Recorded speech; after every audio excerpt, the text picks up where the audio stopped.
I think we are live. Let's see, just waiting.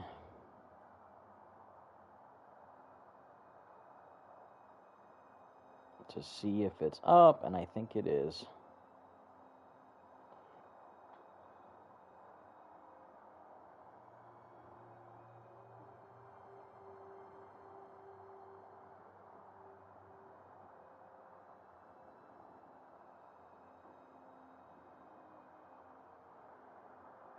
Let's see.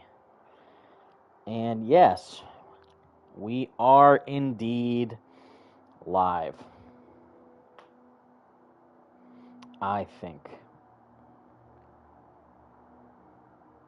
Pretty sure, yes. Yes, we are, because we see awesome people in the chat. What is up, everybody? How you doing? Happy Sunday before Memorial Day. Happy Memorial Day weekend, I should say. Memorial Day is tomorrow for those of you in the United States. But we get to celebrate this weekend for a couple reasons, which I will get into. But there's a lot of stuff to celebrate right now. And hopefully you guys are celebrating as well. Let's see, is next week's PlayStation last chance to showcase or state of play? In all likelihood, yes. But there is still time for them to reveal some potentially cool surprises. Currently live streaming Marvel Spider-Man 2.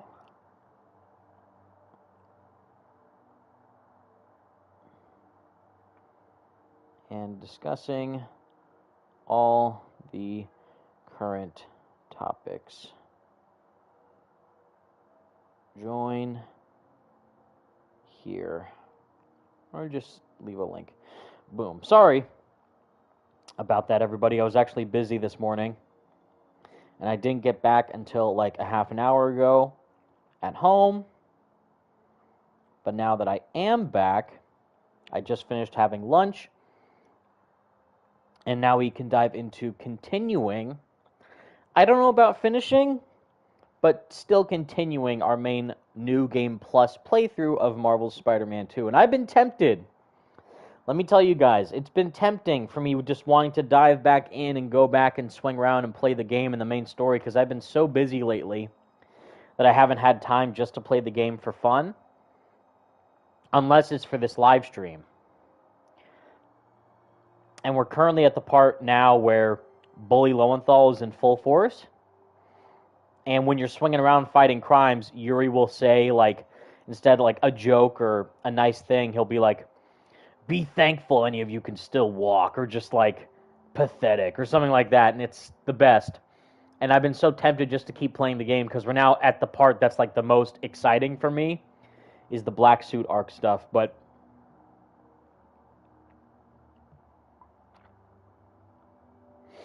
it's fun to play it for you guys. But anyways, yes, sorry about that. Just wanted to post out, sharing the stream. Everyone who's joining, thank you. Hopefully you're having a great Sunday afternoon, morning, evening, wherever you are. Leave a like, share, subscribe, stay tuned, all that fun stuff. I know I haven't really made a video in about a week, but again, there hasn't been a lot of news, but also I've just been personally very busy outside of doing YouTube. So,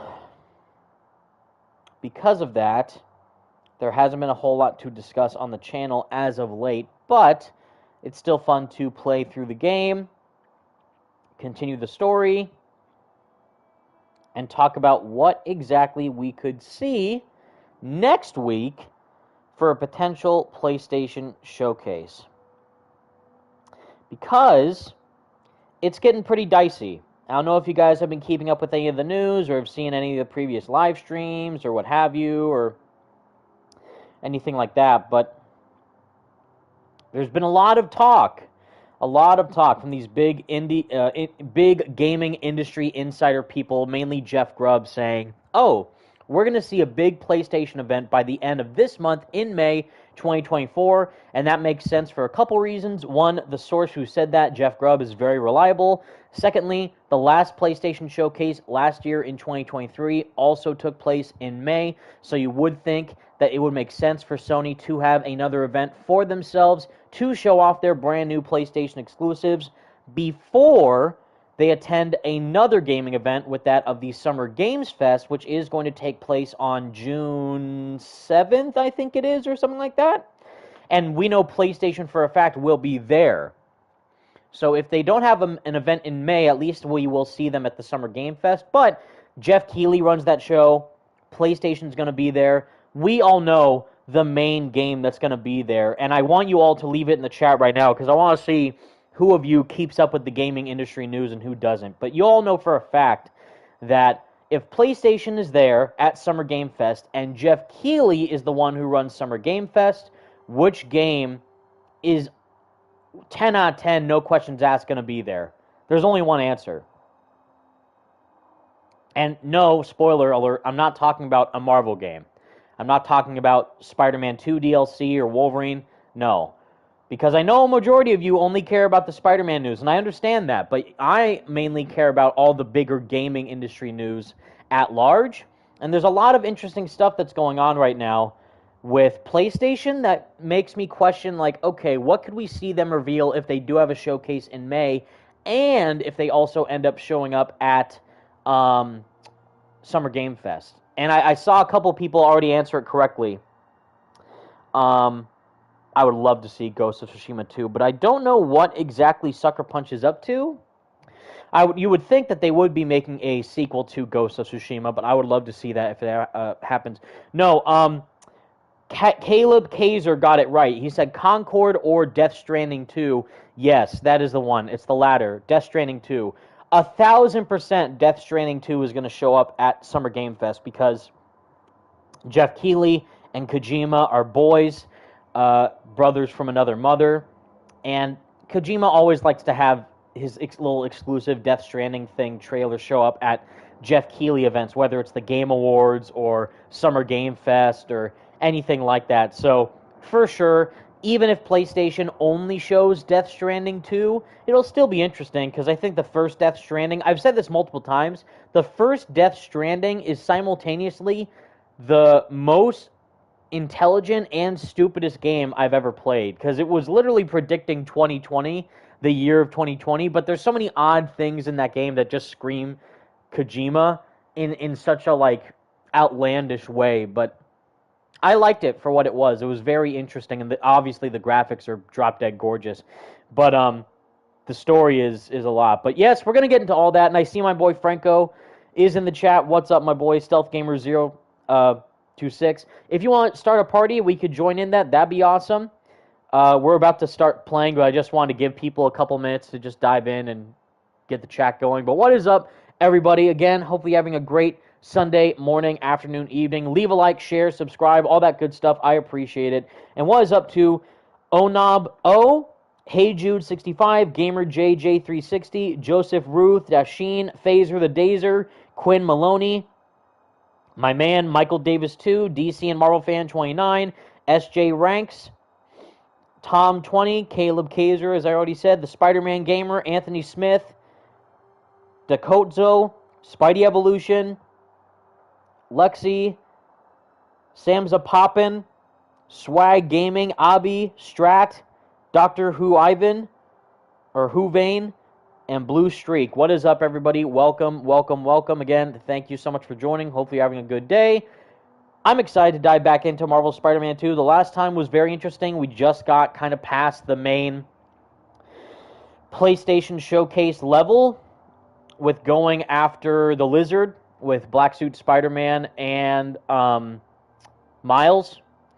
And now Peter is about to go after the Lizard again in the sewers. But before we do that, there's a couple of side missions that we got to do first. So I did it off screen, but it wasn't too big of a deal because It was just like finding collectibles, but it was finding the remainder of the spider bots in the city, and I got all of them. And now we're about to do the main spider bot mission with Peter. Even though I feel like it might be better fitting for Miles, but we'll do it with Peter. I've always done this mission with... Well, I've done it for both, Peter and Miles. The first time I did it, it was with Peter, because they introduced the Spider-Bot missions with Peter. But then I feel like the Spider-Verse stuff is more fitting for Miles rather than Peter. But I guess also because we see... Actually, I take that back. Because we see Insomniac's Peter in Across the Spider-Verse with, you know, the Advanced Suit 2.0 and all that, so... I think it actually does, because this implies that Marvel Spider-Man 2 takes place before Across the Spider-Verse, and then we see Insomniac's Peter in the film. So actually, it does make more sense for Peter to do it, but I feel like just because Miles is such a prevalent character in the Spider-Verse films that I feel like Miles would have more fun doing this one, but Peter makes sense too. But we have that, and then we have these drone missions too. So we're going to be doing the Spider-Bot mission, maybe a couple of the 100 drone missions. I don't know if we'll do all of them. We'll see, but we're going to get into them. But let's see. Franco, I don't know if you invited me to a party or anything, but if you could, yes, you did. Okay, great. So there he is, my main man. Good, my boy. There he is. What's up, Franco? And yeah, Strat, I'm sorry. I see your post. Thank you for leaving so many comments. But yeah, wear the Spider-Verse suit. For Miles, sure. For Peter... Since we're on his black suit arc right now, we're going to stick with the black suit. But Miles, I'll wear the Across the Spider-Verse suit, because I never really wear any of the Spider-Verse suits. I've only worn it just to see it aesthetically in the game, but I haven't worn like the Noir suit or the Into the Spider-Verse Miles suits. They look great, but I mean, compared to the black suit, like being right there, which, by the way, I recently got all the Funko Pops for. Yeah, they're incredible. Heck yeah, we gotta get all the merch. All the merch. I have to wait till July until I get mine. Oh my god, wait, why? That long? Yeah. Oh no. Yeah, because it's how it is here in Canada, so. Oh my god, I'm so sorry. Well, if it makes you feel any better, at the very least, well, I don't know if the shipping info is going to be any different or the release time date might be different, but we know that the art book, which I desperately want, the deluxe edition art book, is going to come out in the States at least on June 16th, 17th, something like that. So I definitely am securing my pre-order for that for sure. And my boy, our main man, the one only Henry, is in the chat. What's up, Henry? How you doing, buddy? And everyone else joining, welcome, welcome, welcome. All right, it's been 13 minutes. We'll start playing now. I just want to get more people into the chat, but here we go. So yeah, we're going to start off with doing... Let's do a Bully Lowenthal crime first, but then we're going to get into the good stuff. The good stuff. Really the good stuff. I love that. They might lose the cops, but they can't lose me. Oh my god. Yuri, chill out. But yeah, now we're getting into what I like to call the downfall of the symbiote. Because if you guys saw my Venom video, you know how I feel like it's portrayed within this game is that Insomniac seemed to take a page out of the classic Spider-Man comic books, where instead of the suit just simply being evil, like how it is in the majority of other Spider-Man media from the Spectacular Spider-Man cartoon, 90s cartoon, Spider-Man 3, in the comics, it's where the symbiote is just neutral with its emotions. And it isn't until it bonds with Peter where it starts to learn more about human emotions and how it kind of adopts those traits later on when it bonds with Eddie. And, you know, the feeling of revenge and hatred and disdain towards others. So in this, with Peter, with the symbiote bonding with Harry first instead of Peter, it's automatically learning about positive emotions and energy. So it's with his friends. Harry's bonding with MJ and Peter outside of finally coming out of the tank and all this crazy stuff. And there's no reason for the symbiote, especially when Harry becomes Agent Venom, for the symbiote to act negatively or anything. Only after it interacts with Kraven does it become more evil. Or kind of, you know, starts showcasing aggressive emotions. And then adding all that onto Peter, who's such a negative person once, all the stress that he's feeling once he's Spider-Man, is fed into the symbiote. So now we're starting to see all that in real time with the Lizard mission. But mainly here we got Delilah from the Across the Spider-Verse art book. Yeah, I didn't know who that was when I first played that. Yeah, I was like, I had no clue who this was. I thought for sure we were going to get like a Miguel O'Hara tease or something. And we get his name drop, but, not like actually seeing him here instead of just this scrap character from the art book. But seeing like with this art style, like the kind of blocky, almost like pixelated PS1. kind of in a way. Yeah, PS1. Yeah, it looks like Lara Croft. What is it? PS1. Yeah, it totally looks like Lara Croft. I was almost going to say, too, the Spider-Man 2 boat people. Oh, okay. Like that, like the visuals for them. You know what I'm talking about?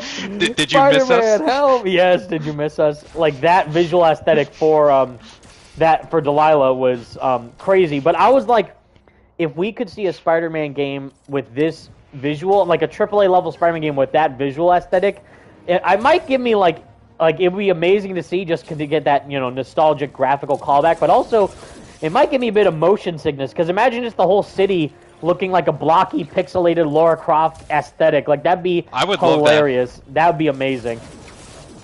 Yeah, I mean, hey, it could be like Spider-Man 2000 if you think about it. That would be crazy. How Black Cat looks in that game, like the block the Dreamcast shape. PC version, not the PS1 look. Not the PS1 look. That's technically like as remastered as you'll get for that that game. Yeah. Because they actually added webs on Peter's suit and also made Venom black instead of blue. But I don't know, something about the PS1 look with the no web Spider-Man costume and the blue, like the blue Venom, kind of, like, everything else is all super low textured. Like it's just like it just adds to the charm. But I just saw our boy Ghosty is in the party. What's up, Ghosty? But yeah, now we're starting to get to... So, this is interesting.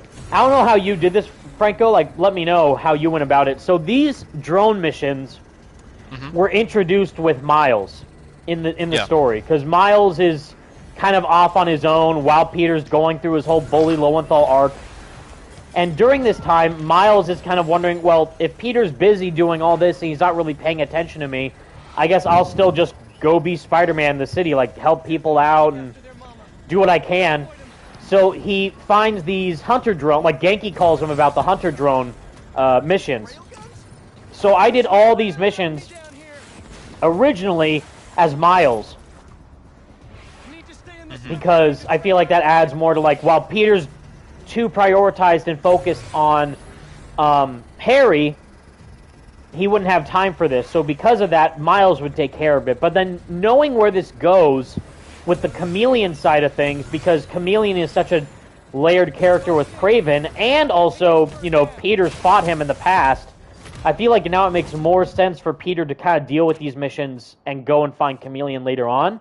But then another interesting thing is that when Chameleon,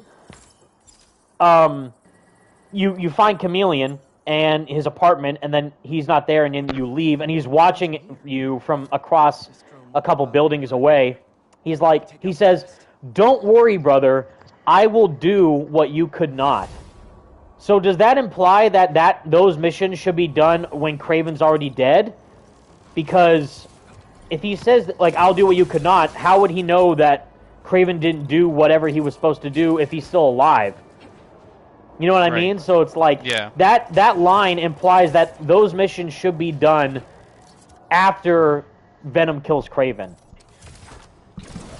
See, because I'm trying to go about this like the canon route. You know what I mean? Like all this stuff. Canon. Yeah, the quote-unquote canon, the canon event for Peter in this game and Miles. What are the canon events for Peter and Miles in this game? Which is why I say the main canon events of Peter doing the hunter bases makes way more sense than Miles, because that only adds into the anger that Peter is feeling when he's going after Kraven and the hunters and everything.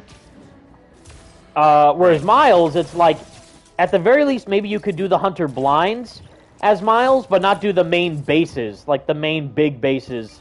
You could do those as Peter. So this, though, it's like, I feel like Peter would have more of an inkling or a connection to Chameleon rather than Miles would. Right.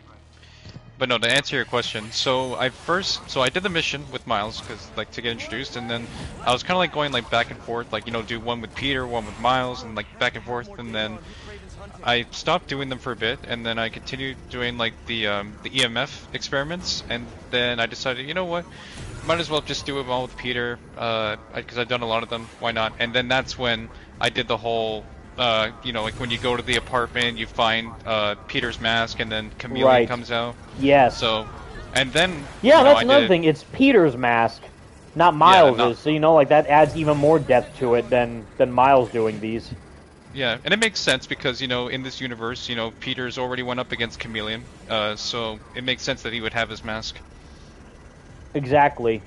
So yeah, I kind of started, like, so I basically went back and forth, and then I just stuck with Peter and did the missions.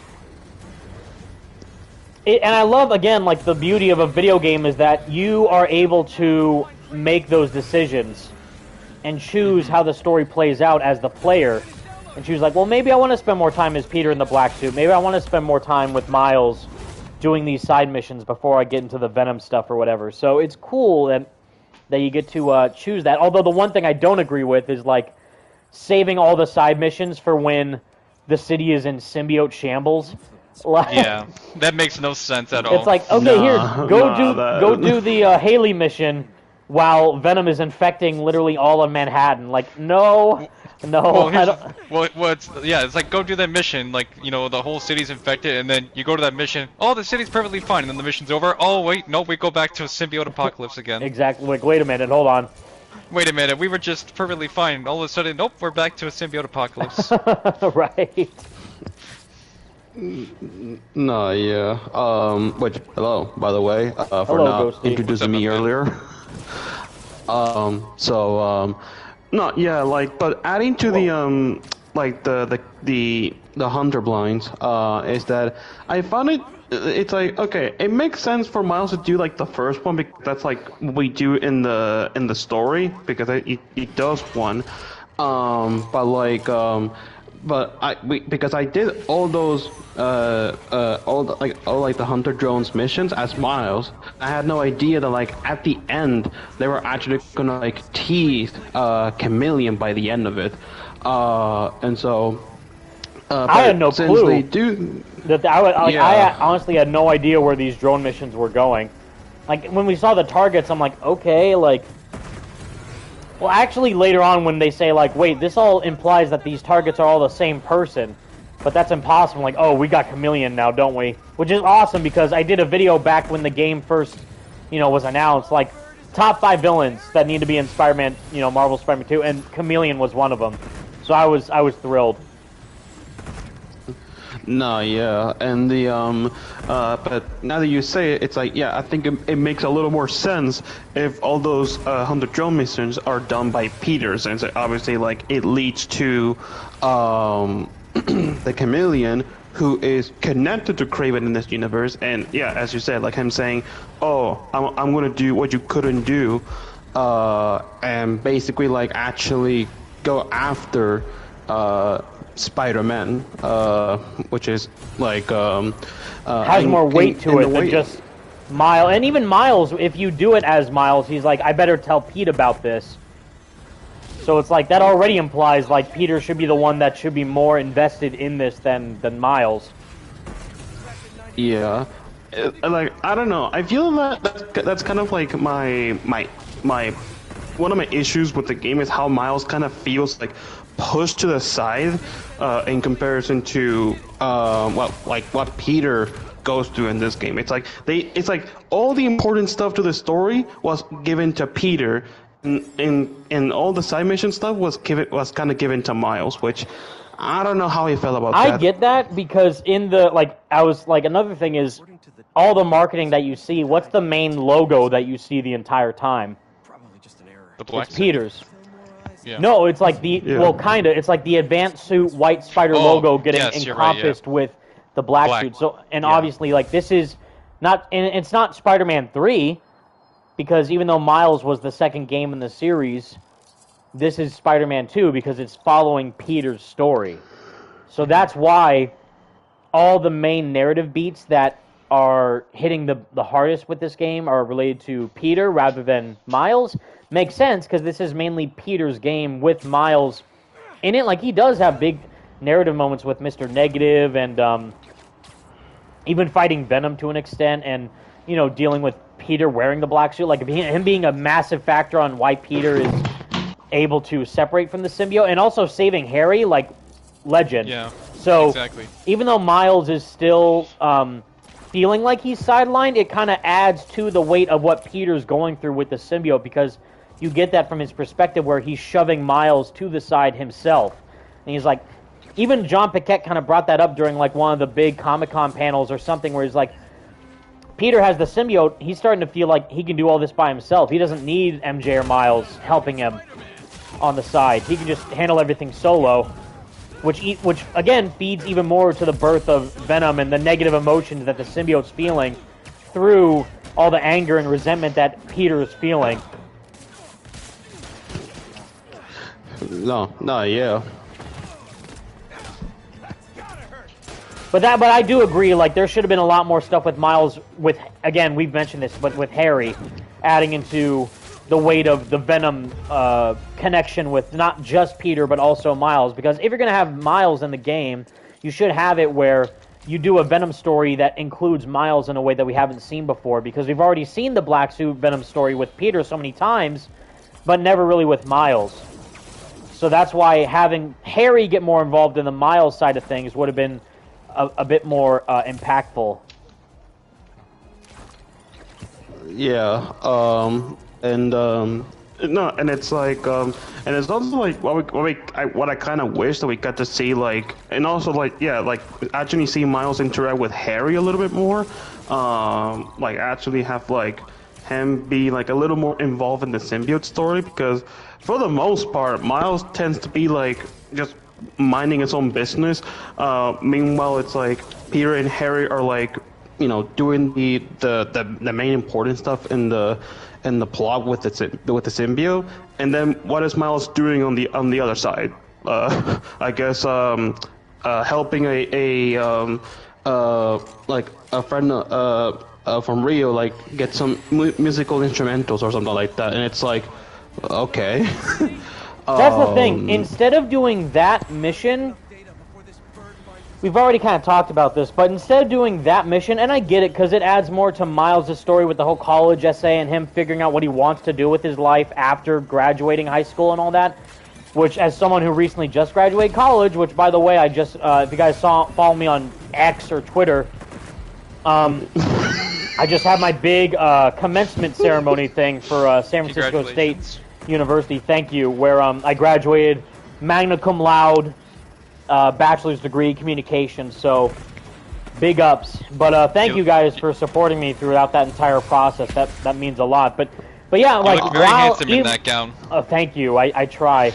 I felt super awkward with that, but everyone looked like that, so I'm like, I don't feel left out that much. That looked like a Super Bowl event. Yeah, so it was held at the Oracle Park, the baseball stadium in San Francisco. My and God, that was, yeah, like, from my knowledge, is that was the first time they've ever held the commencement ceremony at a event like that. Before, they've always held it at like the schools, like football field or whatever. Like, they just do it at the school. But yeah, exactly, on campus. But now they're just like, oh, actually, let's just rent out the entire baseball stadium. And crazy enough, they lit up City Hall in San Francisco with the colors of the university, purple and gold, which is nice. Crazy. So that, yeah, they're like, they went all out. I was not expecting it. I wasn't even expecting to go. Interestingly enough, I was just like, you know, I already got my diploma and degree. I don't really need to do the whole cap and gown thing, but, you know, my mom was wanting to do it, but I was also like, I might be busy or whatever, but no, like, and I was not expecting it to be that fun. It was actually entertaining. Yeah, but like, congrats on the Thank you. graduation. I will say. But the big thank you very much, Ghosty. But my big point about that is for the Miles thing is that the music museum side missions add to his personal story with him balancing his life as Miles and Spider-Man simultaneously and learning about the struggles of the past people, like wanting to do what they want to do, and him kind of embodying the culture and all that, which is cool. But again, instead of doing that, you could do that, but also do a mission where you get Miles talking to Harry. Like after you do that, the mission where he talks to his dad's grave, and then you talk to Harry over the phone. It should have been, hey, could we meet up? Could I talk to you a little bit about, what's going on with Peter and, like, what I'm dealing with or whatever? Like, I could use just a voice to talk to. Since they already briefly met at Coney Island, you would think it'd be more interesting if they expanded upon their relationship further in person. Yeah, but instead, all we get from for Miles and Harry is just one phone call. Right. And then they fight at the end. But again, it's more Peter's story than Miles, which I understand. I just feel like it might have been a little bit of a missed opportunity to not do that further, which I brought up in my Venom video, but also just like, I get what they were going for, but maybe they could, do a couple changes if, like, whatever we end up seeing with Marvel Spider-Man 3. Because now Norman's like, the Spider-Men, you know who they are. They ruined my son. Like, really? Not Peter, the main one, but Miles too, I guess? Like, okay, even though Miles literally saved your son, Miles is the entire reason your son's alive, but okay, sure. So because of that, now it's like, well, now Norman seemingly has a vendetta against both of them, so it's going to be interesting to see how that duality is juggled between Peter and him already having an established relationship with Norman and the Osborns, really, with Harry and all that, but now Miles getting more involved and seeing where that could lead is going to be cool. Yeah, and actually, it makes me wonder what's going to be like the tagline for Marvel Spider-Man 3, because for the first game it was "Be Greater," and then for the second game it was "Be Greater, together." I'm honestly thinking, this might sound corny, especially since it relates to, like, one of the worst Batman movies I've ever seen, but I was thinking "Be Greater Forever," like Batman Forever, like, I don't know, like something like that, or "Be Greater Until the End," because if they're, if it's gonna be the last game in the series, supposedly, what could they end off that saying with? Yeah, exactly. I don't even remember any of the other, like, Arkham game taglines. I just know Arkham Knights because it's be the Batman. Be the Batman. So what was, like, asylums and cities? I don't think they ever had one. Oh no, I remember. Asylums was Welcome to the Madhouse, but I forget what cities was. But they lean. But my main point is, like, yeah, Insomniac's leaning into the what's it called? Like the Be Greater aesthetic with all the Spider-Man games, and then even Miles was Be Yourself. So they kind of separated from the Be Greater thing, but for the main installments, like what Franco was saying, Spider-Man 1, 2, and then 3. So what's 3 gonna be if they have all that? And Ghosty, same with how you were describing it. That's why, even like with Wolverine, what is Wolverine gonna be? I wonder. And if they do be immortal, if we get a or like if we do get a Venom game, hopefully, wink wink. What's gonna be the tagline for that one?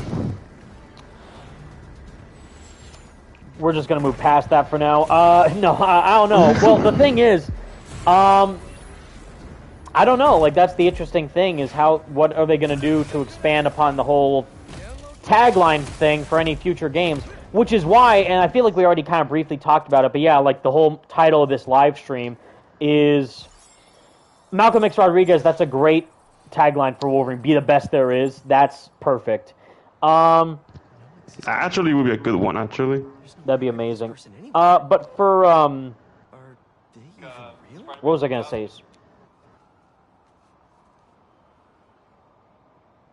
for Spider-Man 3, it's like, yeah, like if they have Peter, Miles, and Silk, I wonder how her inclusion could be involved in the tagline of the game potentially, which would be interesting. And I just had again. Shoot. Oh yeah, so the PlayStation event. So of course, nothing's confirmed from Sony officially. Yeah, yet. Big emphasis on the yet of whether or not we could see a big event for PlayStation occur, but we're all pretty much waiting for it to happen. But now, considering we didn't get a announcement last week, and tomorrow is Memorial Day, so we're probably not going to hear anything official from PlayStation tomorrow since it's a holiday, that means that we could possibly hear something on Tuesday. And then if that does happen, that would mean that we could get an event on Friday, which would also in turn mean that would be the very last day of May. So they have like the chance to wait until the very, very, very end of May to announce a brand new PlayStation-related event. And now knowing that we didn't get any announcement last week, chances are that this may not end up being a showcase. It could end up being a state of play. So because of that, it's going to be a smaller scale than a showcase, because the difference, or some people don't seem to really understand, like we're not waiting for a state of play, we're waiting for a showcase, which is pretty much the equivalent of PlayStation's E3. Rest in peace, E3. Rest in peace. But rest in peace, E3. But that's the big, massive moneymaker presentation that we're waiting from PlayStation to reveal. But now knowing that they usually reveal those a week in advance, it's probably too late now for them to do a showcase. So if anything does end up happening in May, which Jeff Grubb, the reliable insider, has officially doubled down in saying that we're going to get a PlayStation event this month in May, no matter what. Like, he's still saying that. Like, May's not over yet. So because he's doubling down, that now tells me that it is going to be instead a state of play. So since it is presumably going to be a state of play, what could they reveal there for these big PlayStation games? Is it going to be, Spider-Man 2 DLC? Could it be a Wolverine update? Could it be some other game that Insomniac's working on? Anything is possible. What would of course, the big things that people want, myself included, is like Dream.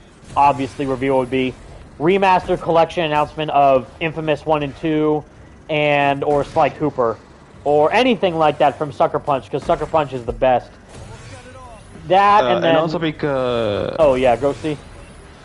And also because Infamous 1 today turns 15 years since its release, which is... Yeah, today is its 15th anniversary, which would be fitting if they want to do that. I mean, of course, Sucker Punch is probably working on Ghost of Tsushima 2, but we've seen how amazing Insomniac's been with their releases, handling it simultaneously. Again, we got, in the span of, let's see, 2020 to 2023, we got Spider-Man Remastered, Miles Morales, Ratchet and Clank Rift Apart, Spider-Man 2. That's 4 AAA games in the span of 3 years. That is madness. So I know that, I don't know how big Sucker Punch's studio is in comparison to Insomniac. You would think maybe it's like around the same size. But it's like, yeah, I know you got like the big team mainly working on Ghost of Tsushima 2, but I would also love it if you guys could get some people on freaking Infamous or Sly Cooper remake, or have the other company that I think worked on the Sly Cooper game, Sanzaru Games, do it instead. I would really like to see that. Well, I think the difference, to be technically correct, remaster is more like just a remaster of a game that they already did. So technically, it would be 3 games that they did. Not in the case of Spider-Man, because they got the entire new Peter face. So they have to fully redo the entire majority of the cutscenes with that brand new character model. And granted, yeah, it is still the same game, but they totally changed the main foundation of a core element of the story, while again adding new features like 60 FPS, ray tracing, DualSense, all haptic feedback, all this stuff. So pretty big, all things considering. Yeah, well, exactly.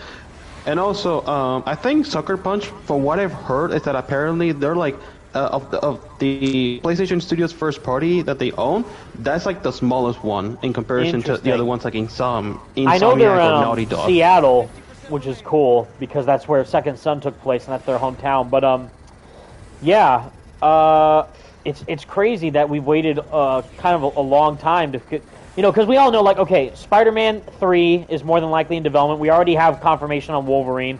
Naughty Dog is probably working on Last of Us 3, or given Neil Druckmann's recent statements online, he pretty much confirmed, like, oh, Naughty Dog's next big project is going to be something that will change the mainstream of gaming, which, we'll see. But it's teased. I think I've heard, like, rumors or teasers or something that it's going to be, like, a fantasy game, which would be interesting. If Naughty Dog does, like, some type of sci-fi or fantasy game, that'd be really cool. I'd be down for that. Because, no one was expecting Sucker Punch to do Ghost of Tsushima after Infamous, Second Son. So seeing that they did that, and then it's like, oh, now they just made Assassin's Creed Japan before Ubisoft did? Okay, cool. I mean, that's awesome, but I was like, that's totally a left turn for them, what we expected them to do. And same thing with, Insomniac, like, Spider-Man 3 now, Wolverine, or Spider-Man 3 is currently, like, we now know it's more than likely happening. Wolverine is now obviously still happening. I'm probably going to release,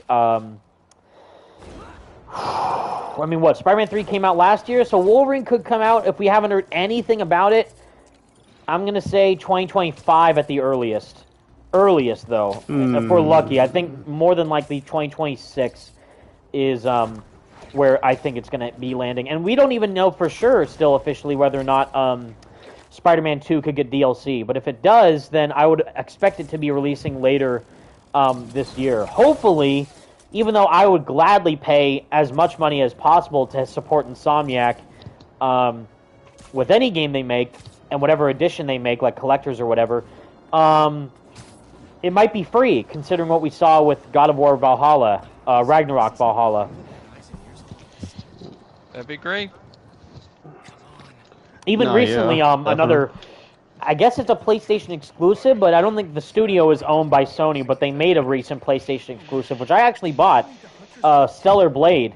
They just released a brand new DLC update recently for a boss rush challenge. Oh, really? Yeah, which is pretty cool.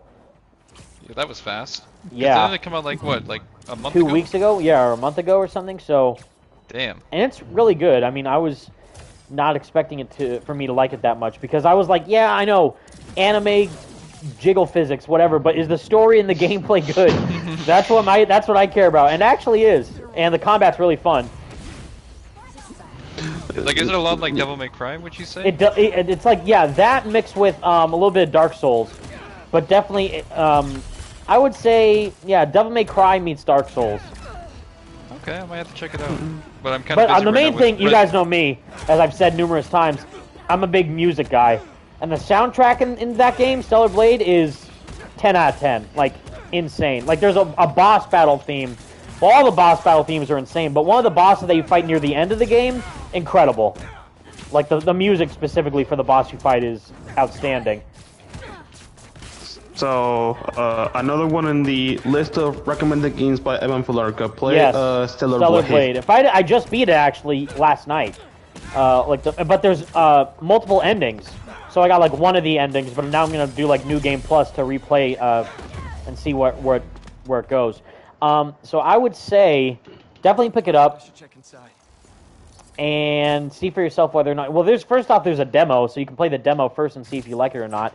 But yeah, I really like the music in it specifically.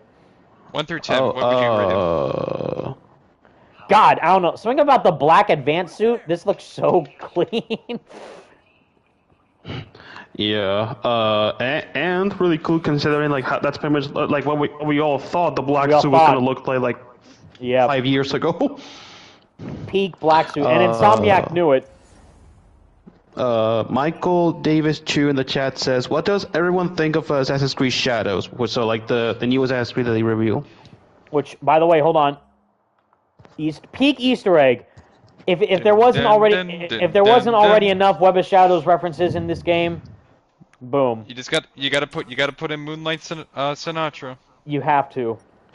What was the question, or what just was asked? What does everyone think of Assassin's Creed Shadows? Oh, right. So I wanna again, be I'm more worried yes. about the team behind it rather than the whole dumb argument that's going on online about Yasuke Yeah, and you know. all You that know, you know. nonsense. It's like Yeah. it's just people being stupid. The main thing I'm worried about is this is made by the same people who did Odyssey and Valhalla.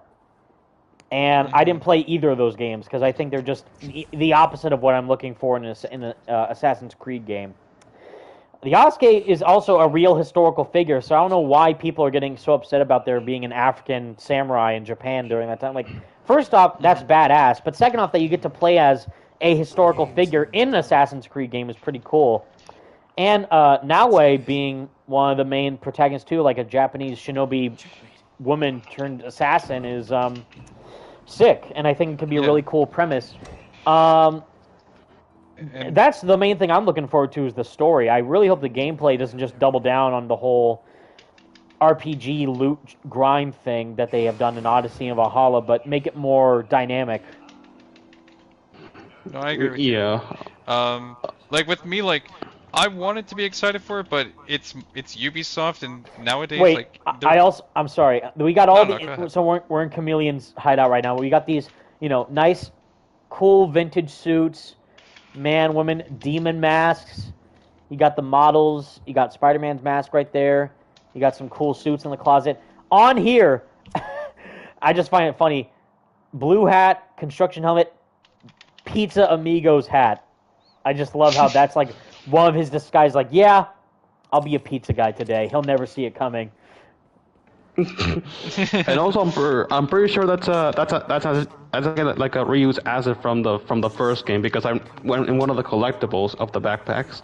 Yep. Where it's like Peter delivered pizzas yeah. confirmed. maybe that's where you got the hat from. Is from the backpack. There you go. Oh my God, Chameleon stole for Spider-Man. That's right. Scumbag supreme.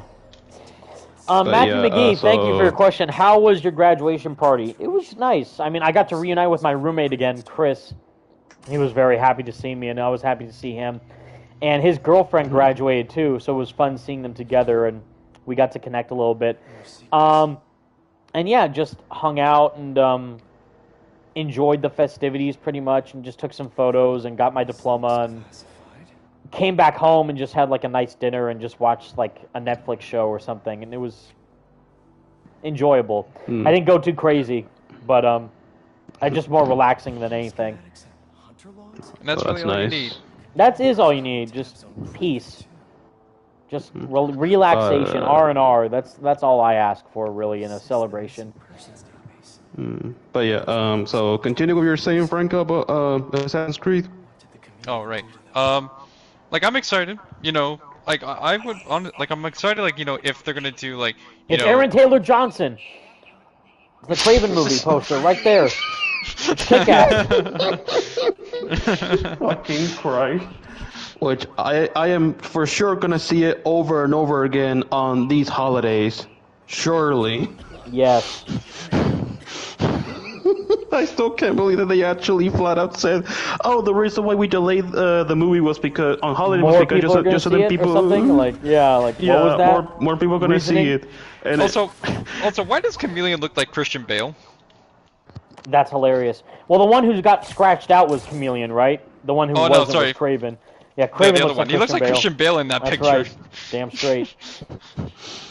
yeah, Matthew McGee, I was studying communications in San Francisco State University. So yeah, I got my bachelor's in communications because I thought that goes with the lines of doing YouTube and all that. And I almost did marketing, but like they say, one of the professors I talked to said you kind of have a lot of experience in marketing already, so they prefer communications because it's more of a flexible degree to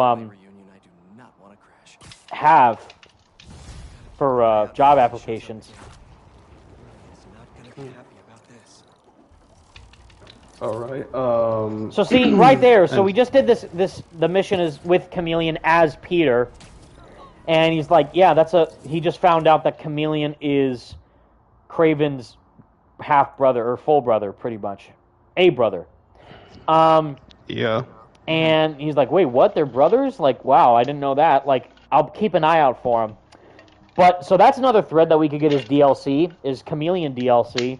But he also had Peter's mask, and he said, yeah, brother, I will do what you could not. So that implies to me that you should do the Chameleon missions after Kraven dies. Because I feel like there's more of an impact there if you do that mission with him already dead. And also the dialogue changes, because I've done it both times. I've done it where I've beaten Kraven and then done those missions, and then do the mission with right now before he dies as Peter. And both times he changes the dialogue, and it's more impactful when you do it as Peter with that relationship that he's already having with Kraven. Here's the thing, though, is that if you were to do that mission after Kraven dies, that means it will have to be after the Venom mission, because that's where he dies. Right, but you could do it right before any of the big symbiote invasion stuff happens with the tentacles all throughout the city. Because that only happens a bit later when Harry gets the meteorite. So instead, you could do the mission before Harry gets the meteorite, then take down Chameleon, or take out the apartment, and then find out about Chameleon's history with Kraven, or his relationship with Kraven, and then have that impact Peter further, which would add more depth to that narrative. Yeah, but yeah, so, but back to the Assassin's Creed, thing. I'm excited, but yeah, as Evet said, considering it's from the same team who made Assassin's Creed Odyssey and Valhalla, yeah. And Valhalla, it's like, yeah, and it's like, and also considering, Origins was made by Montreal, Ubisoft Montreal, Batman Arkham Origins? I don't... Yeah. Wrong game. No. Assassin's Creed Origins, sorry. Wait, Ubisoft Montreal? Yeah, Assassin's Creed Ubisoft Montreal, that's like the main team. I'm thinking of Quebec, right? Because Ubisoft Quebec did... Yeah. Well, yeah, Montreal's in Quebec. Oh, yeah, Quebec. I keep getting their names mixed up. Yeah, sorry, yes. No, yeah, which I played, and I liked, because I liked Origins. So see, Harry, right now, he's like, hey, Pete, can I get my suit back? He's like, yeah, don't worry about it, but he's acting kind of cocky still. So he's like, yeah, it'll come back to you, just chill out. Also, since you're right now doing the Lizard mission, can we actually switch to the Amazing Spider-Man 1 suit, so then it's be like, oh, it's Andrew Garfield Spider-Man fighting the Lizard again.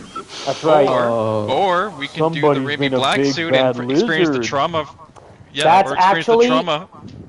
I think I'm going to go with Franco's suggestion, because I'm like, we're in a black suit right now, so I feel like I should wear a black suit, but we have to, because... Time to you gotta experience PTSD again. Mega Lizard Remastered. Yeah. Bully Mega Maguire, Lizard PTSD. Meet next-gen Mega Lizard. Get all the trauma and PTSD ready. Just re-experience it all over again. I'm ready for the pain. Where's the red glowing rage mode that Bully Maguire gets in Spider-Man 3? That would have been cool. Imagine that little detail they put that whenever you did like the L3 R3. That'd be hilarious. That would have been hilarious. Nah, yeah.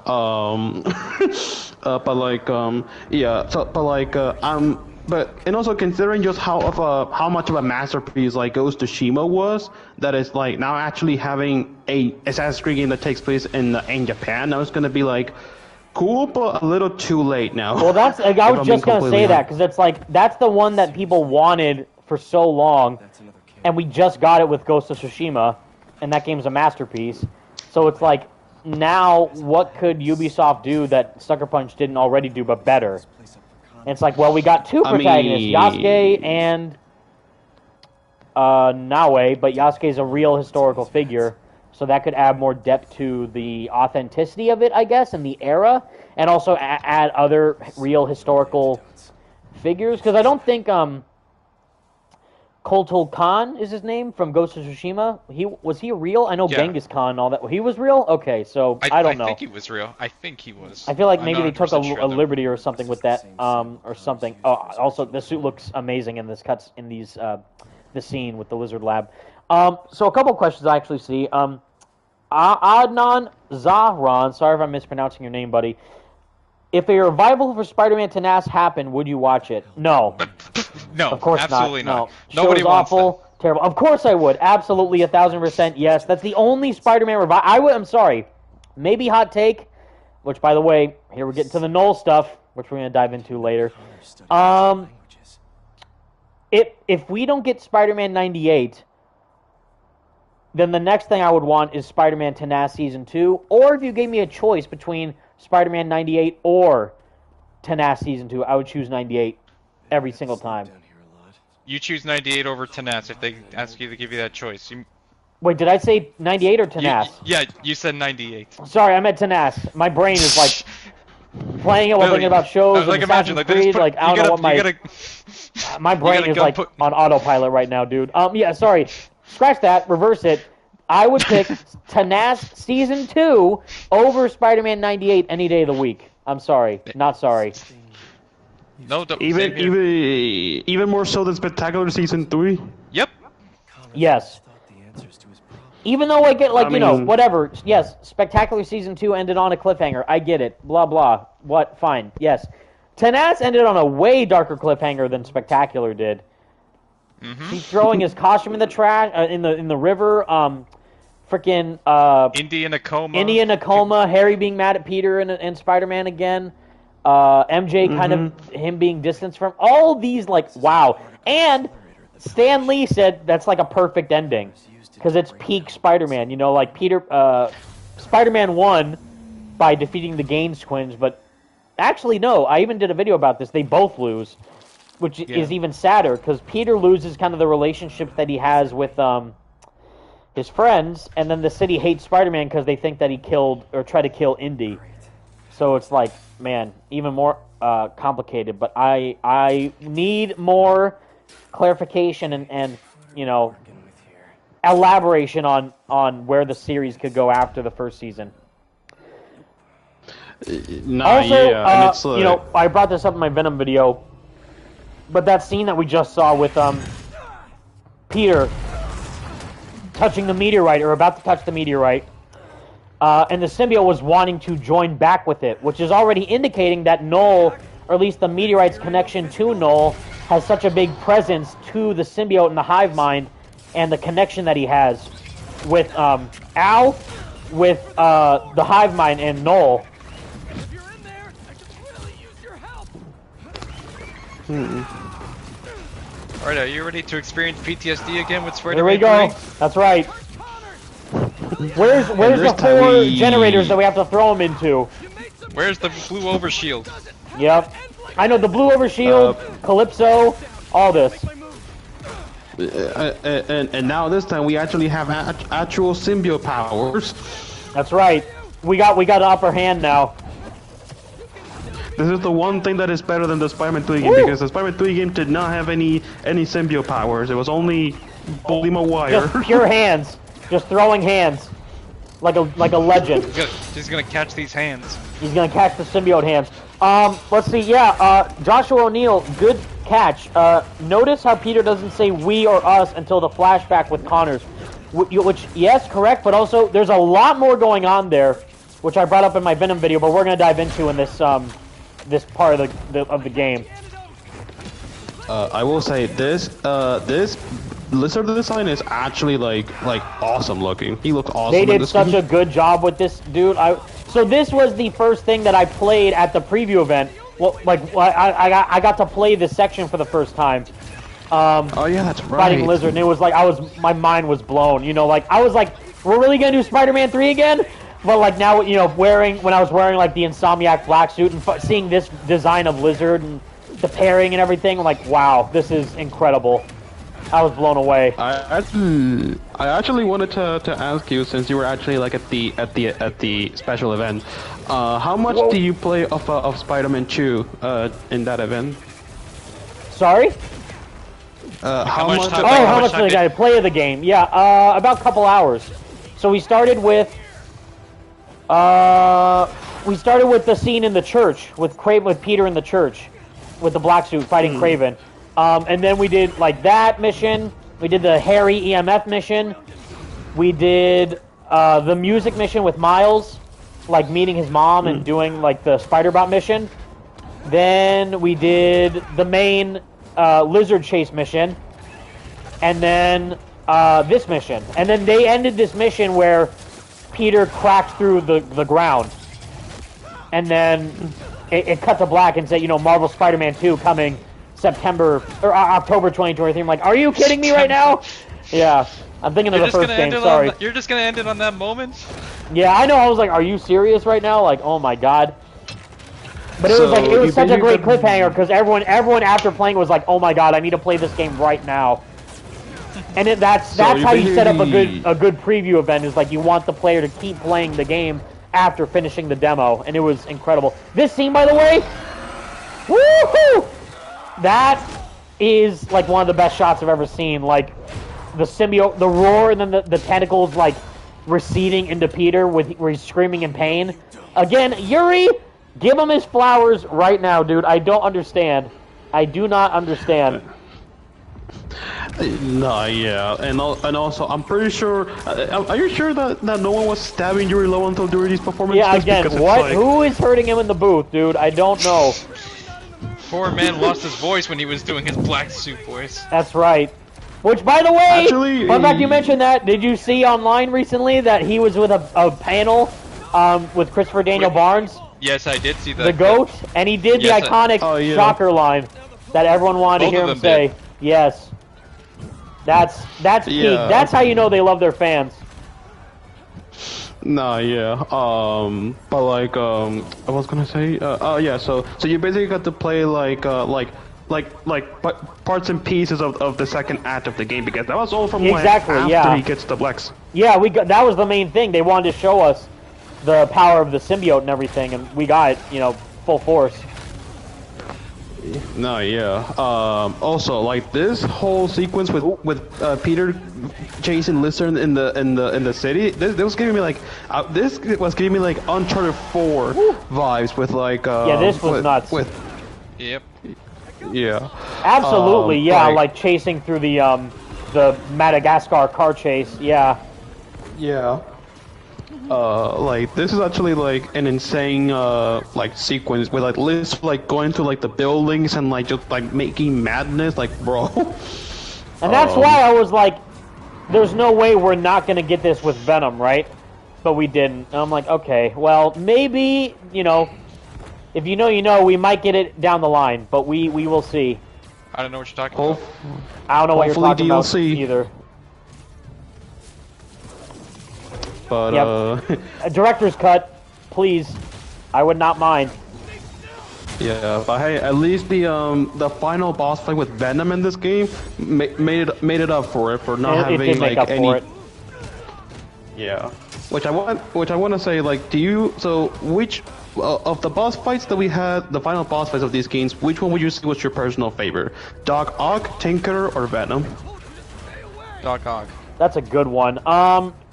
Man, I mean, I was an emotional wreck after the Doc Ock fight, but I think more because of the narrative you know, things that were happening within that boss fight.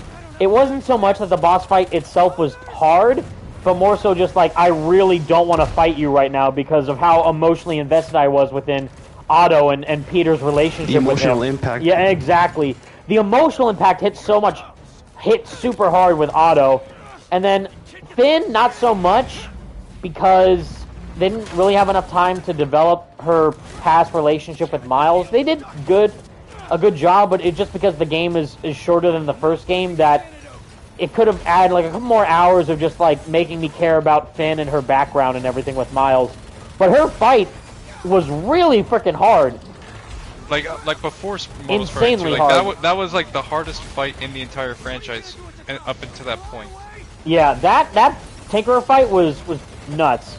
Like, trust me, if you try playing that boss fight on ultimate difficulty, you better start practicing because you're gonna die a lot. You're cooked. You gotta use all, like, you just spam all the powers. You do the Venom powers and the invisibility and the gadgets all at once. Yeah. The only way to win, spam all the buttons. Yeah. But then Venom, I don't think I died when fighting Venom, but I was like, man, like, I was just so, like, I think it was more like, I can't believe I'm fighting Venom right now and like in this game. Like I was just so like, you know, blown away by that, the whole spectacle of it all.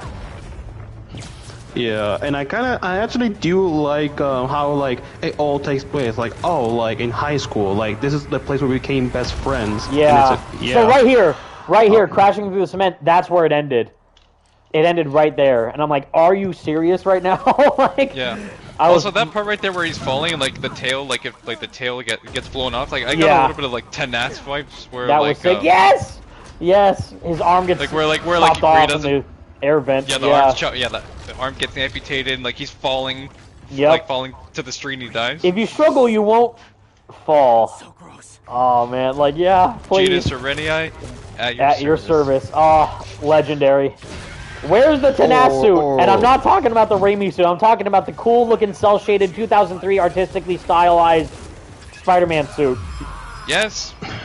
And also that small sequence where Peter has like a broken arm, and then the symbiote actually like fixes it by like just putting it together. Crazy.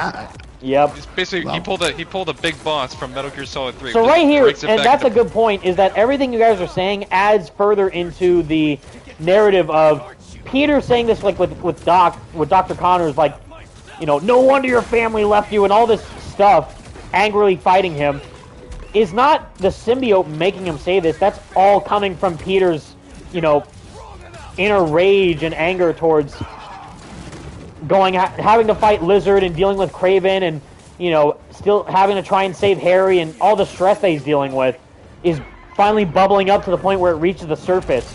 And all the symbiote's doing is amplifying all those emotions that Peter's already feeling. It's not making him do or say anything that he's not already feeling at that time. Yeah. Actually, what someone just said in the chat, Joshua O'Neill says, especially when Peter has a decade of emotions from all that happened. Yep, exactly. See, this part, the Yuri's acting in this scene is so good too. Talking about like how he needs to give the suit back to Harry. Let's see, did he say it yet? Oh God! I'm gonna die. Lose him! Yeah. That'll be if Evan dies in this boss fight, we're gonna. It actually, it would not be. Oh, I'm good. It would not be out of pocket actually, because I died so many parts, so many times in the Spider-Man 3 Mega Lizard fight. That moment though, right there, what Yuri just said, he needs the suit, and I need your help to give it to him. Like, he's so sad that he has to, you know, he's almost gonna lose his best friend if he doesn't get Dr. Connors' help. Yeah, which is why he's so angry and frustrated, like, God, I can't believe I have to fight the Lizard again, you know, after already fighting him in the past, but I have to do it again to save my dying best friend. So, it all adds up, and it comes off really, really well. Again, like, all the black suit moments are, like, my favorite moments in the entire game. Like, the narrative-wise, Insomniac did the black suit so well. Yeah, and like, and then the next story mission that we're gonna see in this stream is like probably one of the craziest things that I've ever saw in a Spider-Man game. But anyone who says, I know you're exactly what you're talking about. Anyone who says that that MJ mission is bad, eat my shorts. No, like. I know what you were gonna say. Eat my shorts. Like, no, please, Bart Simpson style. Eat my shorts. No. That is like that. I like that mission more than the full-on Resident Evil end final mission of the game. Like, I wanted that to happen. Like, when we saw the tease of it in the trailer at Comic-Con, like, MJ hiding from Black Suit Spider-Man, like, if we play as MJ during this scene, like, this mission, like, oh my, it's gonna be peak. And it was. And it's the best. Okay. Yeah. So here we go. Lock in. Do the lock in meme. Like, everyone lock into this scene right now. Like, stare so closely. Fasten your seatbelts. So, it's look, gonna be symbiote a right there, still acting with Peter. Peter and the symbiote are still in sync.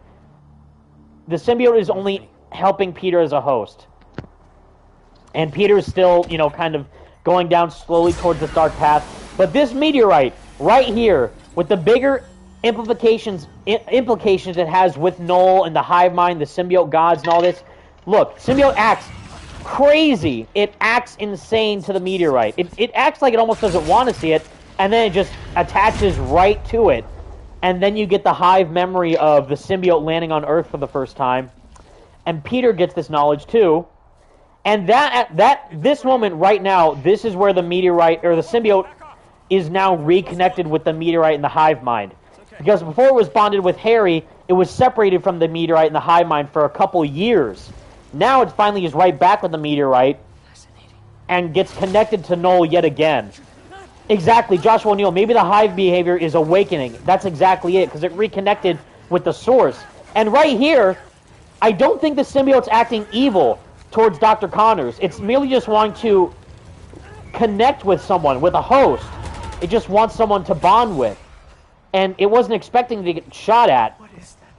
Like, if you think about it, if he wanted to attach to it, like, he would have ran right to him. Yeah. Instead, it just sits there right there. Because he just looks at it like, wait, let me look at the meteorite. He looks, or the symbiote, he looks at the symbiote, and it tries to grab onto him and bond with him. But obviously, you know, Dr. Connors doesn't want to, and the symbiote doesn't know what's going on. Because it's afraid. It's alone. It's in this new planet. He doesn't know what's happening. So it tried to bond with the first thing it saw, which was Dr. Connors. And it didn't happen because then it just got shot at. Also, I love that that's how he loses his arm in this universe. It's such a good connection, dude. Yeah, like the meteorite with the symbiote connection. Like, that's such a cool tie-in. Yeah, and also something that you won't see in this stream because we're playing on New Game Plus, but if you play this game on New Game Normal, the suit actually changes appearances. Yeah, it does. Then we get the full symbiote rage mode surge suit. You know, like us. Okay, wait, Peter. Whoa, hold on. Destroy us? What do you mean? Yeah, it has like the little emphasis us. Yep. The little asp at the start. Makes me a better Spider-Man, baby. That's right. Yes, it does, Pete. Don't let anyone tell you otherwise. So right there, okay. So now we get to the point where before the symbiote was kind of dormant, where it was still kind of, it was bonded to Harry, and then Harry used it to be Agent Venom and help Peter out as a superhero. Then Peter got stabbed by Kraven. The symbiote saw that and felt rage for the first time, with Harry feeling that emotion. Then, because it wanted a healthier host to bond with, it bonded with Peter, so it bonded with Peter. Now, after being bonded with Peter for so long, it's already felt these negative emotions with rage, arrogance, anger, overconfidence, all these negative feelings that it is learning from Peter compared to Harry. And now, it just reunited with the hive mind through the meteorite. And because of that, it's now kind of being not only controlled by rage and hatred that Peter's feeling, but also with the bigger powers at play, with Noel and the meteorite and the hive mind, the symbiote dragons, and all this crazy stuff that adds to the lore of the meteorite and everything, with the symbiote's overlords, pretty much. And how Noel pretty much manipulates and controls the symbiotes at will. Now, is Noel an actual character in this universe right now in space? We don't know. Is that just merely a cool little visual Easter egg to the lore of Noel? Maybe. But I like to think that Insomniac did all this research so much so that I feel like that they are implying that there's more factors at play with the symbiote's relationship and connection to, you know, the meteorite, Noel, the hive mind, the god hive. All this stuff I break down in my Venom video, but now it's like, since it's connected to that bigger power with Noel, it's acting on his own kind of emotional impact, and what he does with the symbiotes. He takes over worlds. He conquers planets with the symbiotes. The Clintar specifically, you know, so those are his quote-unquote children. So with that, he sees that this new host just kind of activated on, you know, Earth 1048 with Peter, and it's like, and then, you know, later on Harry gets it, and then Harry's saying, you know, let's heal the world. So it's only acting upon Harry's desire, but also the desire of its, you know, God and almighty being with Noel. That's just nerd explanation stuff, though. Yeah, you need to read the comics to understand the lore of the symbiote. Get good. Get good. That's all I'll say. Get good at comic lore, at symbiote lore, please. Yeah. Let's see. Now that we're going full on bully Lowenthal mode, they're probably going to force us to play in the symbiote suit. But I want to go back to the black advanced suit just for a little bit because I feel like it's so clean. Actually, now that we're playing as Peter and he's kind of just doing whatever, there's actually a phone call that happens with Miles. Ouch. Where he talks to Peter over the phone. And I want to see if it pops up.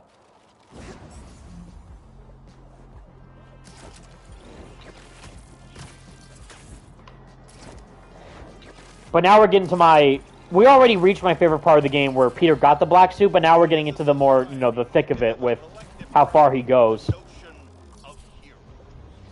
All right, JJ.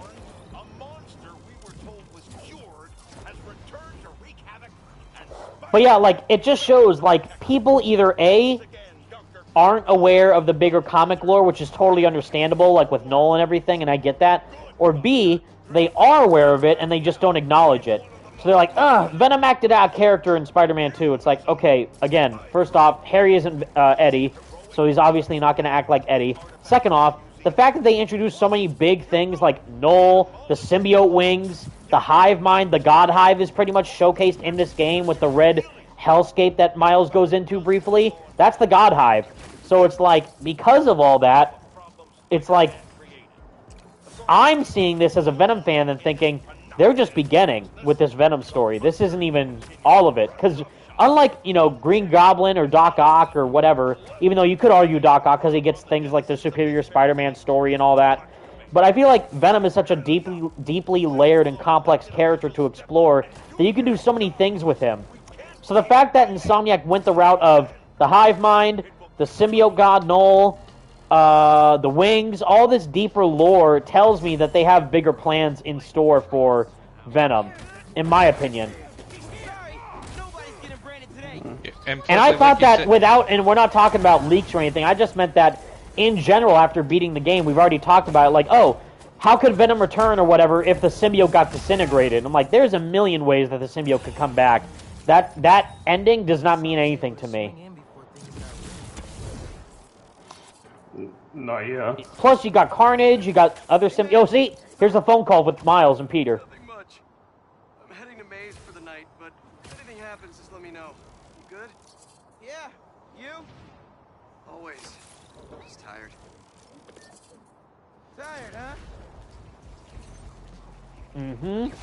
So now he's like, yeah, I'm like, are you good? And you're like, always. I'm the best. That's kind of, again, Peter acting honestly, that's honestly like Peter acting arrogant and cocky again with the black suit amplifying those inner traits that he's already feeling. Because again, Harry didn't feel like this at all. Harry wasn't thinking, I'm way better than Peter. I'm way better than the other Spider-Man. I can do everything. I'm the best. He's just like, he was just happy to be there with his best friend. So that shows that, again, the symbiote was only amplifying all those positive emotions and joyful feelings that Harry was feeling as Agent Venom. And it wasn't until it bonded with a more arrogant and overconfident host with Peter that it started to act out in such a negative way.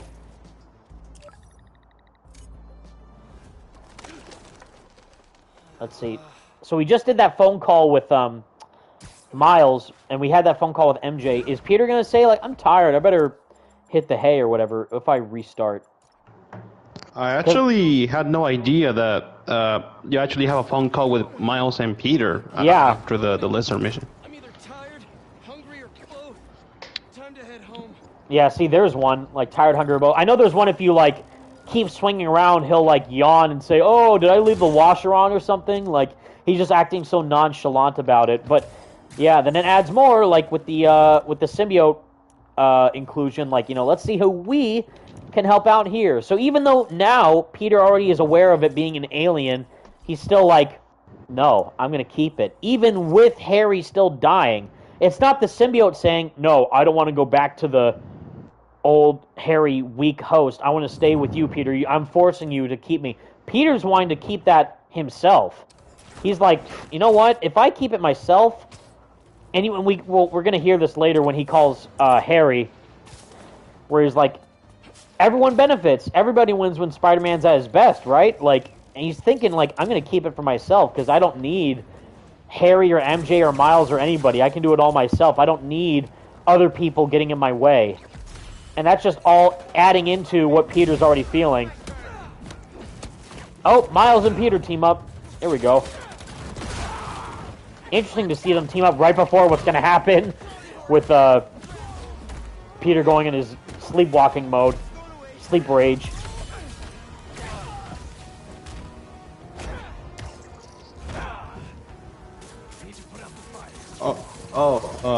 A donation from Josh90 in the chat, $5. He says, "Sup, Evan, bro, what if during the eventual Carnage missions have like S.H.I.E.L.D. getting involved, basically a more intense version of Shattered Dimensions?" I was just gonna say, like, thank you. First off, thank you, Josh90, for the $5 donation. Means a lot. That would be amazing to get some kind of S.H.I.E.L.D. Shattered Dimensions throwback, which is hands down my favorite level in the entire game. I think I think the Carnage level, the Deadpool level, and the Kraven level, as well as the Hobgoblin level, and, well, okay, because all that game, again, is in my top 5 Spider-Man games ever made, is Shattered Dimensions.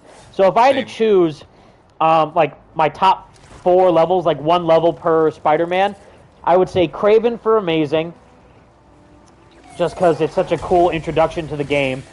Carnage for Ultimate. Hobgoblin for $20.99.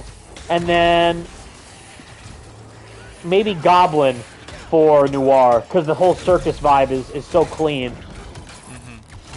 For me, it would go... For Amazing, it would be Juggernaut. Then Noir would be Goblin. Then $20.99 would be... Hobgoblin, and then Ultimate would be Deadpool.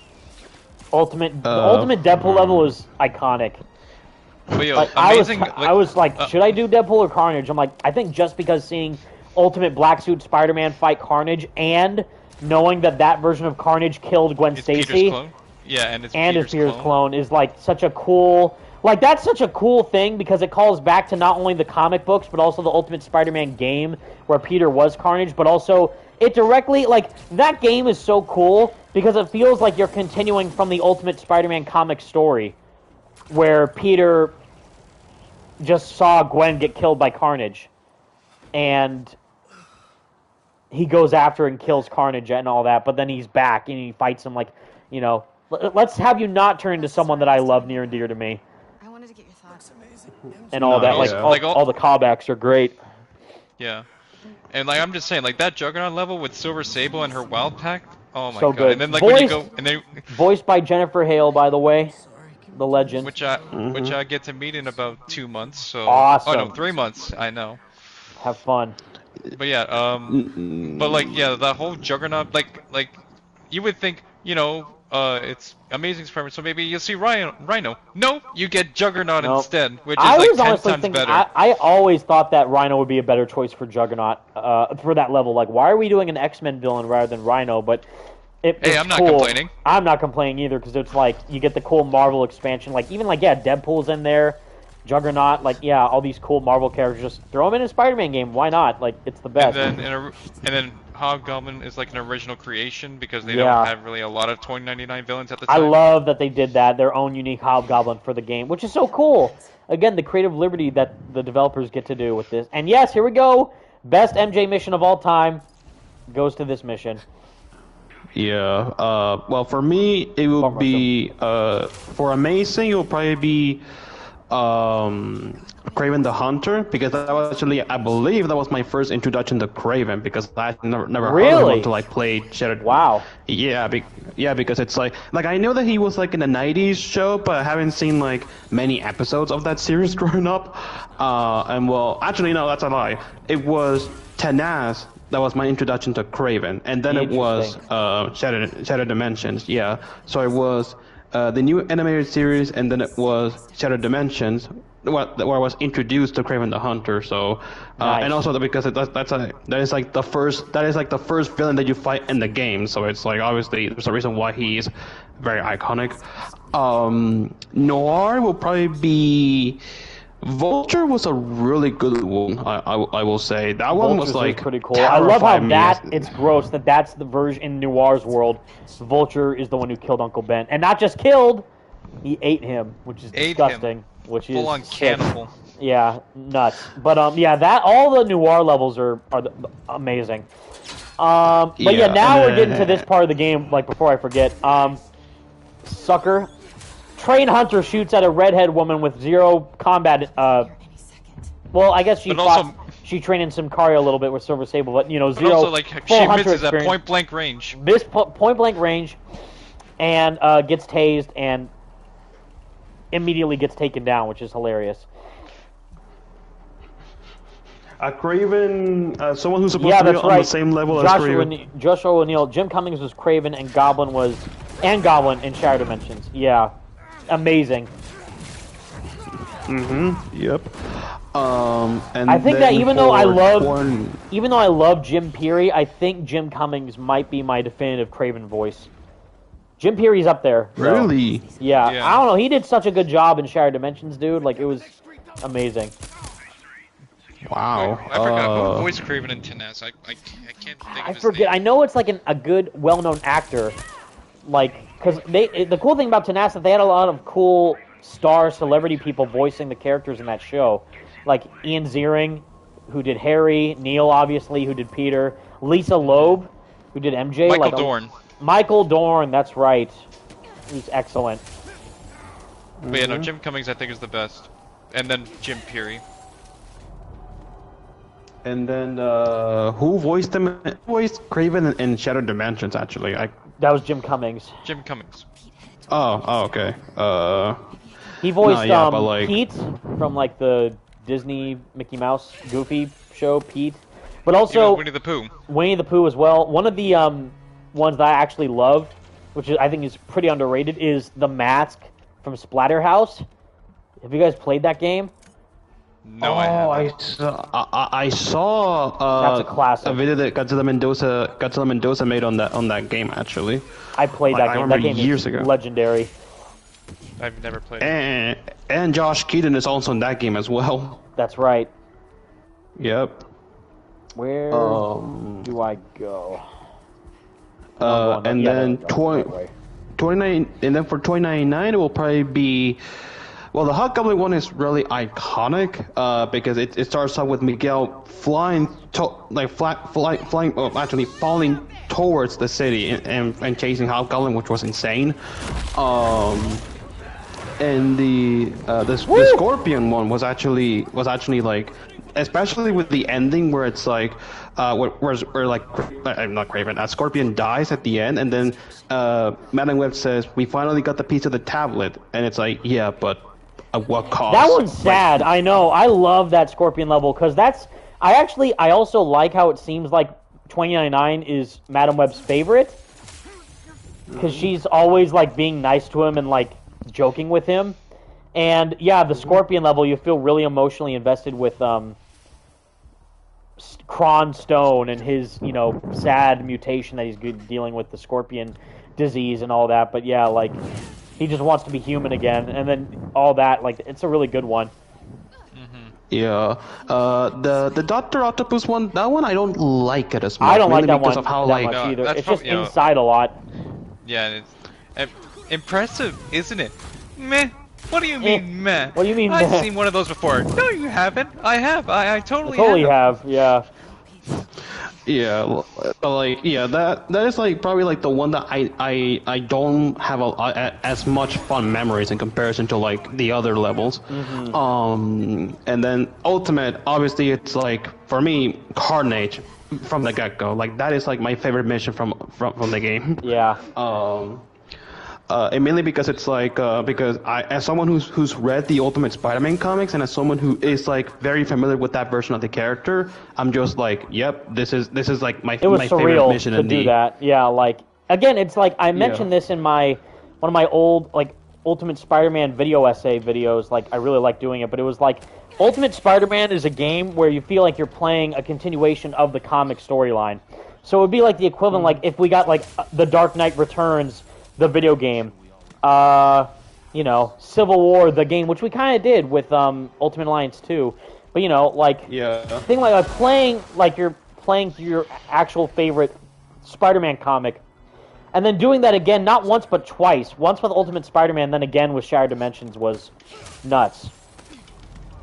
Like, I don't know if you got how old some of you guys are in the chat, but you guys have to understand, Ultimate Spider-Man was so popular back in the day. It was, like, insanely popular. From the art style to the story that was going on, which is why it was so huge when Brian Michael... I remember, like, I was in middle school when they announced that Ultimate Spider-Man's gonna die, and they replaced him with Miles. I'm like, that was my favorite Spider-Man at the time in the comics, and they just killed him. Like, are you serious right now? I was like, I couldn't believe my eyes. You were so heartbroken. I was, honestly. No, yeah, it's like when I saw the like back then, like what was it, like 2010, 2009 or something, when they announced that, I was just like, I'm sorry, what? Right. They're gonna do what? They're gonna kill Peter Parker? I'm like, there's no way they will actually kill off Peter Parker in the comics, but they actually did, and it's like, wow, they actually did what they set up to do, which is to kill off Ultimate Peter Parker. And well, to be fair, it's the ultimate version of Peter Parker, but still, the fact that they actually went off to kill him off, it's insane. Right. Yeah, and then when they replaced him with Miles, and because you have to remember, this was back in 2010 or 2011, a lot of big so Miles changes. Morales, brand new yeah, for a lot so of people. Miles They were like heartbroken a bit, like, what? You got rid of this Peter just to do Miles? And Miles at the time wasn't liked because it just felt like a carbon copy of Peter. Yeah. But then luckily, Spider-Verse and these games changed all that. Yeah, and probably for the better, because now Miles actually feels like a different character and not just like a copy of Peter Parker in the like in the original comics by I love how this parallels the fight that we get in the Miles Morales game, where you see Peter fighting Rhino in the background while you're playing as Miles. Here, if you look at points, you see Peter fighting the Kraven Hunters in the black suit, and it's so cool. It's like, this is like one of my favorite missions of the whole game. Yeah, and actually, this is like a really a good sequence, and the fact that this is like before we get to like my personal favorite moment in the game, which were actually my second favorite moment, where Miles getting captured and then having him like face off Mr. Negative, which was insane. Yes. And like, but yeah, like this section, and then the fact that we later after we actually get to play as MJ, and trying to find Peter with the black suit, I'm like, Jesus Christ. Again, yeah, like, you get all these banger moments back to back to back, and it's like, game was bad, terrible. Like, I'm just like, did you even play the game? Come on, guys. Like, if you just want Web of Shadows, go play Web of Shadows. If you just want Spider-Man 2, go, like, PS2 Spider-Man 2, go play that game. If you want Shattered Dimensions, go play... Not every Spider-Man game that Insomniac makes is going to be the same game that you played nearly half a decade ago. Yeah, it's like this is a different experience, guys. Like, if you want something that you already played before, play it again. Right. But again, so the only reason why I think now the symbiote is starting to act this insane with Peter is because it reconnected with the meteorite. So now this is like almost Noel's influence impacting the mind and the independence of the Venom symbiote's own consciousness. Because the Venom symbiote before wasn't acting this crazy when it was with Harry, or when Peter was acting Bully Lowenthal. He wasn't going this crazy. It was only after it connected with the deeper hive mind and meteorite and Noel influence that now it's kind of acting out there this fast. Which, by the way, hold on. I freaking love how you can see Spider-Man in the shot if you look closely enough. You see actually Spider-Man in this shot right here. It's the sickest thing. Like, Insomniac cooked so hard with this mission, guys. You don't understand. Like the little details. All the little details. It's so good. I would play this like... If there was... This might be crazy. If there was a boss fight between MJ and Peter, not the Scream boss fight, I mean like this. Like, you are MJ fighting a boss, like Peter cat boss. And mouse, kind of. Yes, and you have to, like, I don't know, set up a trap or whatever and hide away from him. While, instead of just, like, almost like... Was it the, Abby fight in Last of Us 2? Like, you have to, like, sneak around and yeah, she's sneaking around like she's setting down theater traps and stuff. Yeah, like, do that, but with Black Suit Spider-Man, That would be insane. And then you have to run away from him. Like, a lot of more things I'm thinking of. Like, that would be crazy. I see you, Pete. You can't hide from me. That is sick. Again, the theme here, too. The black suit little piano slightly coming through in the background. Like, oh, it's so good. John Paisano cooked with this soundtrack. So good. Woo! Yeah. See, like why is he doing this? Again, like, what? It's not the symbiote just, yeah, I'm going to cause destruction for the sake of it, but it's, like, almost panicking in a way, because it's, like, you know, feeling all this stuff from the meteorite and Peter's rage and the hive mind and all this crazy stuff going on. All bottling up and coming through to the surface.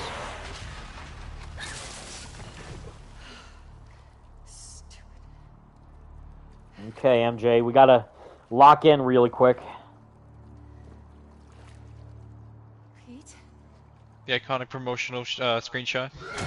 Yep. Oh, yeah, that's right. My jaw was, like, on the floor during this mission. Like, seeing the sound and Peter freaking out and everything. Like, it's all I could ever ask for, really. Like, that's so disgustingly sick and creepy. Like, it's awesome. Yeah, Joshua Neal, the original Black Suit story when the symbiote took Peter's body for a joyride while he was asleep, the comic had it for exploration. That's right. In the game, it's defending both itself and Peter from the hunters. Exactly, because it noticed the hunters were creeping up on the house. God, that's such a cool shot with the suit. It was seeing the hunters creep up outside Peter's house with MJ there, and then, you know, in the rain and all that. Peter was already kind of falling asleep because he was so tired from fighting the lizard, but the symbiote noticed it, and so did MJ. So again, it's only acting in the benefit of its host. It's not trying to act evil or anything.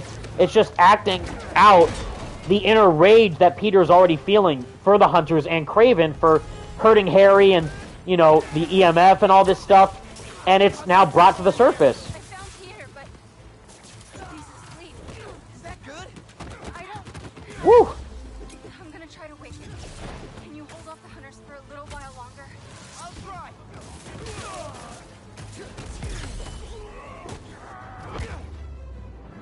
Woo! Alright, in the rain. I love how the rain look... Okay.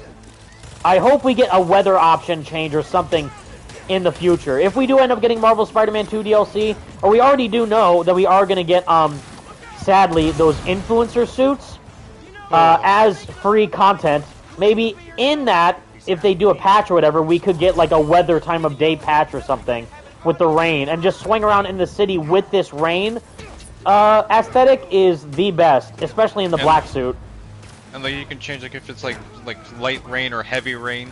That, and also have the option of the Bully Lowenthal dialogue after you beat crimes, because you don't get that after you beat the game. You can only do it during the story.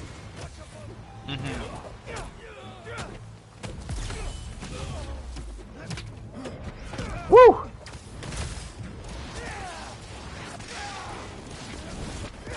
Oh my God, Miles, just destroy everyone in a 10-block radius, why don't you? His moves are going so crazy.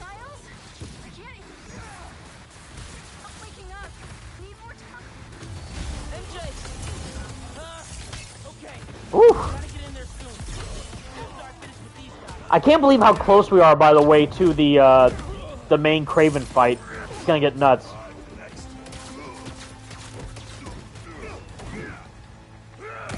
Ooh. Woo.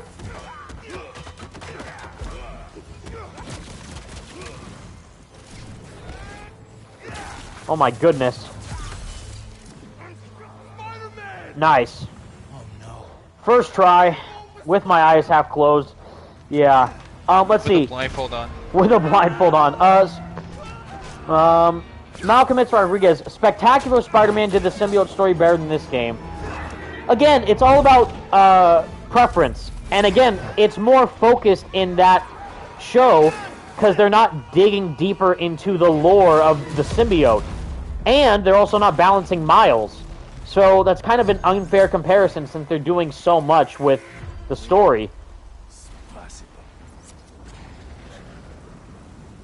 But I do like that version of the symbiote story a lot. Ouch. It's so weird seeing the Across the Spider-Verse suit just be full-on black with no web pattern and just the red stripe. That is weird. Yeah.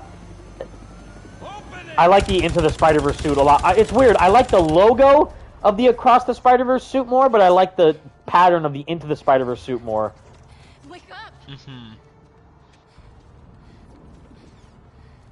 I've always preferred his Across the Spider-Verse suit than his Into the Spider-Verse. Really? This might Yeah, I Even love the no webbing? No, the webbing's fine. It's just I don't know. Like I like the all black and like the red racing stripes going down his arms and legs. Yes.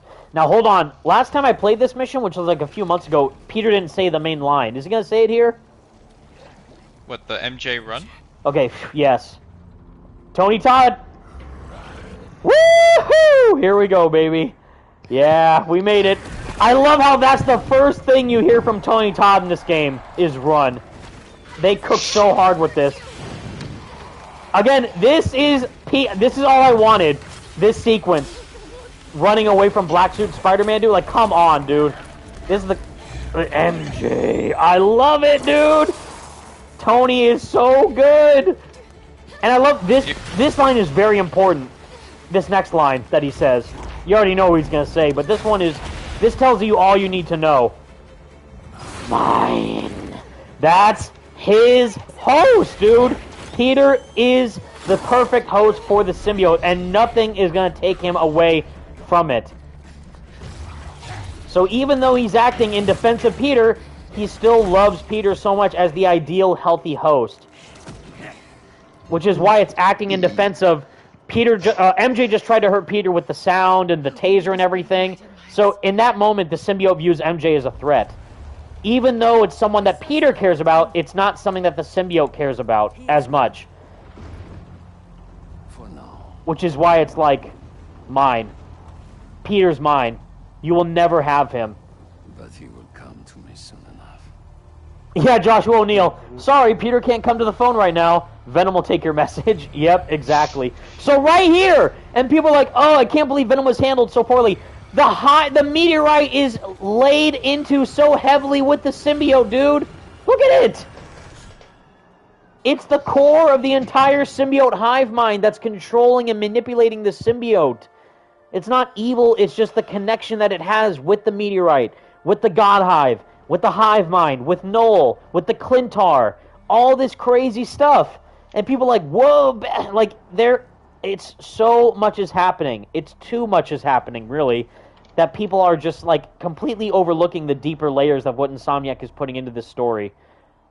And so you got Harry and MJ and Rio voicemails. He's like, whatever.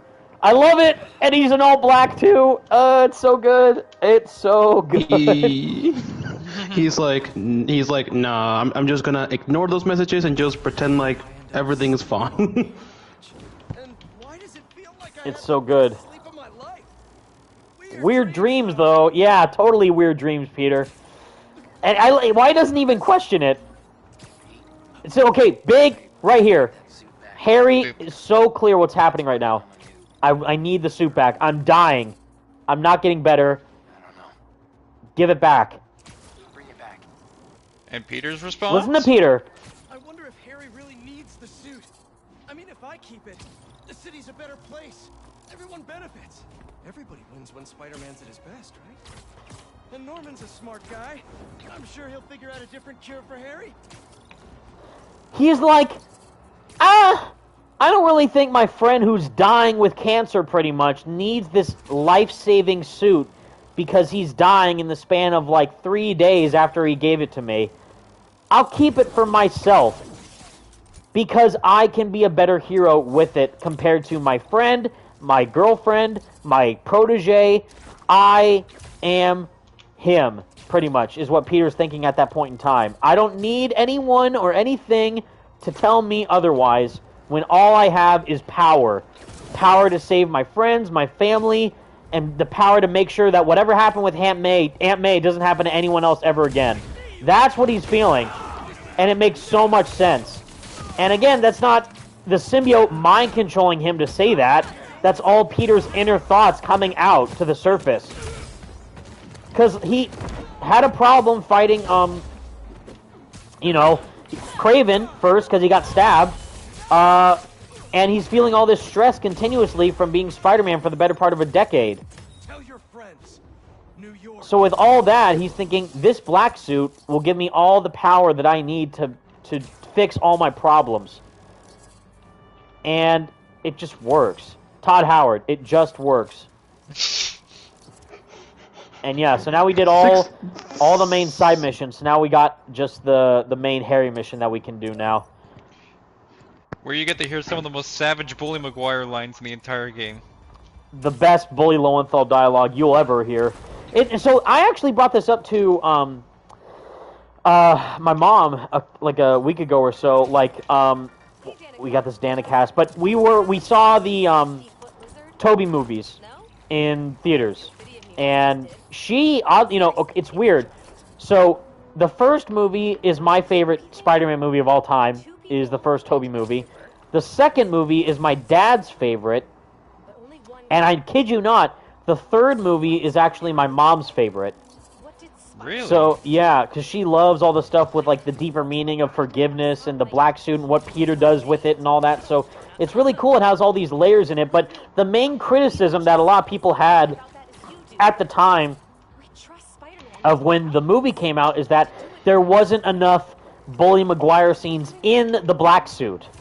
Like, actually in costume as Spider-Man. We just got the scene with Sandman, the first scene where he wears it, and then literally he just takes it off. If you think about it, it's only 3 scenes with Black Suit Spider-Man that entire movie. So the main criticism is that, yeah, if you're going to have the black suit and Venom, but not have enough of the black suit, why do the black suit in the first place? So it's interesting because, they do more the actor side of it, where you get more Peter acting out his inner frustration and desires and anger with Gwen and Ursula even, and being a pimp at the Daily Bugle pretty much, which is hilarious. And it's funny, but then also gets really serious. But then in this game, it's interesting because we get so many cool scenes with Peter in the black suit, in the costume, but only a few scenes with Peter outside of the suit, just as Peter. Whereas I love Yuri so much as Peter that I would have loved to have seen more of the deeper acting capabilities of him, like where we're gonna get one of the best scenes in the game is where he's full on Bully Lowenthal talking to Harry and MJ, but do more of that like with Miles or Rio and all that, and we kind of get that near the later end of it. But yeah, have that build up be kind of slow and steady, which it was, but have more of it, which it's interesting, that parallel from the game and the movie, because it shows just how high detailed these games are, that they can be treated like movies and cinematic experiences where you get these great narratives with the actors fully diving into, the deeper, darker parts of their characters. I love the music, by the way. Now we get to, like, the version 3 music of the Black Suit open world theme. With the drums beating up faster and faster and faster. I wanted to ask you, of the 3, so like this game has like 3 music for the open world. So like there's the Act 1 music, there's like the more obviously more classic orchestral music for Peter, and then the electronic type of music for Miles, and then we have the Act 2 music, where it's basically the black suit theme for Peter. And then there's the third act music, which is basically the symbiote invasion. And I actually want to know which one of the 3 act music would you is like your personal, like if you were to like rank, like give a rank to them. It's so interesting because Joshua O'Neill, he actually put it in a cool way. Miles' Act 1 music is so good. I also really like his Act 3 music. Miles' Act 3 music goes hard. It's really good. But for me, if I were to rank them, I'd say Peter Act 2 is number 1. Miles Act 3 is number 2. Peter Act 3 is pretty good too, but I just love the kind of deeper, evil hip-hop beats that Miles gets compared to Peter. We got a new black suit variant. And Peter Act 1 is okay. I think the Act 1 is unmatched, though, for the first game. Peter music, you know, the... Da, da, da, da, da, da, da, da, Yeah, da, da, da, da, da. Like, that's unmatched. And it's okay in this one, but it's not on that same level as, you know, the first game. But for Miles, his Act 1 music in this game is really good. Miles Act 2, not as much. I like it, but it's a bit more kind of like toned down a bit. Like it doesn't pop off as much. But yeah, the Act 3, Peter Act 3 made me feel like Venom was watching me. Yeah, that's a great point because it's like, wow, how we're getting to the thick of it now with, you know, Peter really kind of going the dark path with after separating from the symbiote, but now seeing Venom, you know, fully be born and now take charge throughout the city is crazy. What Miles suit should I wear? I'm gonna wear. Is there a Prowler variant for? What does that look like? I'll wear that. I haven't really worn the Prowler suit as much, but the gray and red Prowler suit, that looks kind of cool. What's the difference? It's more purpley Prowler. What's going on? Oh, it's like green. It's more green. All right. Well, I'll do the red Miles Prowler variant, and then I will do for Peter. What's the new black suit look like? What did we just get? Ooh, ugh. Muscle fiber red texture black suit. That looks kind of disgusting, but I'll wear it. I will say the anti-venom variant of the black suit. That one is probably like the best looking one in my opinion. That one looks amazing. The red logo one's pretty cool too. I think this one though, I get what they're going for with the red fiber, kind of like Carnage mixed, which is interesting. I wish though this was a purple Ultimate variant. That would have been sick. That would have went hard. Okay, but now we got to the thick of it. We did all the side missions in the city, as you can see. Where are we at? 71%. We're getting close. So now we're going to... I think maybe I might end this live stream after the Venom mission.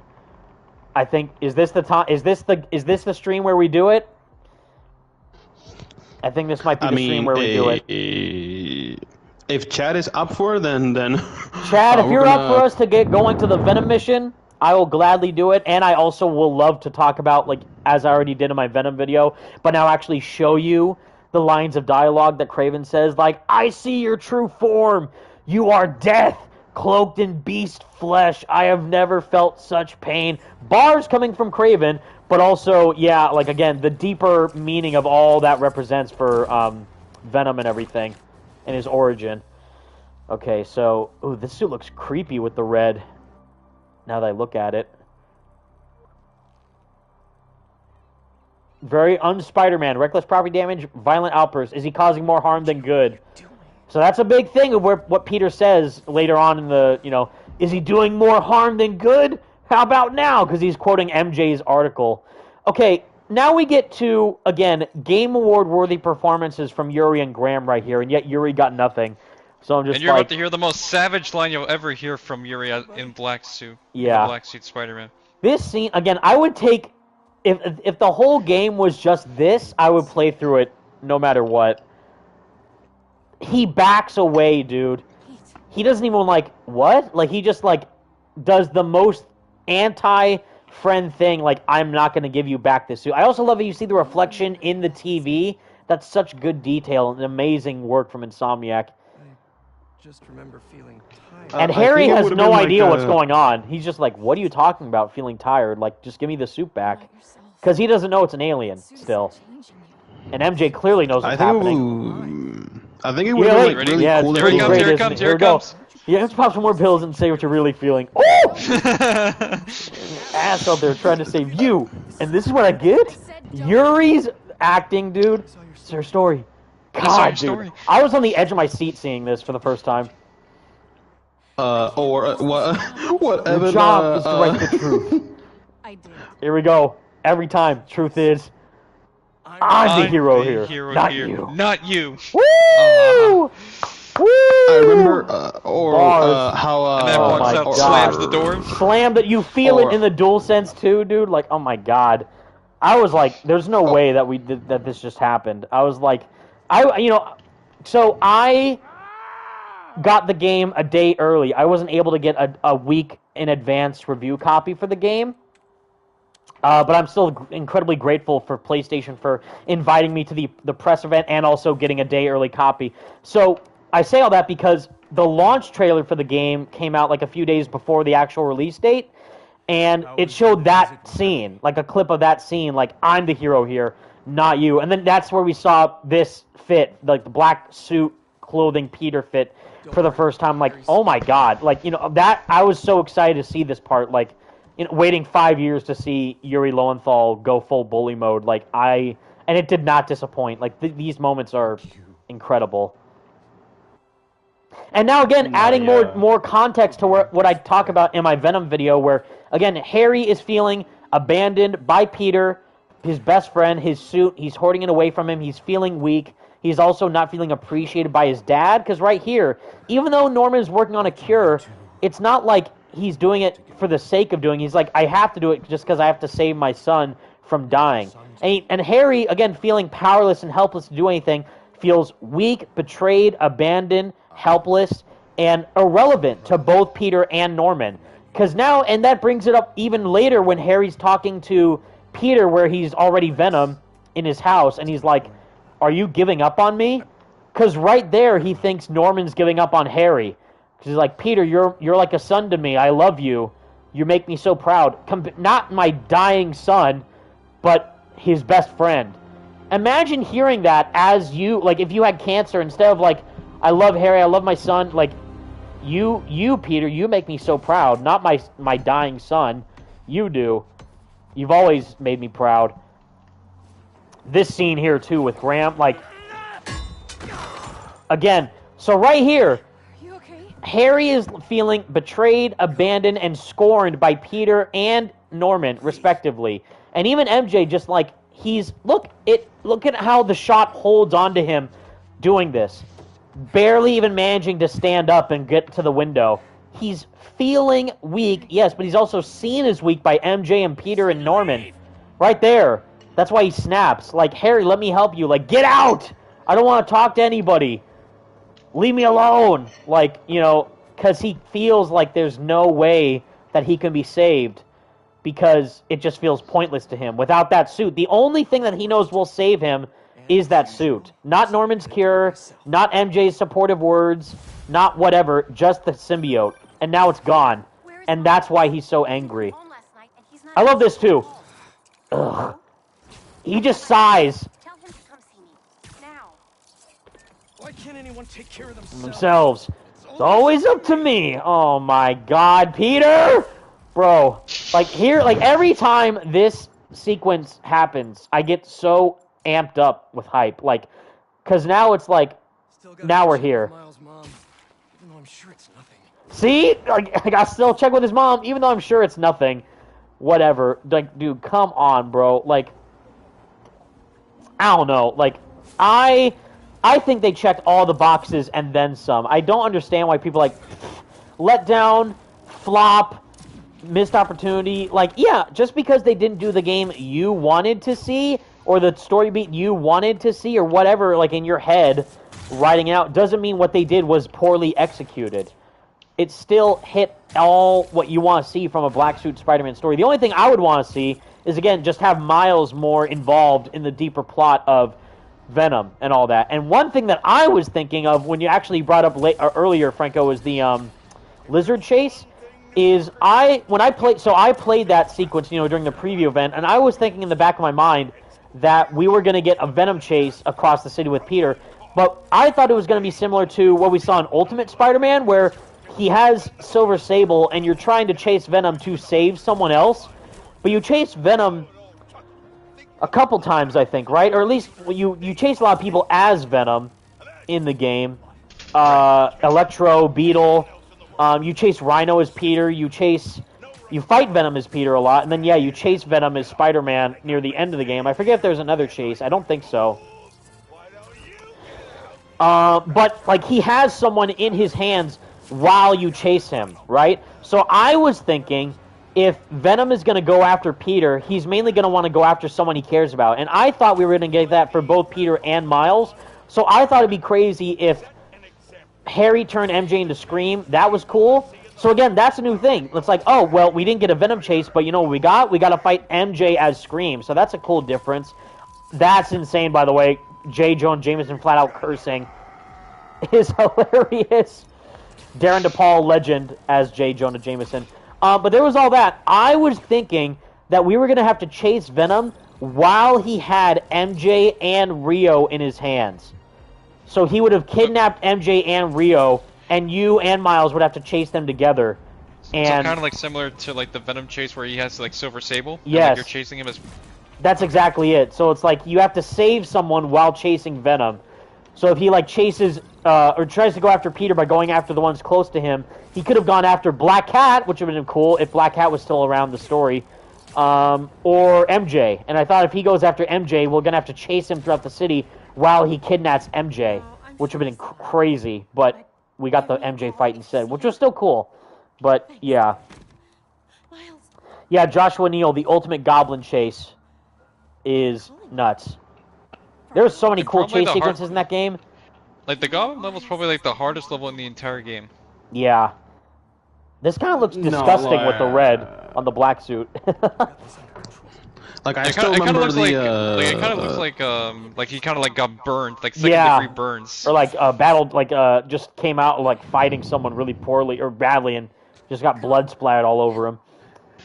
The veins on the neck make it look even more gross, but it's so good. Help him. I love, by the way, shout out to Jacqueline Pignol. We talked about this scene in one of our interviews. She's the best. This scene actually like kind of terrified me because it's like, please, Peter, by any means, please don't do what I think you're gonna do to Rio, please. That's exactly, yeah. I'm like, I was thinking, and you know, we speculated this all the way back when the game was first announced. Like, okay, you got Miles and Venom. Is Rio gonna get frickin', you know, killed now? Because she dies from Venom in the comics, so it was a lot. Yeah, and that and also it's like another thing too is that scene like when Peter's looking back at Rio, that was also in San Diego Comic-Con trailer, but that was him in the red suit, not even in the black suit. And so they didn't have the black suit in because obviously it's like they didn't want to spoil the fact that by that point he already has the black suit. Which is such a cool misdirect that they do in that. It's awesome. All these villains were gone. They got locked up. Shocker gone. Scorpion gone. Vulture gone. Electro gone. And Mr. Negative got locked up in here. Was he here? But yeah. Crazy. Which now makes me wonder, and again, Brian Intar has already said this, like they have so many more villains in store. And I like to think this is where Miles gets the symbiote container. He sees it here, and then he uses it for later when he goes and yanks the symbiote after Peter removes it. But, you know, now it's like in Spider-Man 3, if we're going to get Green Goblin and the return of Doc Ock, and more than likely somewhere down the line we're going to get Chameleon and Carnage, I wonder who else we could get as well featured in Spider-Man 3. The Big Wheel. Yes. He's the main villain. The only two villains that I had on my top 5 villains list that I wanted for the game, which you know you should go check out. Wink, wink, nudge, nudge. Yes. The only two that didn't make it were Hydro Man and the Spot. Technically, half right, half wrong, because we got the Hydro bench Easter egg in this. But yeah, I know what you mean. Yeah. Because you already got Lizard, Mysterio, and Sandman, so those are the only two that are missing. Correct.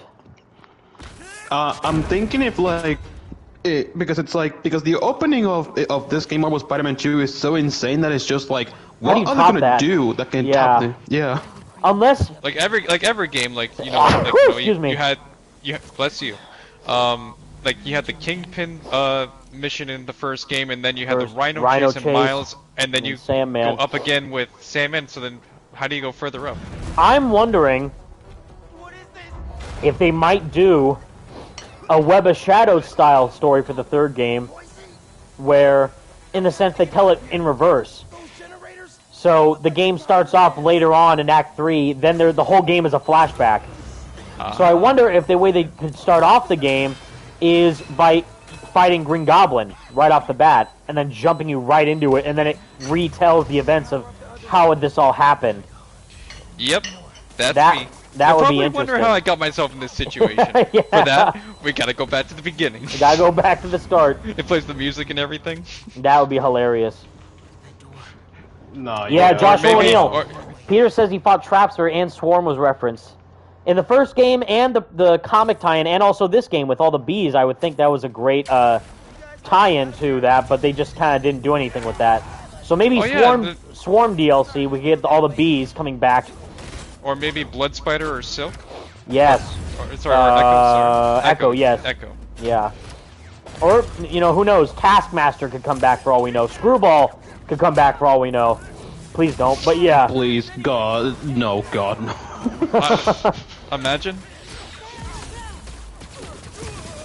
Oh, I know. How about, you know, if Chameleon is in the next game, you know, he disguised himself as Screwball, he gets annoying, and then he's like, haha, surprise, Spider-Man.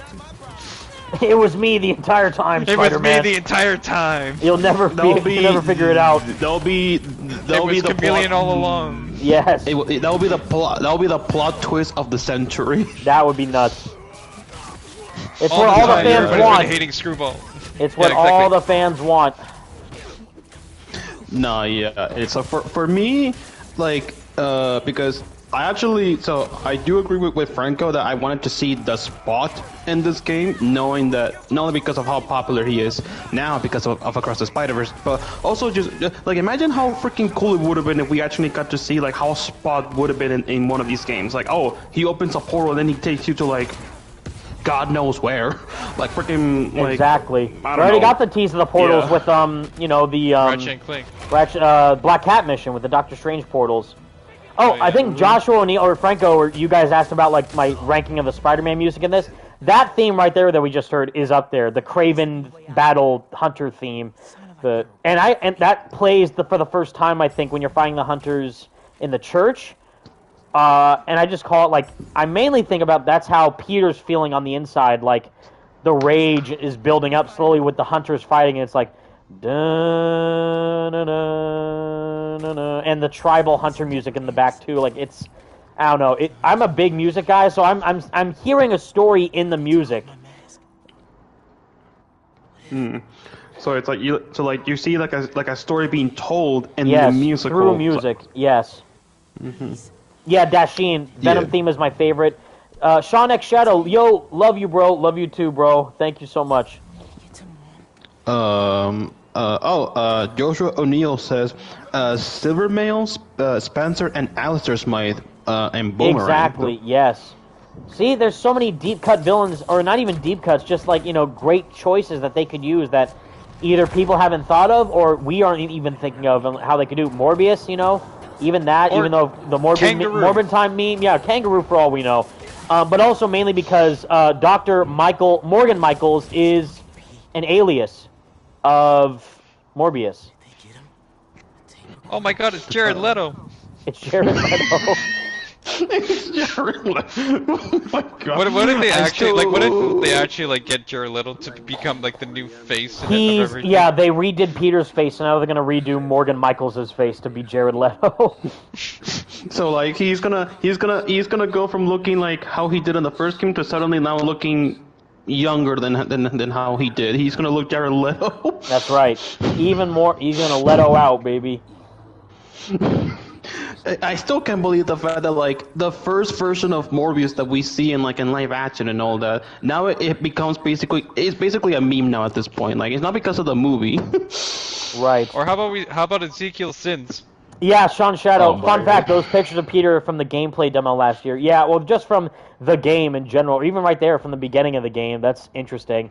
And then, yeah, right there, fighting in the lizard. But I find it so interesting that he cares more about Peter than it's actually double interesting because at first he didn't care about either Peter or Miles when he was in the city trying to find the ultimate hunt because he was only going after killers, all the villains who killed people.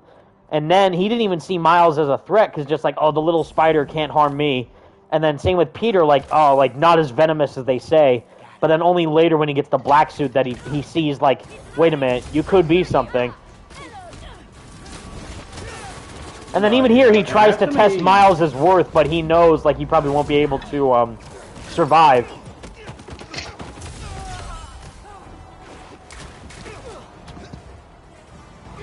Woo! Actually, I thought about something, and it's like, since Norman Osborn and Doc Octavius are going to be working together, I'm thinking, what if Norman Osborn gets someone else to work for him, just like how he did with Dr. Connors with the symbiote? What if he gets someone like Alistair or Spencer Smythe to work, like, hey, you know on this G serum Spider-Man or something? Yeah, like. Yeah. Like, give me some of your advanced technology. Well, he could get everyone. It's gonna be interesting because he could get everybody back in full steam ahead, trying to work on this cure for Harry. So, Otto, Morgan Michaels, Dr. Connors, and yeah, maybe like Alistair Smythe or someone else could come in. Also, I love this part of the game right here where he jumps through the window and like I love like, it. tribal chant. Yes, this part was so hype. Yeah, I know. Like when they change this, like the gameplay, I'm like, okay, what do you do? And then you go forward, and like they the big brutes slowly go to the side. They and, like, let you through, yeah. Like you shall pass. Like it's so this part, and they get and then, like it speeds up when you get closer and closer to Kraven. Yeah, like so the cool chants and thing everything. During the PlayStation preview event, one of the areas of the preview event looked like this area, like the Kraven Hunter Lodge with all the Kravenoff family history and the mounted heads of the animals and all that, and it was one of the coolest things I've ever seen. And a giant symbiote in a giant tank, like what we see in the beginning of the game with Harry. I don't know where they put that. It should be at Insomniac Studio, you would think, or PlayStation Studio or somewhere, but it's awesome that they went that far out to make it look so realistic.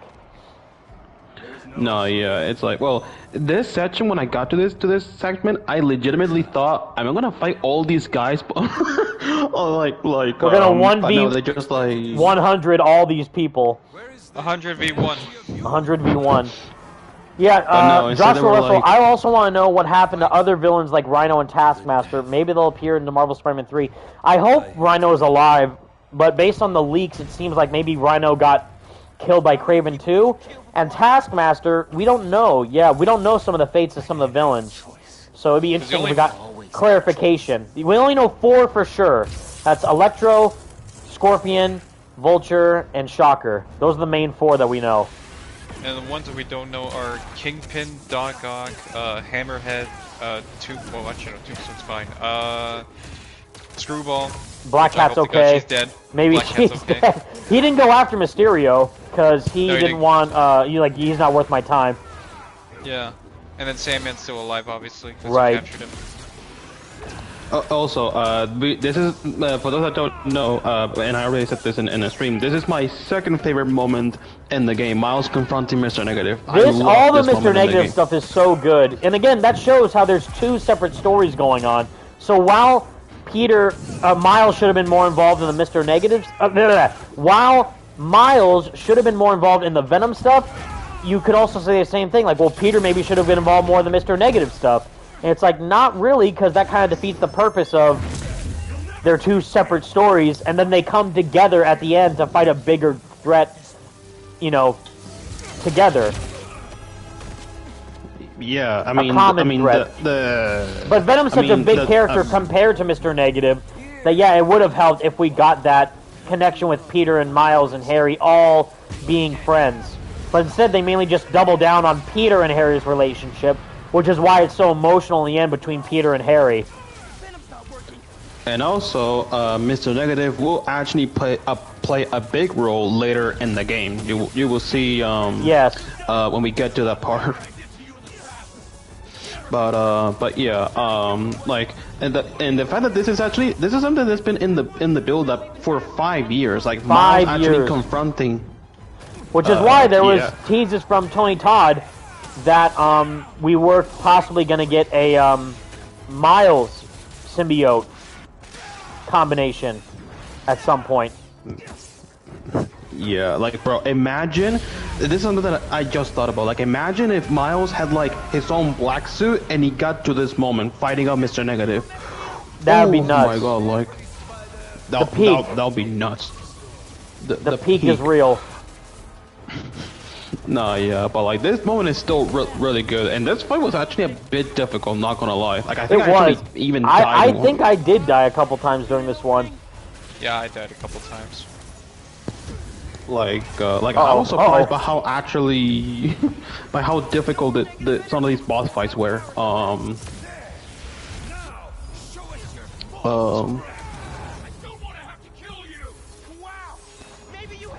Yeah, again, there's so many good moments that all, again, great story moments for Miles and Peter all working in unison. It's just that the deeper angle with Venom could have been a bit better executed, but it still was good. Just, you know, since I'm such a big Venom fanatic, that maybe it could have been a little bit better with just the Miles side of things. But this, again, we still get great moments like this with Miles. Yeah, it's just that I kind of wish that that Miles was like, you know, a little bit more involved in the Venom storyline. Because you know, as we pretty much said, he kind of does feel like he's been pushed to the side, in this game. Right. Again, I think that's just mainly because it's Peter's main story rather than Miles, but he is still just equally as important. But Yeah, Peter is obviously at the forefront for all this happening. No, yeah, and like, and I still can't believe that the fact that like we get like the fact that like imagine. So the black suit has been something that we've been waiting for 5 years. Miles confronting the killer of his dad with Mr. Negative. Also 5 years. And like, also 5 years. What else?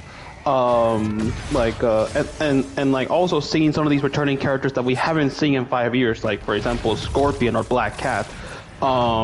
It's like, bro, like this literally does feel like this is something that they've been wanting to do for years, and the fact that it finally came to reality and seeing how they handle it. I mean, yeah, there were some flaws and maybe some, you know, maybe one or two decisions that we may not completely, you know, be on board with it, but the fact that they even did it to begin with, it's like admirable, really.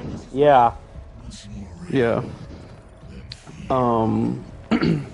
Also, this section where you actually go through, like with Mr. Negative on Miles's head, Very was, like, cool. insane.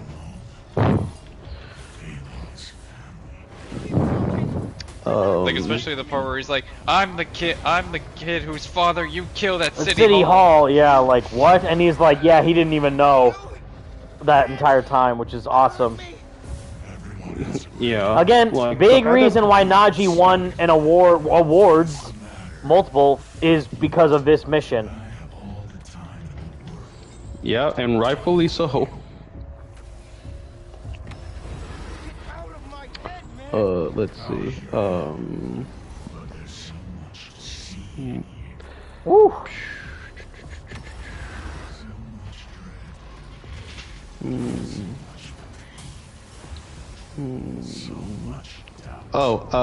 Dasheen says in the chat, also, Electro can come back as pure energy. So it's like... That would be cool.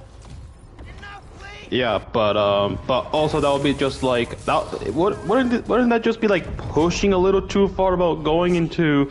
Because it's like, if it comes back, then that basically will make... retcons like, a lot of the deaths. I also love that we get this hallucinations with Peter in his head. That's awesome.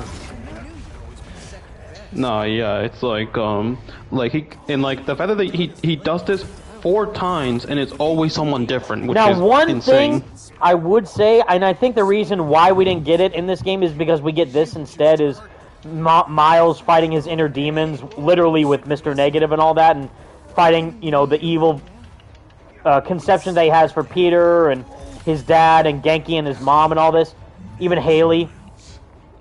One thing I would have liked to have seen is almost like what we get in the Spectacular Spider-Man, but also I think in like the original Spider-Man comics with like him fighting himself in his mind. So like Spider-Man with the black suit fighting him in the red suit, you know what I mean? Like, yeah. if we got that, like, you get the Miles Peter fight, which is already awesome. But what if, like, the final boss phase would have been Peter fighting himself in the black suit with his red suit? And then the whole scene where like you like rip off, Take it off, the yeah. symbiote with the QTE, Yeah. like, stay the same. But again, that's why we didn't get that, is because Miles is here to do that instead. Yeah. So again, that's more just like a fan nitpick rewrite like that I would have done, just to add more depth to it. But that's not to say what we got was bad. It's just that, yeah, it would have been cool if we got this too, on top of that.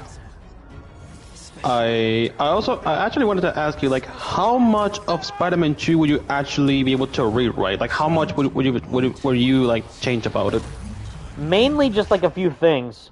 Like, you know, I already did my whole Venom spiel, but also one thing I would have liked to make the progression of Peter kind of being more aggressive as the black suit gets onto him a bit more apparent is, you know, the scene in the boat mission with the prison outbreak on the boat, and Miles, Peter says like multiple times, Miles, I need your help. Spider-Man, please help me, because I can't save all these people, and this giant propeller is about to explode and kill everybody.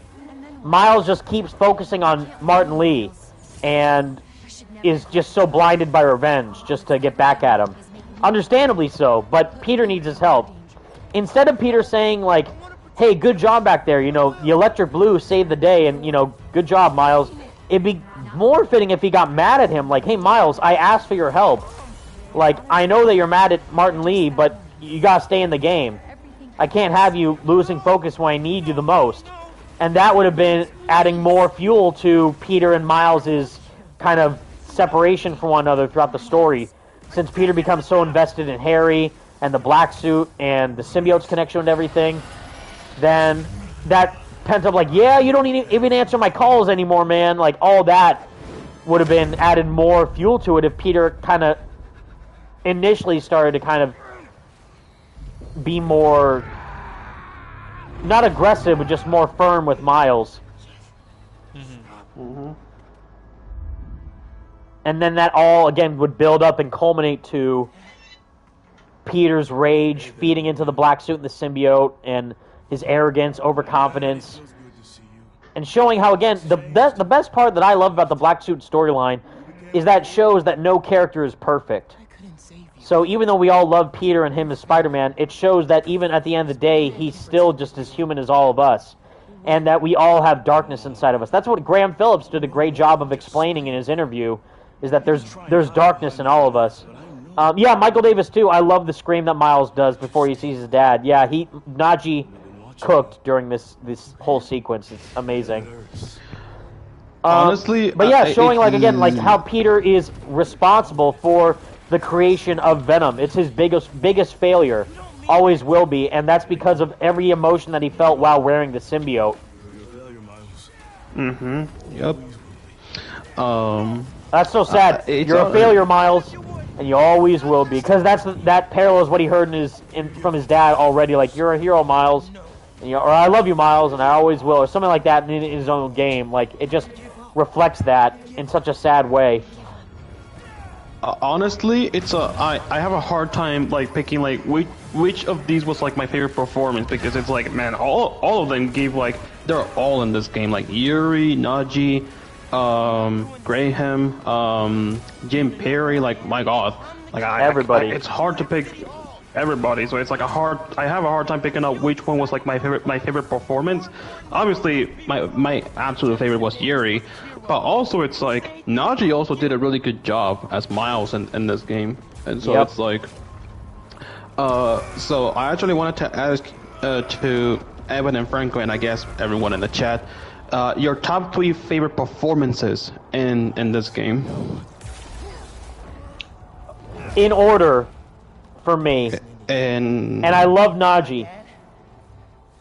Don't get me wrong. And I'm so happy he won, and he's the best. But for me, it's Yuri, Graham, and Tony. So Yuri Lowenthal, Graham Phillips, and Tony Todd, in that order. For me, it would probably be Yuri.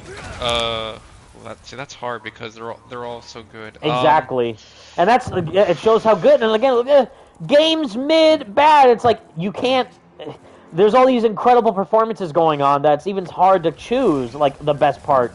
Same with Jim Peary, as well as Kraven, like... Okay, I got it. They have all So- these highlights, too, so it's like... Okay, yeah. So for me, it goes Yuri first. Even Stephen O. Young cooked during this whole mission. Yeah. For me, it goes Yuri, Naji, and then Tony Todd. Nice. And then followed by Graham Phillips. Even though I love Graham, he's great. But Oh like Tony my Todd God. like stole the shot. Here we go. We're here, baby. We are here. Where is Spider-Man? Where's Spider? Like, wouldn't it be like, you're right there, dude? I was waiting for a hunter to be like, aren't you Spider-Man? Oh my god, no, for me it would be, I mean, obviously Yuri's number one for me, absolutely, no doubt. But also Jim Perry did a freaking amazing job as Kraven in this game, like, especially in the Venom boss fight where he's like, what is the, Okay, wait, here we go. Wait, hold on. Dr. Connors. Important context to the symbiote. At you. That's right. That's you. Sorry, I sneezed. I'm busy. No one listens. No one listens. So good. I don't know about that, Doc. Again, you're not the one who's wearing the symbiote, so I don't agree with him with saying it's affecting your mind. It is affecting his personality, but that's only, again, amplifying everything that Peter's feeling. That's even what Mr. Negative says, and it's almost contradictory because we got two separate viewpoints. It's like, oh, is the symbiote controlling Peter? But then Mr. Negative says it twists your desires. So it's only acting upon the inner feelings of what the host is already wanting to do. It's not doing anything out of the ordinary for what the host wants. It's just acting upon what they're feeling already inside. So it's like, who do you listen to? For me, I, again, think it makes way more sense for Mr. Negative's viewpoint with it twists your desires. Can't forget about Lee. It already said he was senior feast. Is adding and acting upon your own inner feelings. Yeah, and like, but for Dr. Connors, but again, even says, later, sorry, it's a Ghosty, like, wait, what were you gonna say? No, I was just gonna say like what Dr. Connors said. Like he has, from a viewpoint, it's like, oh, it's affecting his mind in the symbiote. What he said. Right, but then even later, when Peter's like, "How do you feel?" or he asked Peter, "How do you feel now that the symbiote's off you?" He's like, "Good, relieved that it's over, ashamed of what I did," and he says, "It's not your fault. There's so much we don't know." So that already is like they already are kind of being very ambiguous with how they're portraying the symbiote in this game. Yeah. I love how Peter doesn't even want to talk. He just immediately tries to hurt Mr. Negative. Like, he's yeah, like, well, he's like, wrecked. get over here. I got nothing I got nothing to say. Exactly.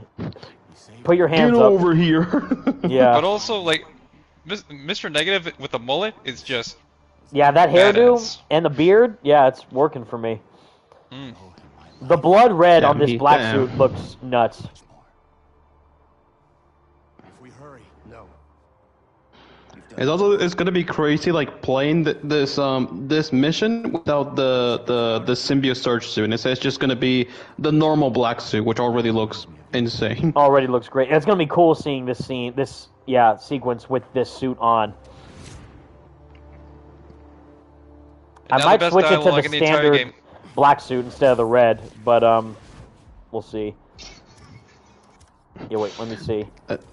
You ready? Here we go. Time for the best dialogue. Let me. Yeah, I got put on this suit though. Just I know we're gonna switch into the symbiote surge suit, but I'm gonna wear the standard black suit. So just to add more depth to it. But yeah, here we go. I can quote this whole thing, by the way. Like Yuri just kills this moment. Here we go. Everyone, leave a like and share the stream. We're getting to the big point, the best point in the game. Share, subscribe, like. We made it, y'all. After so many streams, we're here. More harm than good? How about now? Now who needs the old Spider-Man? What's so great about the new Spider-Man anyway? He can't even stop some hunters. He destroyed my life. I'm going to lose May's house because of Venom. Kraven. Kraven. Here we go. Kill Kraven. Woo! Yeah, baby. Yeah, baby. We made it. This is Oh, it, man. boys. Leave a like for Tony Todd, baby. Come on, dude. And you're alone, though. Woohoo! And you're, please. God, this whole sequence, oh man. Here we go. I don't know, This whole dude. scene, here we go. You ready? This You whole ready? scene. Oh, with this suit on too, is gonna be crazy. Where is he? Immediate is surge. Woo! Where is Where's Spider-Man? Spider-Man? Oh my god. Woohoo! The rage sounds Peter makes during this, Yuri Okay, goes here's insane. Here's something Where interesting. he You know, I was is full Batman status. Woohoo! Tell me. Tell me! Actually, so you know, like how, like in the cutscene, like you know, like where he touches the meteorite and the suit changes. Yeah. I think it would have been much cooler if, you know, like when Kraven like holds him like against a tree and like he's like crushing his head. It's like, you haven't like shown me your true form. It's like he's crushing his head. That's when he turns into like that version of the The suit. surge, yeah, that would have been cool. Or when he's in the cage, and when he breaks out. Yeah, that would have been. Or Yeah, what I was that would've been thinking better. almost if I was expecting him to do like a third form, so we get the standard black suit. Wait, hold on, this moment right here, dude. What? Oh my god, and then that guy just crapped his pants. So I was thinking we were gonna get a third form during this moment. So we get the original black suit, and then like in this, after he bonds with the meteorite, then he's permanently in the rage mode.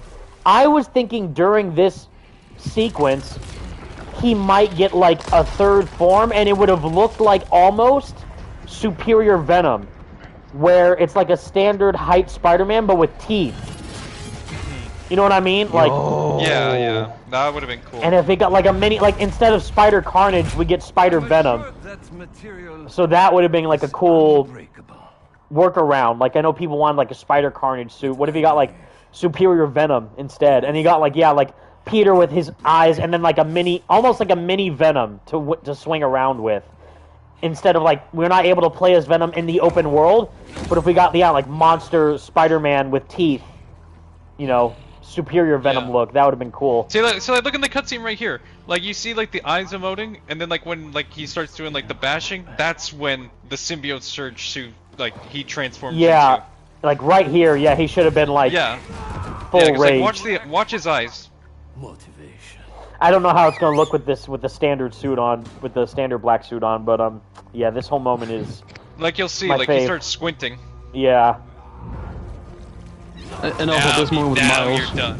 Now you're in for it. Yeah, now you're in for it. He squinted on the tree, which was really cool. He got really, Yeah, like, see, look. See right there, he's squinting. yeah. Oh, man. Like, give it a second. Yuri, give him his flowers. Where? Come on, dude. I'm just saying, fun fact. Fun fact. Oh my god, dude! And that's where he lost his voice. My jaw was on the floor playing this for the first time. I couldn't believe what I was playing. Come on, get parried. Woo! And that's the moment where he lost his voice. Yep, understandably.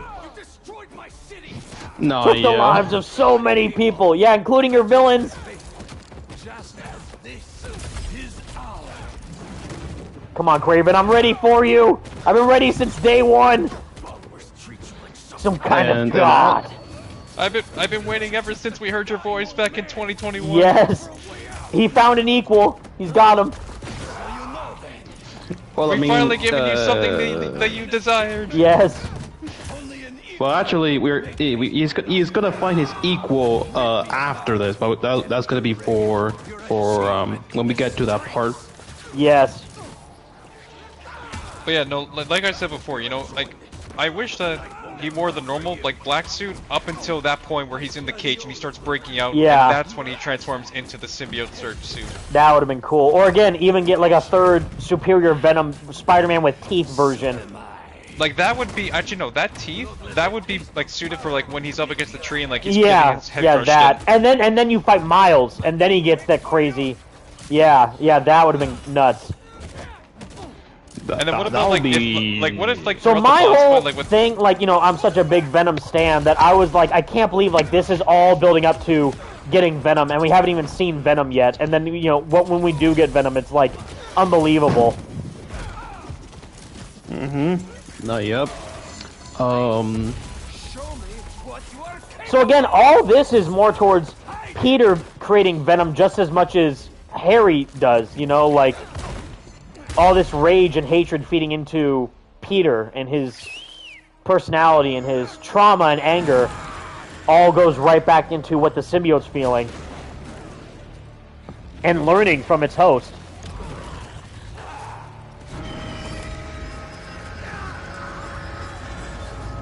The tendrils look so clean here, dude. Like, oh, man.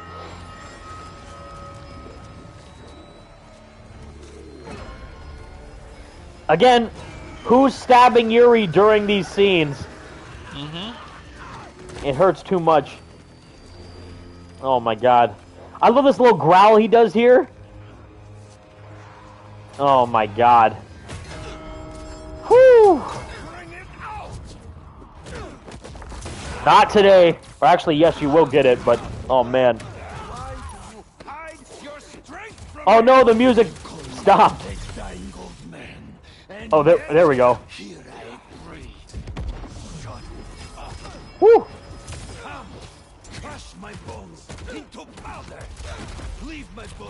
Every line Kraven says is like chef's kiss. Chef's kiss. Almost like a philosophy lesson in and of itself. Like the meaning of life and death. Like, you can learn so much from him alone. Oh shit! A super chat from Comic Book Reporter, $2. Oh, who says, "Thank you." He says, "Who's better, Black Cat or Gwen Stacy?" We already know what the answer is. If you guys know anything about me, you know the answer right out of the gate. He doesn't even need to say it. I don't even have to say it, but I just did. Yeah. I don't know. I just love Black Cat and Spider-Man's dynamics so much. Again, just go play the Heist DLC, and you'll see why I like their dynamics so much. Even though Black Cat in that moment manipulated Peter, it's then, you know, clarified later, like, I'm sorry I tricked you, because she cares about Peter at the end of the day. And even though I know this story is very controversial, I do like elements of what Kevin Smith did with the evil that men do, because of how it starts to show how Felicia cares about Peter just as much as she does about Spider-Man. And again, like, she has like a equal, or Peter has an equal, because with MJ, even though that's like his true love, Felicia almost feels like his equivalent, because she can keep up with Peter during all of his Spider-Man stuff. Tony's saying killed too during this sequence. Like, oh my god. Oh my god.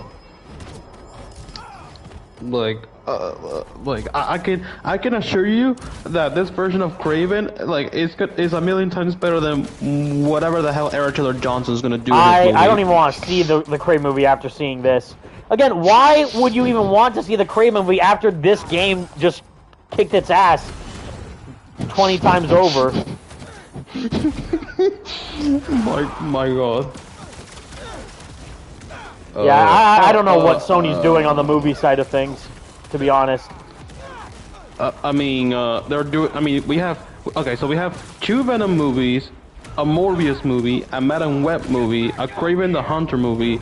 We're gonna get El Muerto next, probably, which is like, what? It's like what Sony is doing now with their movies. I honestly don't even want to know. Yeah. Woo! All right. Ended it with the black suit Tempest, yeah, and now he gets the Surge suit back on. $2 donation, thank you, Comic Book Reporter. Peter and Gwen are married in the comics now. Really? I know Peter and MJ are because of the Ultimate Spider-Man comics. Oh my god. I haven't seen that about the Gwen Stacy and Peter getting married, are they? Maybe I just haven't been keeping up with the comics as much. But you see, But that's the that's moment where he interesting. should have gone the third. I know there symbiote was suit, right there. Yeah, right here, and then he fights Miles with like teeth would be nuts. I know there is a comic, or there was like a little spin-off annual comic thing where Peter and Felicia acted like they got married, and then they infiltrated something under that ruse, but it was just a trick. It wasn't real, which hurt me because I'm like, come on, can't there be a what-if alternate reality somewhere where Peter and Felicia are married or whatever? There was even a cool black suit Spider-Man story actually where Peter keeps the black suit for longer, and he actually takes Felicia to meet Uncle Ben's grave. So you get really like a personal moment with Felicia and Peter bonding with that. Which suit am I going to wear during this fight, by the way? Yeah, I was really about to say, which suit are you gonna do for this mission? Should I do a symbiote suit? Symbiote versus symbiote? And then what suit do you want Peter Yeah, to... yeah, I'll do the King in Black. I was just thinking that. Yep, okay. Cool. Alright, we're here. Come on, Pete. You almost killed him, man. What are you doing? This is we come to my favorite moment in the entire game, pretty much. Miles versus Peter. But wait a minute, hold on. If you still have the black suit on, so then you're basically ripping off the black suit and you still have the black suit on. That's right. I know. It's like we trade one to get another. Bro, like You're this in the way, moment. Miles. You're in the way. Oh, it's so good. You're not better than me. Oh man, Yuri again. Come All I on, wanted dude. was to protect. Woo. And My when he mind was says, blown "Here," when doing this for the first time. and dude, you don't get to teach me. You're all about revenge. Yeah. You're always running away from your Don't problems. try to mentor me. Yeah. All I wanted to do was to save everyone. Oh no! Oh! Did you Dang! die? Oh my God! Look at Peter. He just freaking taunted on me. Yeah. Ah, shoot. I pressed up on the D-pad instead of down. Yo, he emoted on you. He totally emoted on me. Oh man, it's all right. We start off the fight anyways with the wrong suit, so it's okay. Man, and I actually remember. No one saw that.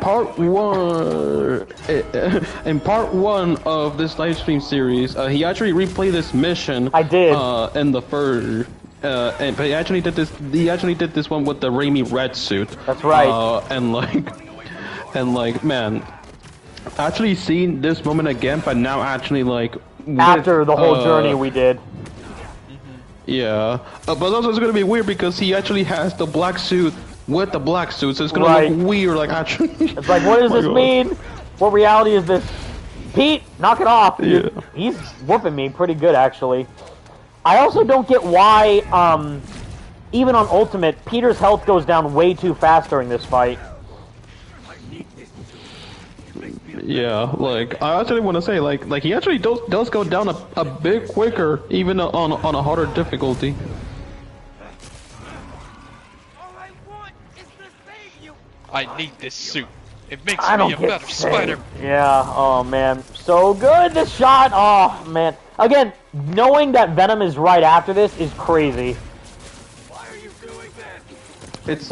It's like, bro, In a good way. Not in oh, this is so rushed way. Just like, wow. All these back-to-back moments are amazing. Oh man, MJ. May. Oh my God, Yuri. Now the city thinks that I'm the problem. I'm the problem. The problem. Thank God, I'm the problem. And that's the symbiote talking too with Peter. And that's a literal thing, and that literally, he thinks it's doing a good thing. It's like, and that's why it says later when Peter's fighting Venom, we gave you everything you ever wanted, and you threw us away. Because it genuinely thought it was doing a good thing for Peter. It was only acting in the benefit of its host. And not the evil way. Yes. Joshua O'Neill says, "Oh, there's an additional line Peter says when Miles is camouflaged and says, we and us in different faces." So he actually says, you don't have to hide, Miles. I know where you are. That's right. Because of the symbiote. I'll do that now. I never did that my first playthrough, but I saw it again when on my second one, I think, when I was gathering footage, and I'm like, what? That's so cool. That's actually kind of scary too. Because even though he turns invisible, he still knows where he is. That's actually like terrifying to think about. Like, but imagine, see, even there, like, I can't let this go. I'm finally everything everyone needs me to be. Because he genuinely thinks he's doing good things with the suit on. That's why he wasn't even willing to give it back to Harry. Because he thinks he can do more good with it than Harry could with just having it for himself. And what Miles says here, like, people in my life keep dying, but this kind of power is the reason why they're gone. Not you, not me. And Peter's like, shut up, like, bro. It's like, man. Because he knows, like, again, all the power, none of the responsibility, and that's what Peter's feeling right now. Yeah, it's like Peter's like he's doing. He really thought that, like, with the black suit he was gonna be like the perfect hero. Like, I'm everything the city wants me to be, but instead he ended up turning into basically the opposite of who he is. It's just a great dynamic parallel between Peter's own overconfidence and arrogance. But also his overall, trauma and pain that he's feeling. Yeah, see, you can't hide from me, because of losing Aunt May and MJ and all that, and just hoping that he'll never have to go through anything like that ever again. So that's why the suit, with all that power, he won't have to worry about that. Woo, okay. Yeah, I mean, we got it. Ooh. Time to change costumes. To the same costume, and to the best QTE I've ever seen in any video game, honestly. And also, you're alone though. I feel so like it's like, bro, are you sure that you're like that no one was like stabbing you in the recording booth? Because it's like right there, like, is he getting mauled by a bear or something, dude? Like, come on. Like, don't hurt my goat like this. I can't see him in pain like this, dude. It's too much. It's too painful. I love also the blue and red highlights on this suit, too. How's it gonna look with the black suit on the black suit? Wait, what? What does this mean? What does this mean? Shed one skin for the same skin? Yes! But it's also like the red one, too? Yeah. Oh, no, it's all black. Oh, it's no, all yeah, black, this is the all black one, yeah. I thought we still had the red. No, I switched to black just to get more in the fitting mood. But yeah, actually, it's like, wait, what? That actually would have been more terrifying if you still had that on. That would you're be basically disgusting. like peeling off your own skin. Yeah. Ugh, God, yeah. Your own flesh. It's like, wait, Pete, you still have that suit on. Wait, it's like, wait, what? Like, I don't get it's it, like, it's like, oh, I got rid of the black suit. Oh, wait a minute, I have another one. What is going on? Forgot about that, yeah. Oh, man. I love seeing, though, Peter unmasked in the black suit. It just looks so cool. Even though this is supposed to be in the red suit. It's weird, but it looks cool. It looks amazing. Actually, I really like this moment with Peter and Miles, actually.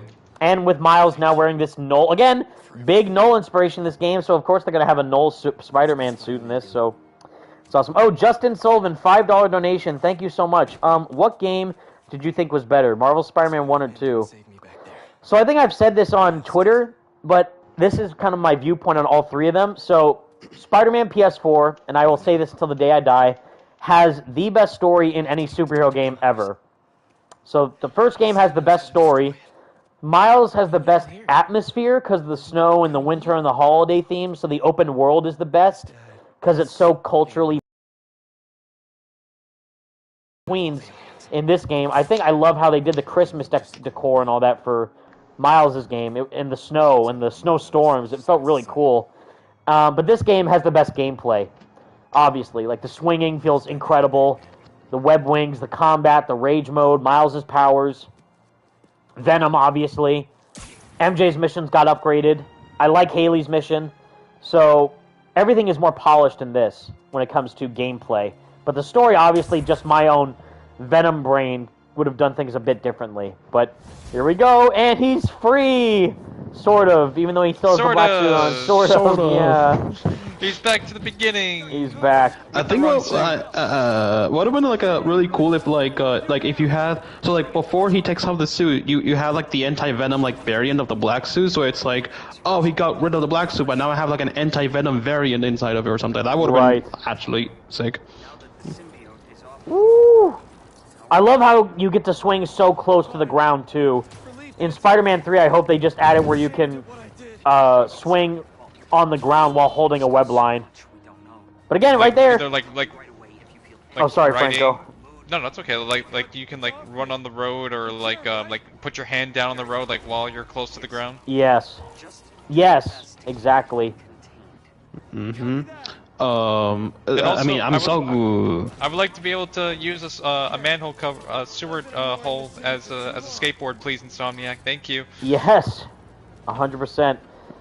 But yeah, like like the again, what Dr. Connors was saying, like, you know, it's off you. Just, you know, make sure that you're still okay, because there's still symbiote particles left in his body, just like what we got in the Ultimate Spider-Man game. And with him now free of the symbiote, he's saying, you know, I'm cured, right? Like, yeah, like I feel bad because I'm ashamed of what I did. And he's like, yeah, well, don't blame yourself. There's so much we don't know. Because there's all this deeper lore again. So see, right now he's calling to apologize to MJ.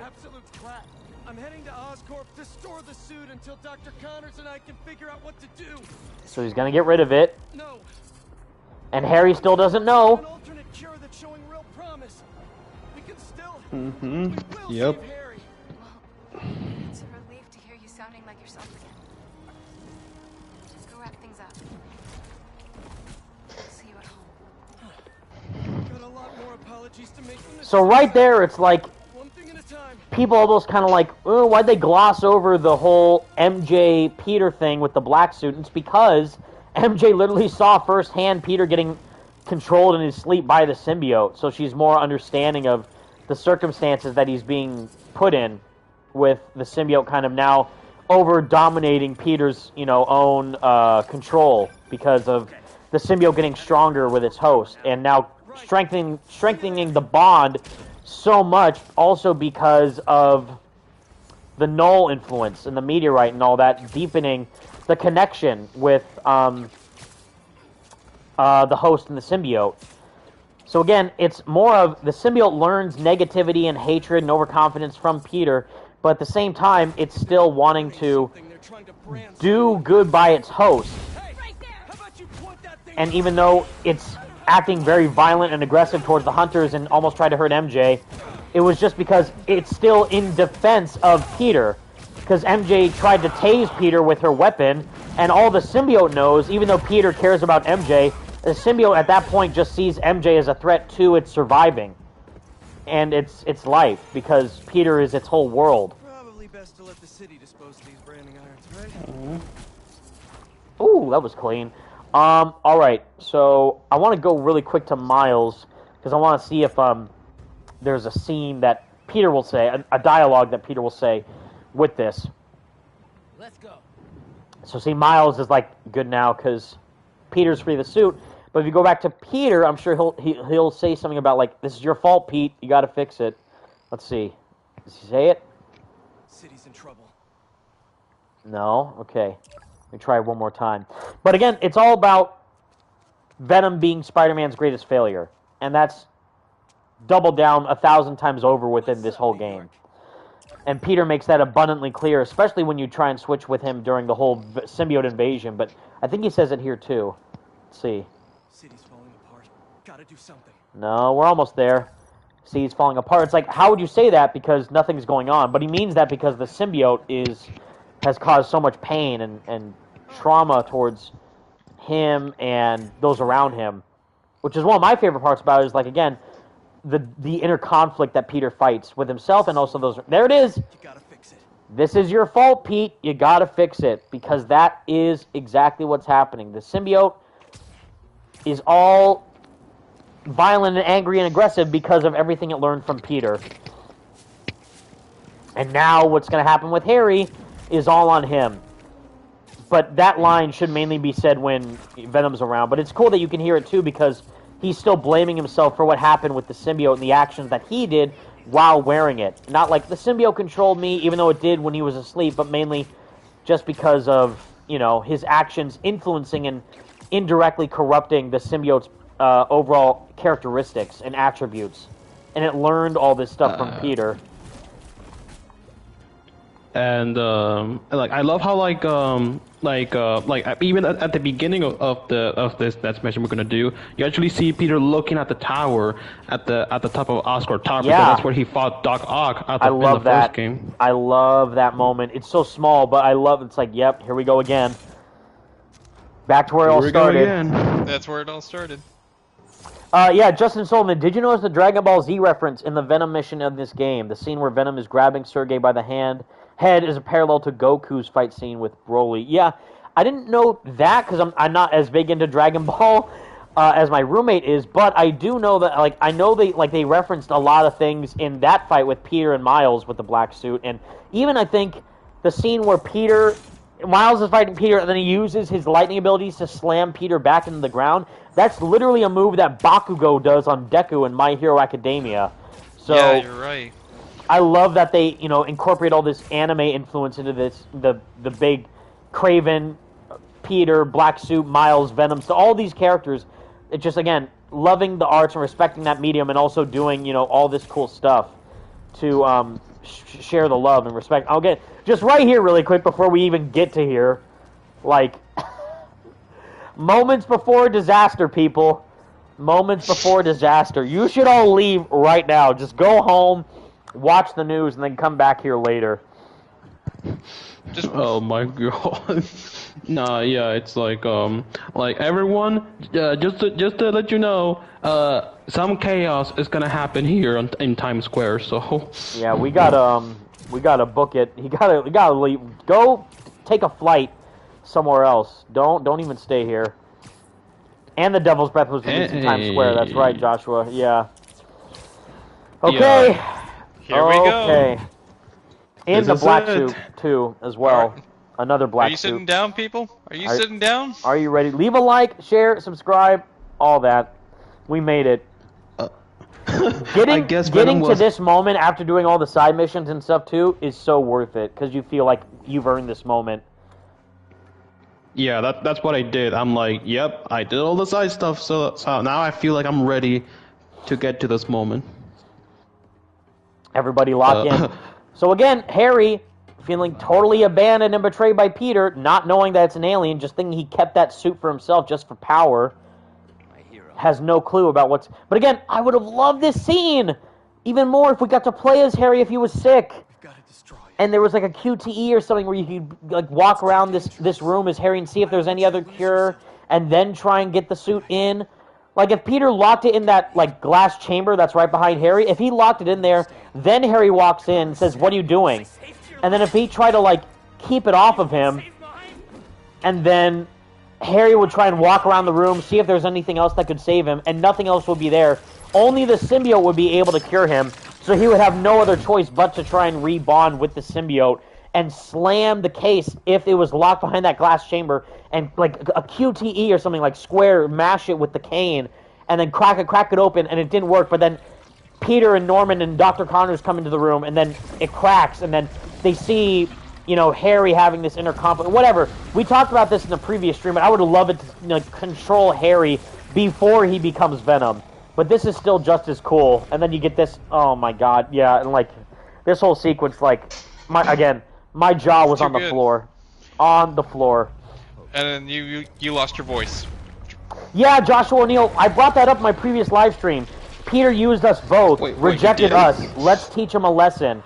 Yes, that's exactly what I was talking about. Like, have that be even more impactful to Harry and the symbiote bonding together to go get revenge or feel hatred and resentment towards Peter, and have all that build up to now.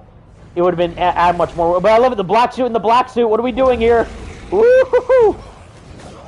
Yeah, here we go. The last time I played this mission was during that previous live stream, like the first live stream when the New Game Plus update first launched. That was back in March. So I haven't played this mission in 2 months. Just get that off of him. Joshua Jeter, yo, finished my own playthrough on Ultimate. It was just me, or was it way harder than Spectacular? Yeah, I feel that. Ultimate is pretty hard, but it's fun. Here we go. Woohoo! Square to attack, baby. Yes. And that's the moment where Evan lost his voice. Yep.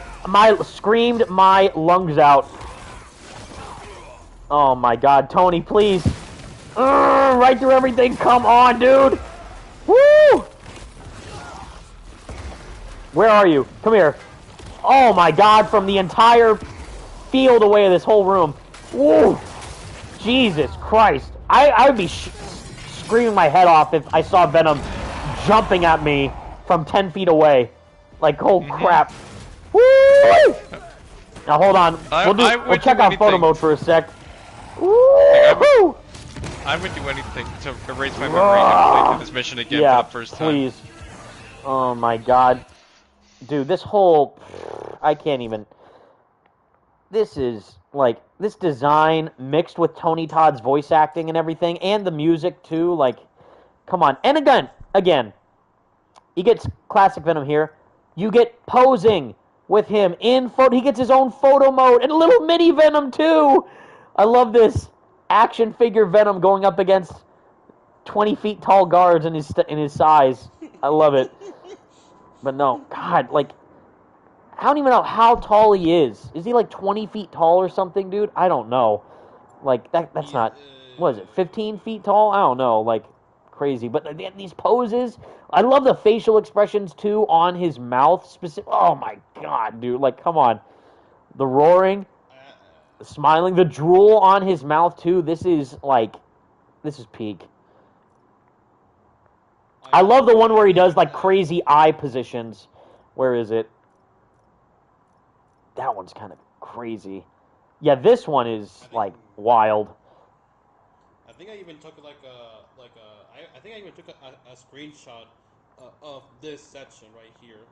I might send it to you later, but yeah, like, the fact that they actually added, like, options to Venom in photo mode, it's like, bro, it's like they knew. They were cooking with this. God, that whole... So this... Yeah. God, I mean, if you just, like, dim the lighting and everything in the background, like, the fire, too, and the lighting with the red and the blue, like, God, this looks so clean, and it's, like, the textures of the symbiote and the design, they outdid themselves with this, honestly. I was, again, like, I wasn't even, when playing this for the first time, I didn't even check photo mode, I was just having a blast rampaging through the entire Oscorp building, but yeah, oh God, these poses, yeah, so again, if you know, you know. We're not talking about the leaks. But if you know, you know. The fact that Insomniac made an entire photo mode set and move set and level dedicated to Venom tells me that they are not done at all with this character yet. You're not going to give an entire move set to a character, put all this time, money, effort, budget, talent behind dedicating an entire crew of people making a moveset for this character and not expand upon that further. That's all I'll say. And even without knowing about leaks or whatever, that already gave me an inkling, like, that you're not done yet. This is just the start, and I can't wait to see. Look at this wallpaper material worthy screenshot right here, dude. Come on. I actually wanted to ask you, so, like, do you actually use the photo mode with Venom for making the thumbnail for the Breaking Down Venom video? I almost did. So, fun fact about that. Shout out to the amazing Nova Artist on Twitter. He made that thumbnail using elements of the photo mode. And I saw that because I was trying to find a good picture to use for my Venom video thumbnail. And I saw a lot of awesome shots with the photo mode poses and everything. And I tried to do one that, like, was really iconic for Venom. And I saw that one, and it's cool because what he did is that he mirrored the pose that Venom does in the Ultimate Spider-Man comic cover where he's roaring at the moon. And I forget what issue cover that is, like maybe issue 35 or something.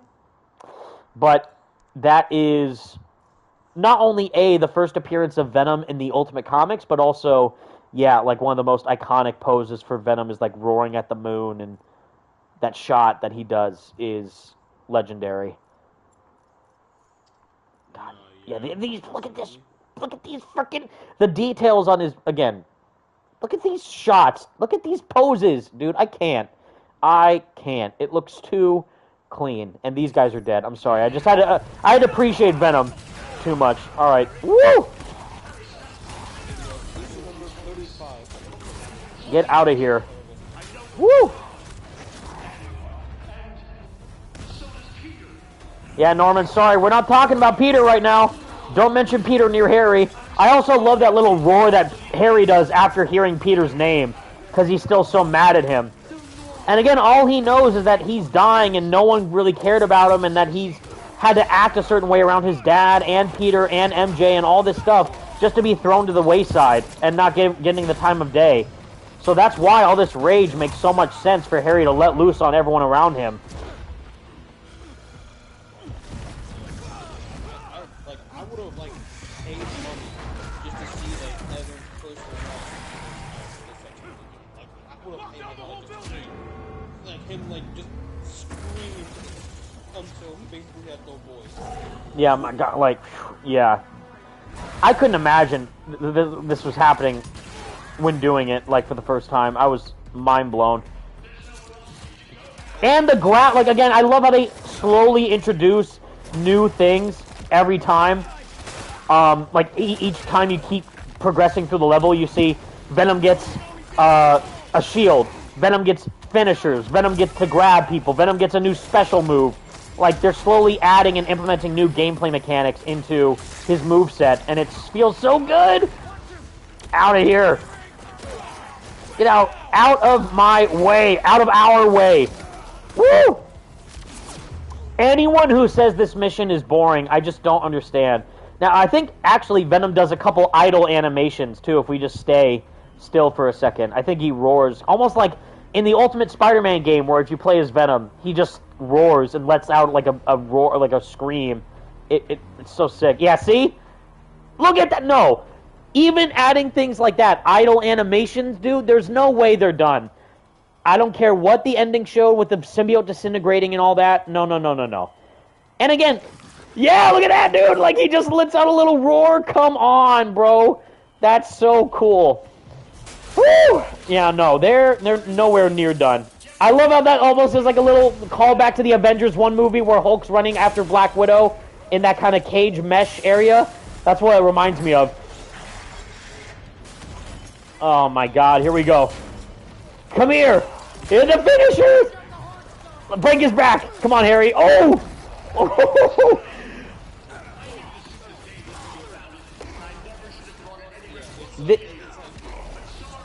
Get wrecked. He freaking slam dunks every guy he does with this grab move, too. Bonk. Oh my God. Out of here. You're next. Woohoo!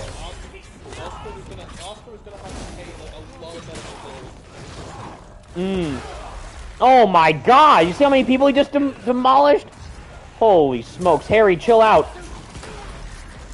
It's I don't think anyone wants to work as a security guard for Oscar. Yeah, oh please! Oh!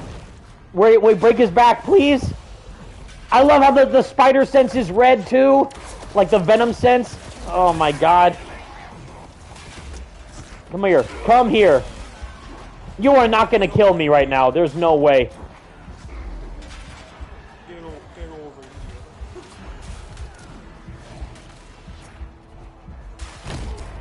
They actually killed Venom, dude? No way. I guess Ultimate actually is kind of hard, but there's no way. Oh well. I get to do this again. That's fine by me. Ooh. Oh, the backbreaker, but it glitched out. Oh no. Oh man. It's alright. I played this level so many times that it's totally understandable why it would glitch out. Come here. Oh! God, every time he does, again, hearing Tony, not only hearing him act, but also hearing how passionate Tony is about Venom, makes me love this version of Venom even more. Even if you don't like the story elements or whatever, just hearing the narrative lore behind, Tony's performance and how he portrayed Venom and what went into his acting version of all that, it's amazing. Amazing. Woo! All right.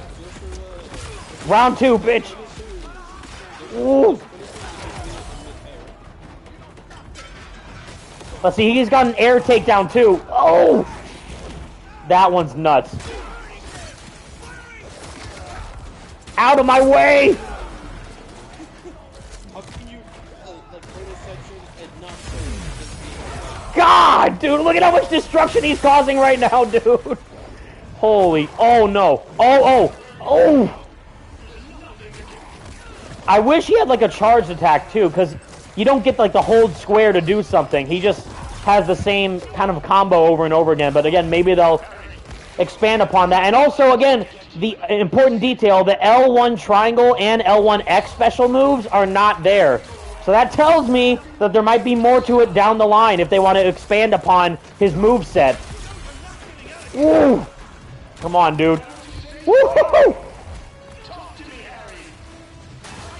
This is the most fun I've like ever had, like besides Ultimate Spider-Man, playing a game.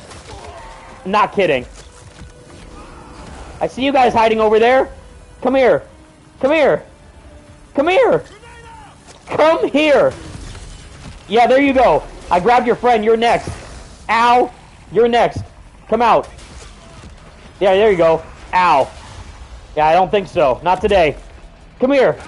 Woo-hoo-hoo! Out of my way! Oh my god, dude. Yeah, no. If I'm ever having like a bad day, if I'm ever like, God, today sucked, you know, a video didn't do well, or I'm feeling upset about something, I will load up this mission and just play it and just have the time of my life. It's like, how can you like load up section of the game and not say, oh, It's so clean. Yeah, Joshua O'Neill, there's a finisher emitter. Yeah, we did it. Yeah, if you go in the air and press triangle circle, he'll do a finisher, which is awesome. And again, shows how much depth Insomniac put into Venom's moveset. It's amazing. Yeah, God bless the mission replay feature. I'm so happy that that's a thing, because I don't mind New Game Plus, but if there's like one standout mission you want to play without having to worry about replaying the entire game just to get to that point, thank God for mission replay, because holy smokes. Woo! This shot, too, of him in the city, oh my God. Yeah, here we go. Oh, you thought we were done? Now, another thing, before we continue, one other thing I would have liked, and again, this might be added in future stuff, whatever, we don't know, is Venom has a moveset, but it's not complete. It's almost like they gave us a taste of what his moveset is, because they know that there's more that they can do. So one thing that Peter has that Venom doesn't in this game is the L1 triangle and L1X special abilities that Venom doesn't have. So Venom could potentially down the line get a type of L1 triangle, L1X, and an L3 R3, like a rage mode, a symbiote surge on Venom, which is interesting because we get that in, oh my God, what a cool pose. We get that in the final fight where Venom does have a rage mode, and we fight him in that mode with Peter and Venom, but not during this. I think it would have been awesome if we got like an L3 R3 Venom rage mode sequence during the. Look at this shot, dude. Look at this cinematic masterpiece of a like camera angle right here. Like, oh my God. I will spend hours in this mission taking photos of Venom whenever I get the chance. Like, yeah, but again, rage mode, L1 triangle, L1X, other combos, a charged attack. He doesn't have stuff like that. Grab combos, too. All this stuff. I'm just saying, traversal options, because he has, like, the Venom zip with the symbiote launching him to a platform, but not, like, web swinging or whatever. So, you know, like, I'm just saying, I'm just expecting there to be more stuff down the line. Look at it. Look at this monster, dude. Are you kidding me? If I were to see this in the, if I would run, I would kill myself if I were to see this. Like, I'd be like, no, I don't want anything of what you got, dude. I'll just leave. Like, no. I'm gone. Peace. But yeah, this, okay. I'm just saying, if you know, you know, when it comes to Venom. If you know, you know, but I'm just saying, there's a lot more that Insomniac can do, and I'm looking forward to what they potentially have up their sleeves. Okay. Whew. Yeah, there's more. What do you think this is? You're not going anywhere. Oh! Okay. Oh! Hello? There he is. Franco's back. Oh, God! Oh! Yeah, sorry, I went to go grab food quickly. That's alright. I understand. Everyone leave a like and share the stream if you're hyped for Venom, because, oh my God, we made it. Thank God I made it just in time. Yes, you did. Seeing this, and I just look to the side of me, and I see, the 19 inches of Venom, I'm just like, man, this is totally worth it for me. Ooh! I love how you see the Venom logo, by the way, when he has, like, a finisher ready, and it's Venom's logo. Like, it's so clean.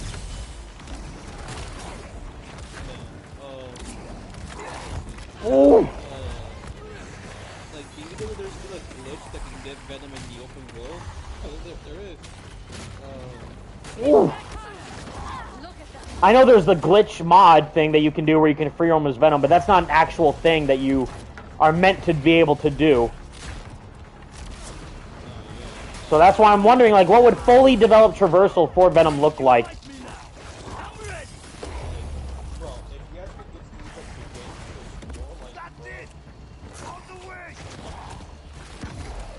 I just can't wait to see what potentially could happen in the future. Oh my God.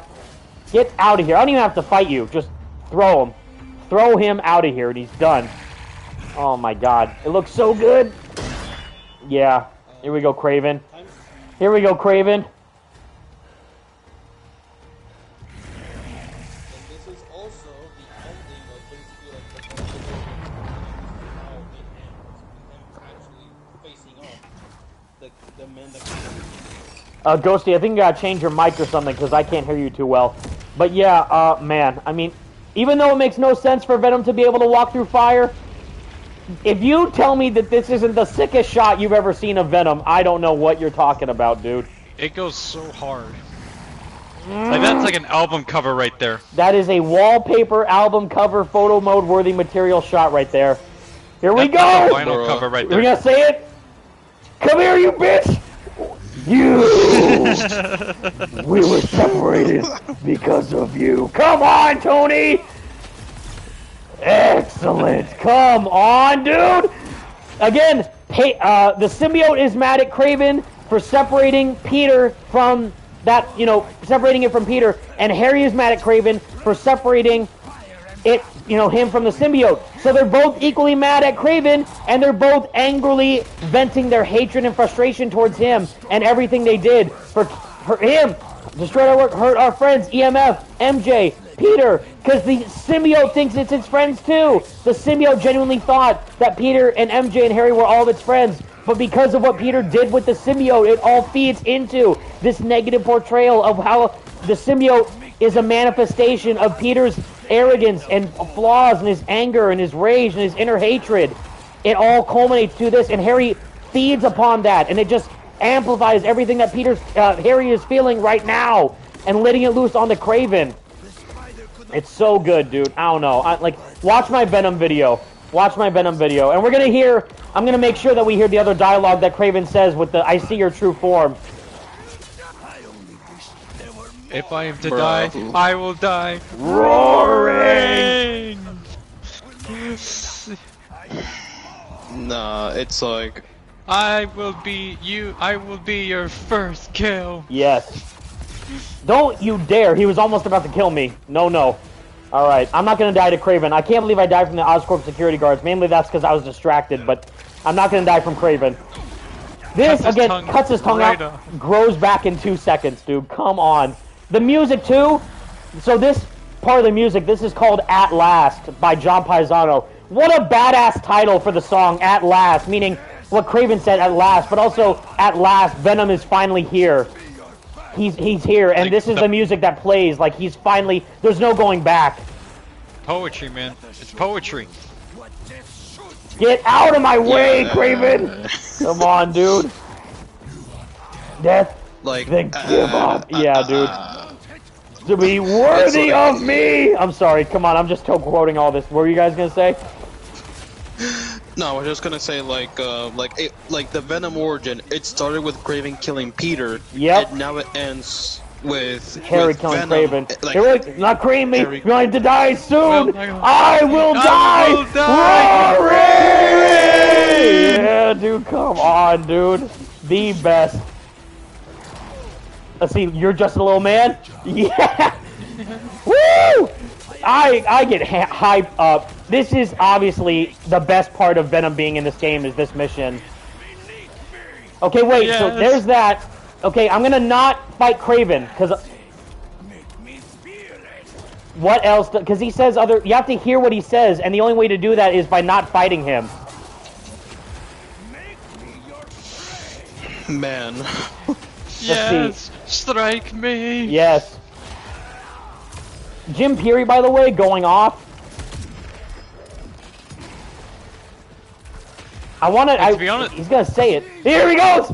Here he goes. Death cloaked in beast flesh. I have never felt such pain. Oh no. Oh man. Oh, you died. I died. Oh well. All right. No, I wonder if there's other dialogue, because I would just be whooping him, but trying to dodge his attacks is a bit strange. Let's see. Let's try it again. Run it back. Take two. Here Run it back. Will you send me to hell or not? Strike Yeah. a strike. Break my body against these shores of the living. That delivery is nuts. Like how he says that is pretty crazy. Like, strike, break my body against these shores of the living. Do what the spider could not. Like, come on. Amazing. Like, if there was like if they were to like gave like an Oscar nomination for like best moment in a video game, this would be up there. I think actually, well, funny you say that. I think Tony was nominated for best new, or Venom at least was nominated for some award for some like PlayStation thing, like best new character, and it was Venom. Which is hilarious, but also it's like, yeah, no wonder why. Let's see. Okay, so now I want to hear what Kraven's gonna say like during some of these sequences. Make me your prey. Yeah, we heard that one. See, just do that. Get him away for a second. We're waiting for the I'm gonna die. Roar. Yeah. Well, we already heard that one, but I mean like the that one. What a line. You're a death cloaked in beast flesh. I've never felt such pain. Where's that one? There it is. Yep. I've never felt such pain. Yes. There, he said it. He said it. I love how he's laughing the entire time too. Like, how crazy is this guy? Is there anything else? Maybe that was it. That might have been it. Yes. Strike me. Oh yeah, that's right. Yeah. Do you know what it's like to have your body betray you? Weakness would not claim me. If I were to die soon, I won't die roaring. My God. Is he gonna say it?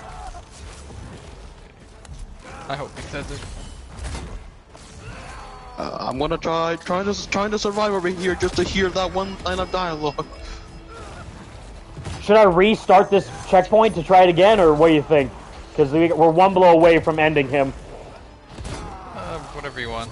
All right, sorry, Kraven. We're gonna, you know, you had a good run. Done.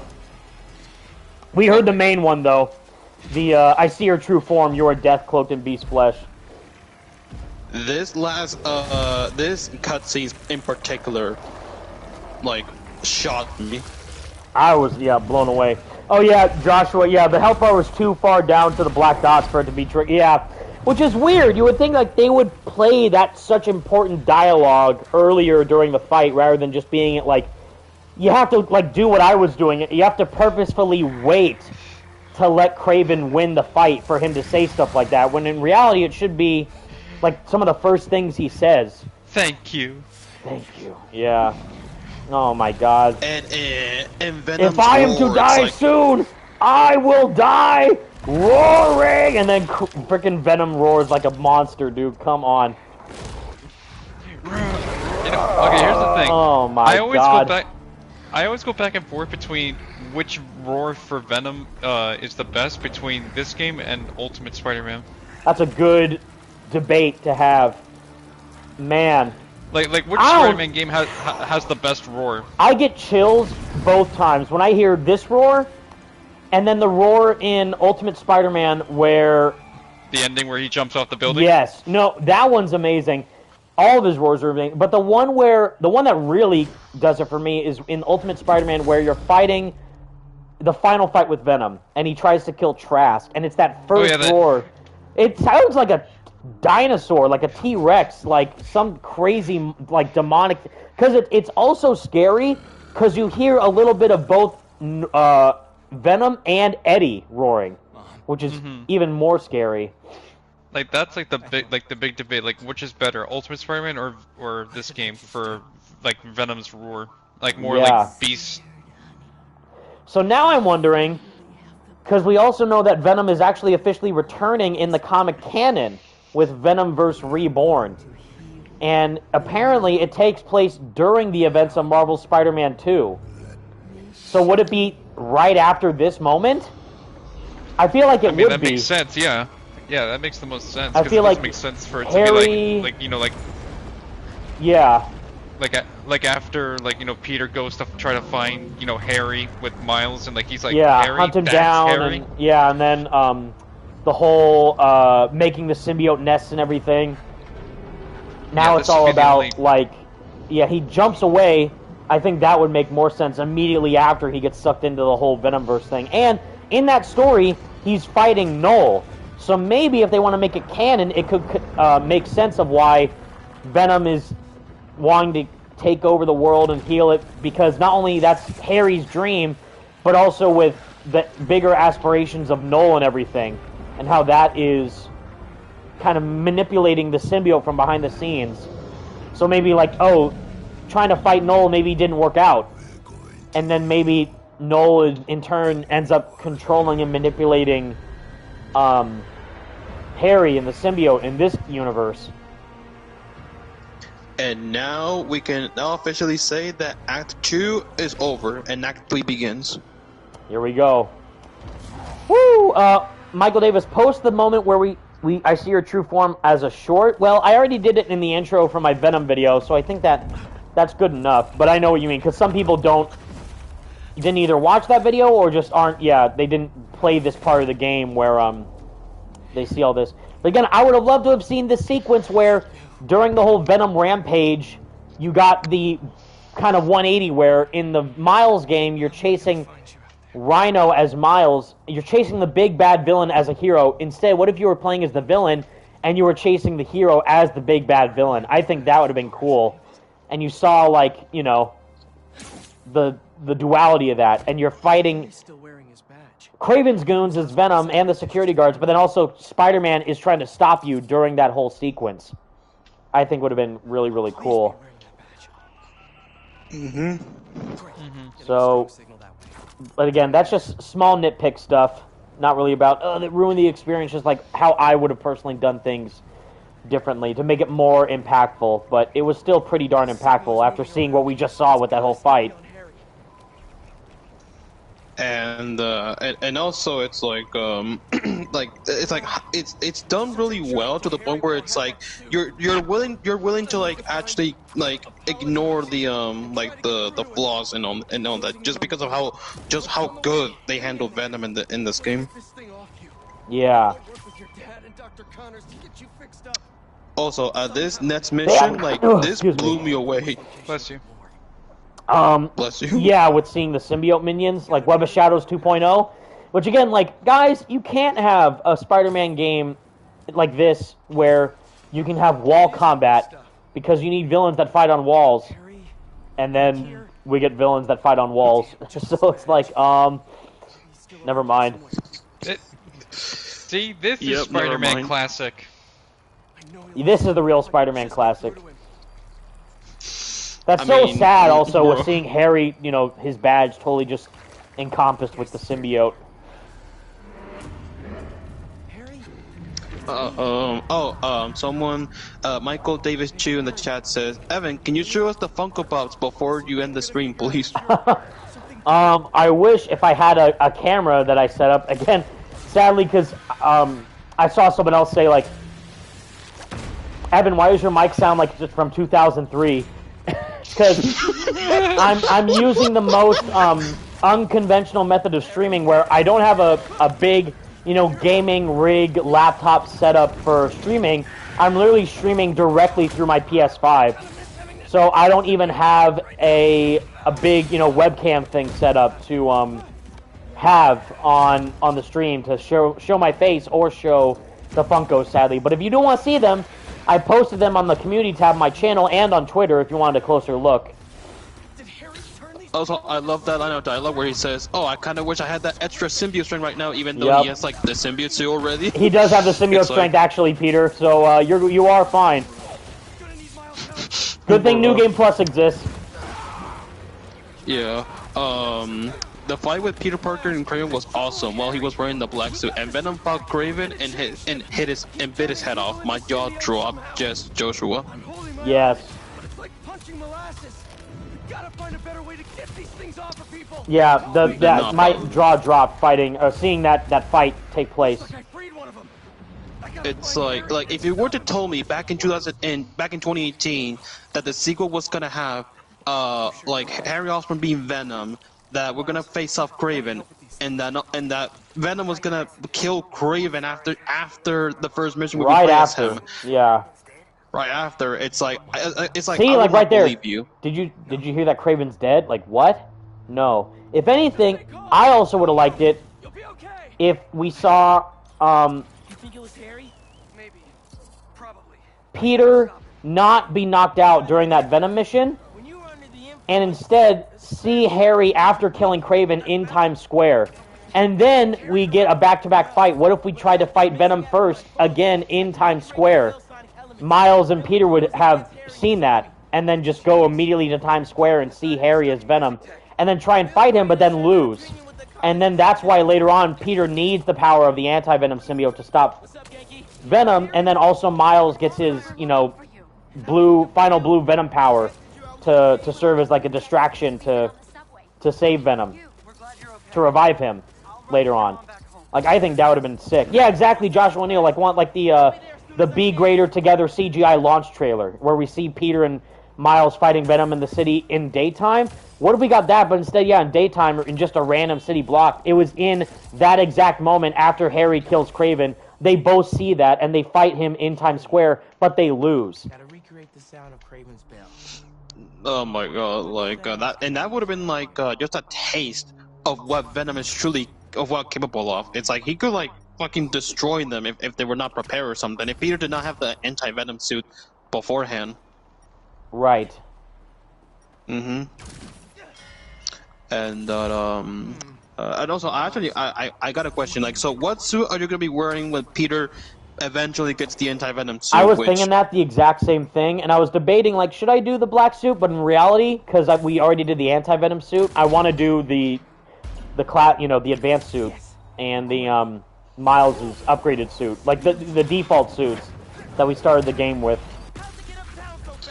Yeah, although it's gonna be a little odd seeing like Peter with the advanced to fucking shooting tendrils out of his hands. Out, yeah, but at the very least it'll act more classic where, and I'm also gonna try and fight Venom with the Iron Spider arms.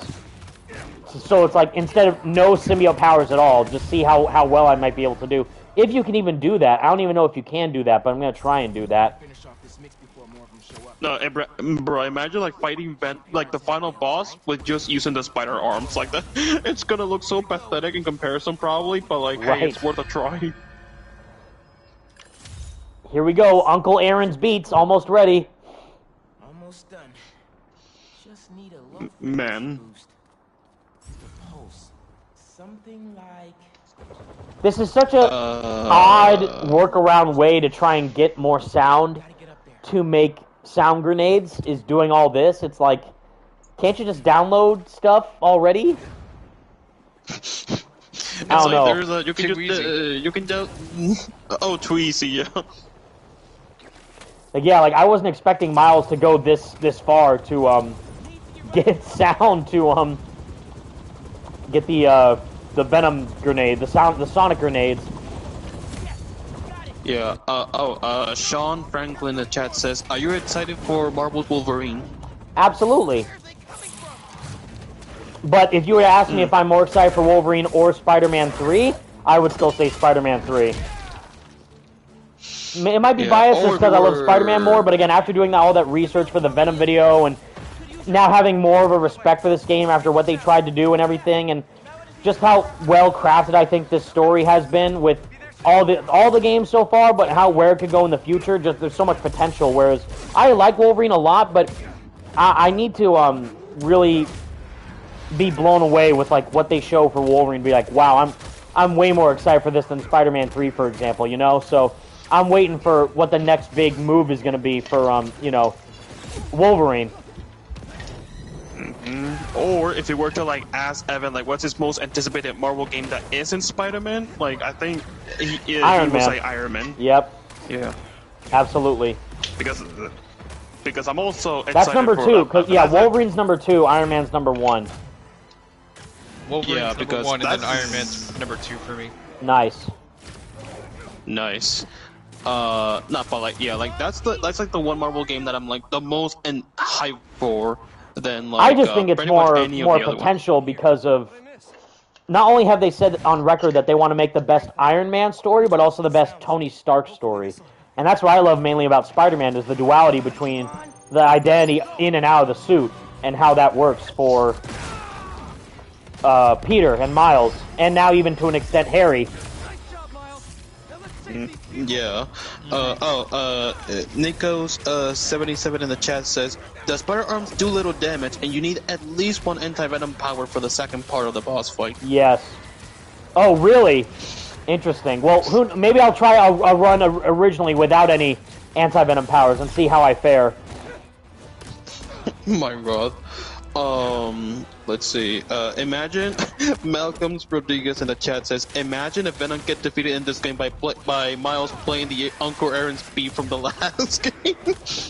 It would be, excuse me, the most outrageous way to stop Venom is with just trash rap beats. Yes. Sorry, Uncle Aaron, we love you, but not your beats. It's like, oh, it wasn't the anti-venom that defeated him. Oh, it wasn't Peter and Miles working together. No, it was the mixtape. Yes. That is what truly defeated Venom. It was the mixtape. See, I wish we had more scenes of both Peter and Miles swinging together at the same time. Yeah. Because we only get it in the first and now, right? Like. Yeah, just during Sandman and then this part, and that's it. Yeah. Well, actually, a little bit of the gameplay demo. Excuse me. Yes, that's right. When they're chasing Lizard. Yeah, I'm assuming like cutscenes don't count then. No, I mean actual gameplay. Yeah, actual gameplay. Yeah. Harry? That's Harry. That's yes, Harry? it is Harry. Yeah, which is why it makes zero sense if somehow Venom returns and we get Eddie Brock. I just don't think it makes any sense within the context of this universe to do Eddie. After everything you're doing right now with Harry, I just don't. I don't understand why that would be an option if that ends up happening.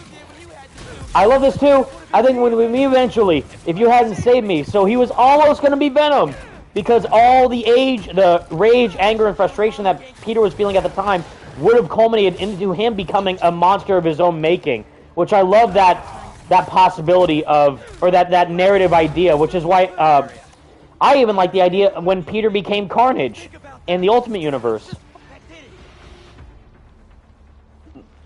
So basically, like, if Peter did not get rid of the black suit, we could have actually seen a potential outcome where Peter becoming Venom. Peter becoming Venom. And I think that would have been cool, but I still like how it happened here with Harry and everything. Ooh. Yeah. Boink.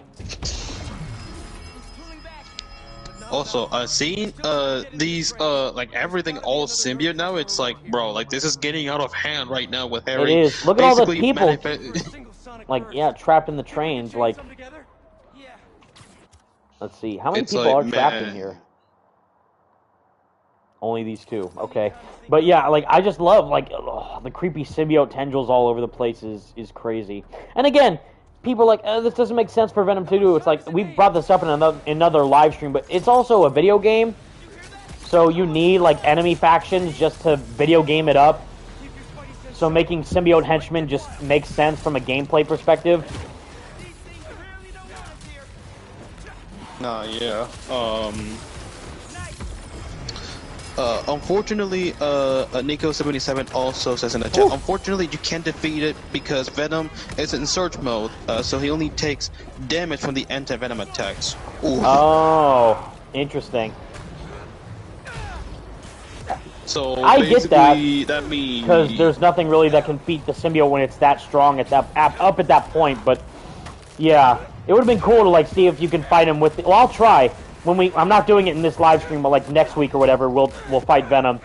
Probably be the finale, which would be crazy. But yeah, do the fight first with the red suit and the Iron Spider arms and see how far we could get. Just to try. And in the case that he dies like 1 or 2 times on stream, then well, Then that never happened. That never happened. That never happened. First try only. First trial. See, I remember this part. Like I was like so close. Like it was like probably like at the 10-second mark, and I died. Really? Yeah, because I was playing on Spectacular. Yeah, me too. I think I might have died. Like, I think I was just so blown away that this was happening for the first time. But yeah, I think I did die, like, once, maybe twice during one of these hives. But I also then upgraded, like, all the surge stuff. So, I didn't scratch that. I did not upgrade the Iron Spider legs as much as I did the symbiote powers. So I kind of screwed myself. Like, oh shoot, now I don't have the symbiote anymore. So. What am I gonna do?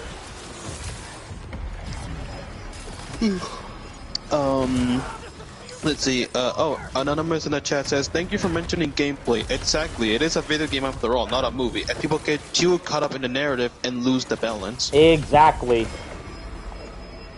They're just like, I can't believe. And again, we talked about that earlier. Like, oh, people wanted to see more cinematic sequences of Peter in like Bully Lowenthal outside of him wearing the suit, not just him being, in the black suit, fully in costume like this right now. But they actually wanted him to see more of Yuri's acting, which is so cool because it shows how layered and detailed these games have become over the years, that they're now being seen like full-fledged movies. But the part of the game is that, yeah, it's an interactive medium. So, of course, when you fight a character like Venom with the symbiote, what are you expecting for that to happen? Yeah, more than likely symbiote minions. And as we mentioned in previous live streams, that's happened in almost every game that has featured Venom. So Spider-Man PS1, the Neversoft Spider-Man game, who had Venom, symbiote minions, literally like symbiotes that you have to fight in the warehouse, where you actually can defeat them by using fire webbing, which was awesome. You didn't have it with Ultimate Spider-Man. Friend or that's the foe, only exception. Friend or Foe had symbiote minions with the entire Phantom things. Ultimate Spider-Man is not a symbiote because it's a man-made substance, so it's not an alien symbiote. You're right. Yeah, so that's and we mentioned that previously too. Is like, yeah, that's the one reason why they didn't do it, is because they don't have the whole alien hive symbiote replication thing. Web of Shadows, obviously. Shattered Dimensions, same thing. Ultimate version, so it's not a symbiote. But we did get Carnage, which Carnage made his own symbiote minions. Anti-Venom, Edge of Time.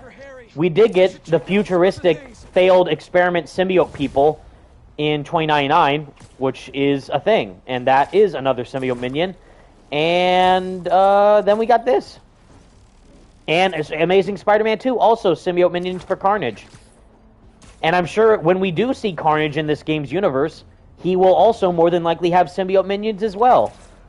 So yeah, even though it's like a symbiote story thing that seems like we've seen that a lot in games, it is a game. So you gotta fight like enemies to make the game a game. Michael Davis Chu in the chat says, "Hey Evan, what's the dumbest criticism for this game that you've seen personally?" That's hilarious. Spidey Mike, Lego Marvel as well. Yep, that is a fact too. What was the question? What is the dumbest criticism that you've ever seen for this for game. this game personally? The Haley stuff. I think just not liking the Haley stuff is just so monotonous and ignorant and disrespectful. Yep. And same thing with the friendly neighborhood mission with the Brooklyn Vision stuff. Oh yeah. Because again, that all adds to Miles' own personal story. Granted, it doesn't add anything to the Venom story, but it adds a lot to Miles' personal narrative and what he's dealing with trying to balance his school life, his personal life, his superhero life, his relationship life with Haley, his career, all that. And they're like, it's bad because there's a gay student, and that's it. Or, oh, it's bad because you play as a deaf girl. Who wants to play as a deaf girl? It's like, Yeah, this is wow. a Spider-Man game. Yeah. Great criticism from, what, I'm assuming a 2-year-old? Like, how old are you? Yeah. It's like, that is like the dumbest criticism that you can ever give to a game. Just because you play as this character, just because the person is this, it's like, oh my god, it's like, Sometimes. At this point, they just basically criticize anything, even if it's like the dumbest thing you can think of. Yeah. It gets out of hand a lot. Alright, everybody. Yeah. Let's see. What are we even waiting for? We're waiting for like a main... Yeah, we're waiting for a main mission to pop up for MJ, I think, right? Yep, there we go. Yeah, or for Genki. stream. And the Flame mission, that's right. I actually did this mission with the anti-Venom suit. Really? That's interesting. I did it immediately. Every time one of those Flame missions popped up, I immediately did it. Yeah, same. Yeah. Because it's like, because I actually thought of like, well, maybe if I wait That until I was get sick. the anti-Venom suit, I'm gonna do this flame cultist mission, but nope. It turns out you actually have, canonically, this will happen when Peter still have the red and blue suit and before Right. the anti-Venom suit.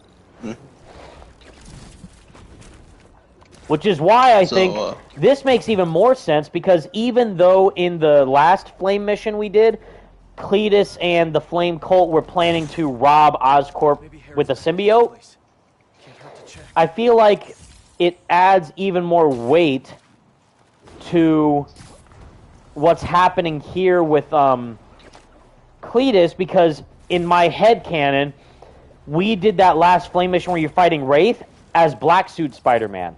And Cletus saw that and witnessed the power of the symbiote firsthand. So that only validated his plan going forward, that he wanted the power of the symbiote to give him, you know, what he wanted. You know, absolute carnage and all that, so... maximum carnage. Yeah, maximum carnage. I like that little narrative inkling that, you know, that you could do with... Again, controlling how you want the narrative to play out, depending on how much or how when you play the game. Yeah, but I guess people just either didn't want to play the side mission, or they were just like too much in a hurry to just play the main story.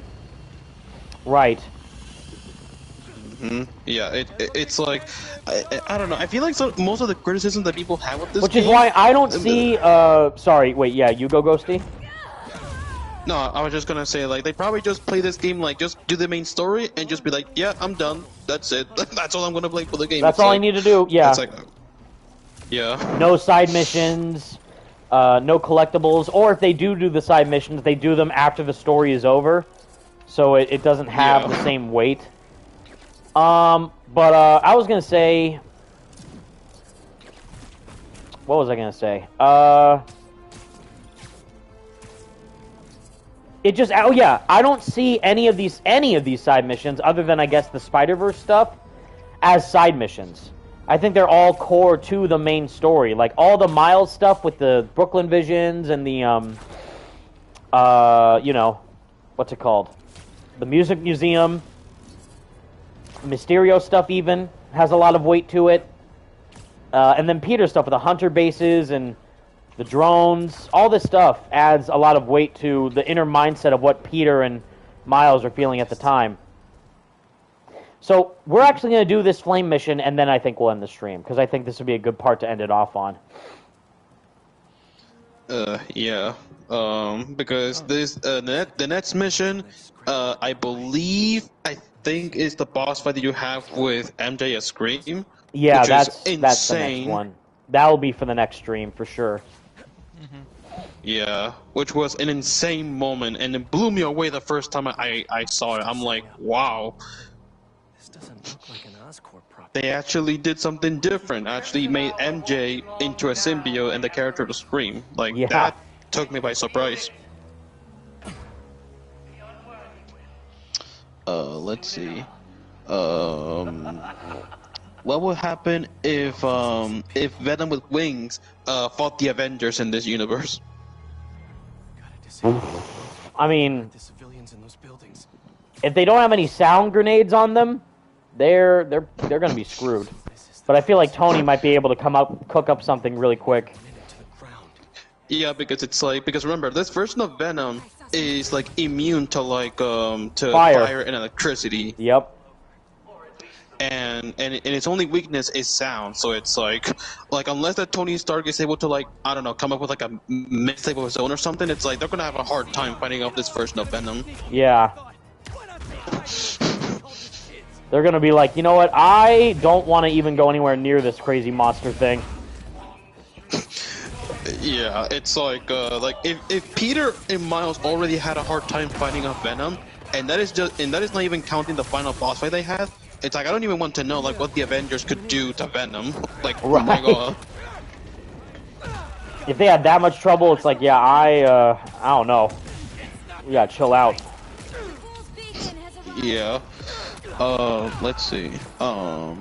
Malcolm Rodriguez says, "Do you think Miles will be able to defeat?" I would like to see Atrocity from Hulk, Eggcon? actually. Now that you mentioned the Avengers, I think seeing Hulk fight this version of Venom would be nuts. Actually, yeah. Like, my god. Like imagine just the disaster that will cause in the city. That'd be crazy. Nah, yeah. Someone in the chat says, "Do you think this version of Miles will be able to defeat Atrocity from Edge of Time?" Do I think what about Miles with Edge of Time? If this version of Miles could defeat Atrocity. That's a good question. Man, Peter was able to, actually, just with a lot of actually, yeah, well, are you kidding me?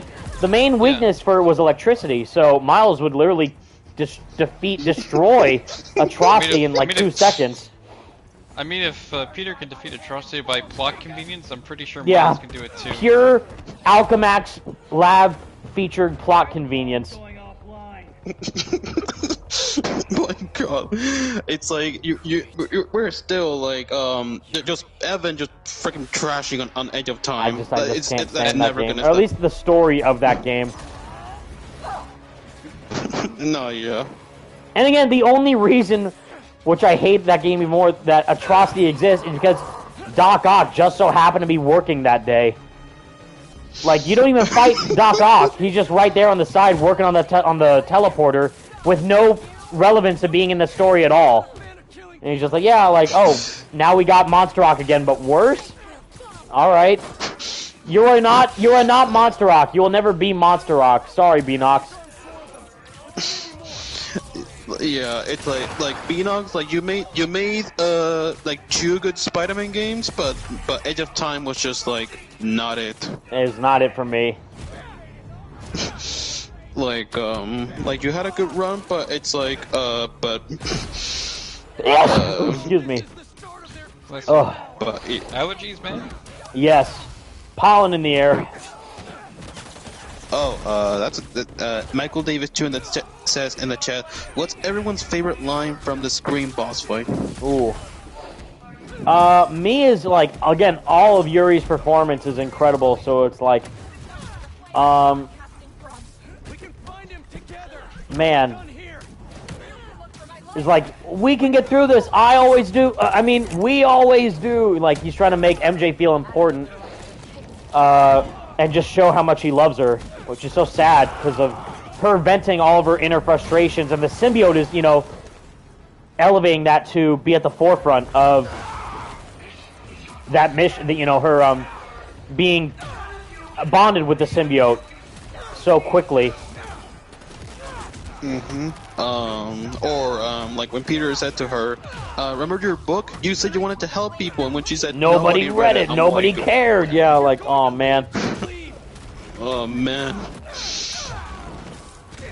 And also also what MJ says, you don't have a job, you always have a hard time trying to, be a hero and be Peter. It's like, Jesus Christ. Right, look how the city's doing with you, like, wow. Yeah, stuff like those scenes just hit really hard with both.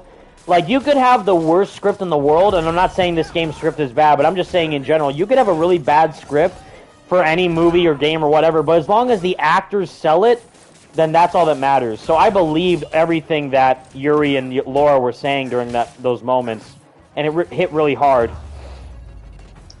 No, yeah, like Yuri and Lowenthal and Laura Bailey, like they actually have a really good chemistry as Peter and MJ. Mm-hmm. They're great together. Yeah, also this mission is gonna be weird because at the end of this mission, Peter gets like, his suit gets burned by the end. So how's this gonna look with the symbiote? Yeah. No burns. He's like, actually, I feel totally fine. Like, oh my god, like this is like, I did this mission with the anti-venom suit and it was the exact same thing. It's like, no burns, yep, I'm just perfectly fine. Well, actually, it makes even more sense because the anti-venom suit is supposed to be like curing him, so it's like, I guess it makes more sense so that it doesn't burn or anything, but still, like. But yeah, I think you're supposed to play this mission when Peter still has the red and blue suit, just so you can see like the burns of his costume. Well, this mission only unlocks after you get rid of the black suit. Yeah.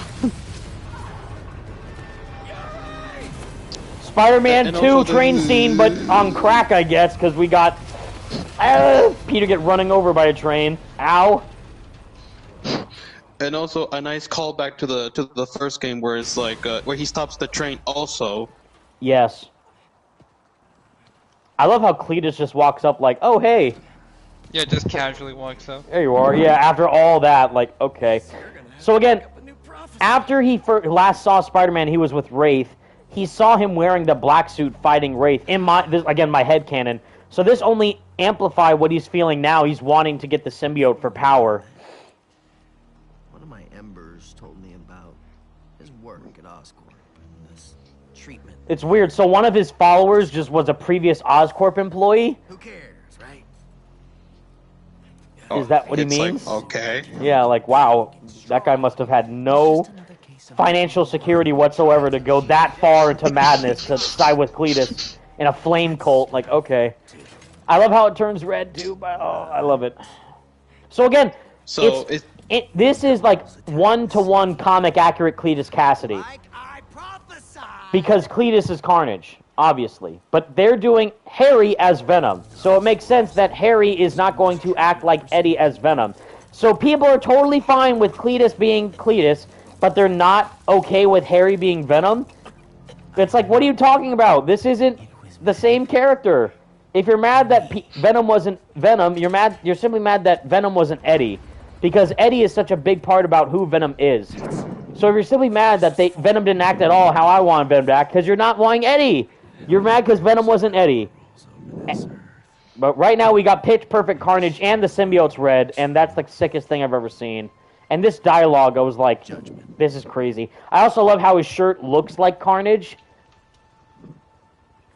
And Carnage. Yes, dude. Win!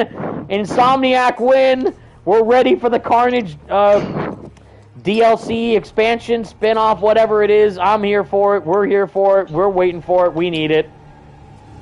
Fingers crossed at a PlayStation State of Play or a showcase or something soon. I have questions about this moment. So that's like another containment that has the symbiote. Yes, because the symbiote reproduced.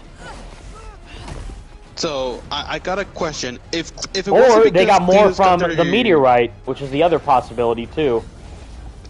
Yeah, so I got a question. If it wasn't because Cletus Cassidy got his hands on it, what could they do with that much? With those Ooh, bless with you. those other symbiote components? Like, I'm wondering what could have they done with them. Well, that's the thing. Like, we don't know how many other symbiotes there are, because even though the Venom symbiote that was attached to Harry disintegrated, there's still symbiotes in the city. Cletus now has a symbiote. All these other possibilities. So that tells me that there's another possibility for Venom to return, and for Venom to fight Carnage, which everyone wants, and I would love that. And Blasty, yeah. Peter, this doesn't make sense because Peter's wearing the symbiote, so his fire shouldn't affect him. Yeah, we were saying that, like, Peter should just be like, toasty. Like, he should just feel warm, like, while wearing the symbiote, like, L New Game Plus 0 out of 10. Exactly. Not my, hashtag not my symbiote Spider-Man, not getting affected by fire. Hashtag not my black suit.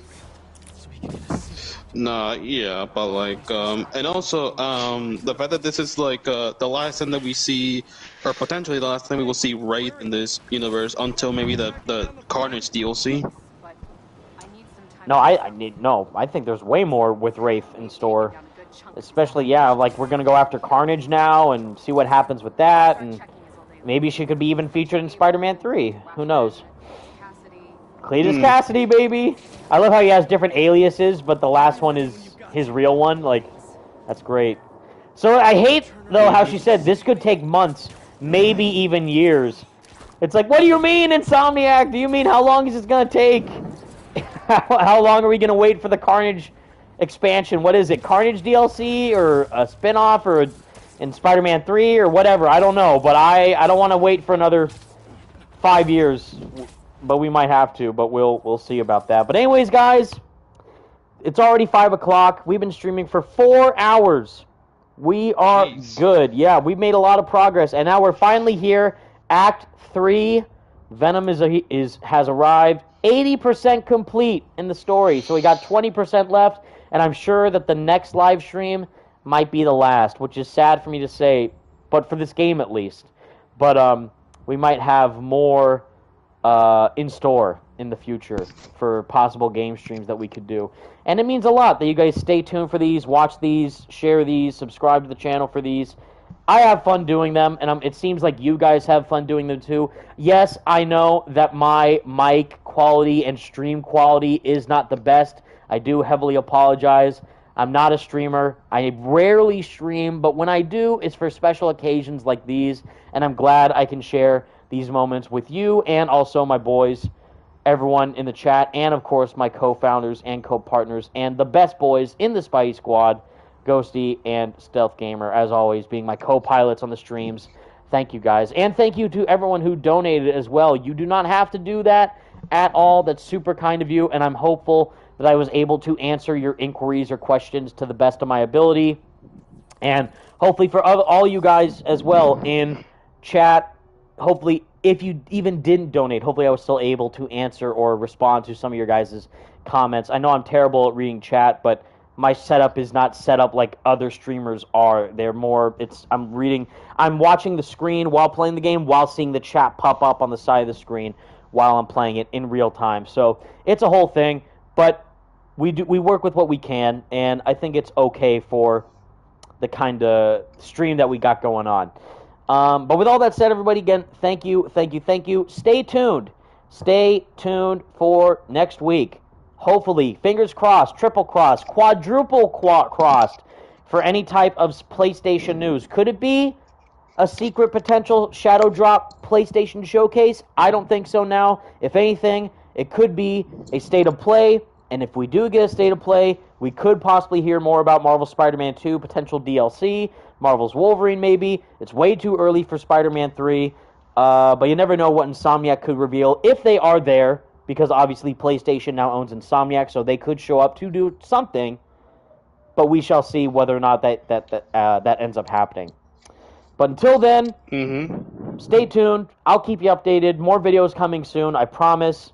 When news actually starts rolling in, I will be there day one for all you guys to keep you updated on all the latest and greatest Marvel Games news, because I, for one, love that you guys are excited about these games just as much as I am, and that's what makes it fun for me as a gamer to get all you guys equally as excited as well. So again, thank you, thank you, thank you, and definitely stay tuned in the future for more streams. And for next week, which will most likely be the final, the big finale of the Marvel Spider-Man 2 New Game Plus live stream. It's going to be fun. I can't wait.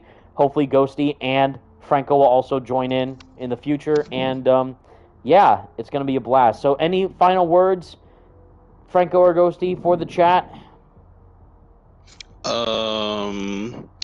Well, it's been, once again, always fun and just having a blast talking with my best friend pretty much now with Evan, and just see him enjoy and just like get excited replaying this game over and over again. And it's gonna be fun, especially with potentially the finale of this series next weekend, if we're not super busy and actually attend. In the grand conclusion of this series that it's been in the making for technically 5 years if you count waiting for the game, but actually like just doing these series in general. Yes. And yeah, I had a lot of fun, and definitely I'm gonna be here next time for the finale next weekend. Can't wait. And just have a grand old franking good time. Nice. And you, Franco, any final words? It's always been fun, doing these live streams with you, my boy. Very Yes. excited for next week for the finale. And I'm also very excited and super interested to see if a potential PlayStation showcase happens, or maybe we'll have to wait till Summer Games Fest. But, only time will tell, and I just can't wait to see what the future has in store. Fingers crossed is all we can do, boys. But we shall be there, and we will get hyped for sure if at all anything happens, I should say, for the potential possible PlayStation State of Play and or showcase if we're lucky enough. But with all that said, everybody, again, stay tuned, stay excited, stay hyped, and the Spidey Squad will be here for you to keep that hype train going. But until next time, everyone, again, thank you all so much for watching. Stay spectacular, Spidey fans. And until next time, peace out. Goodbye, everybody. Bye, everyone.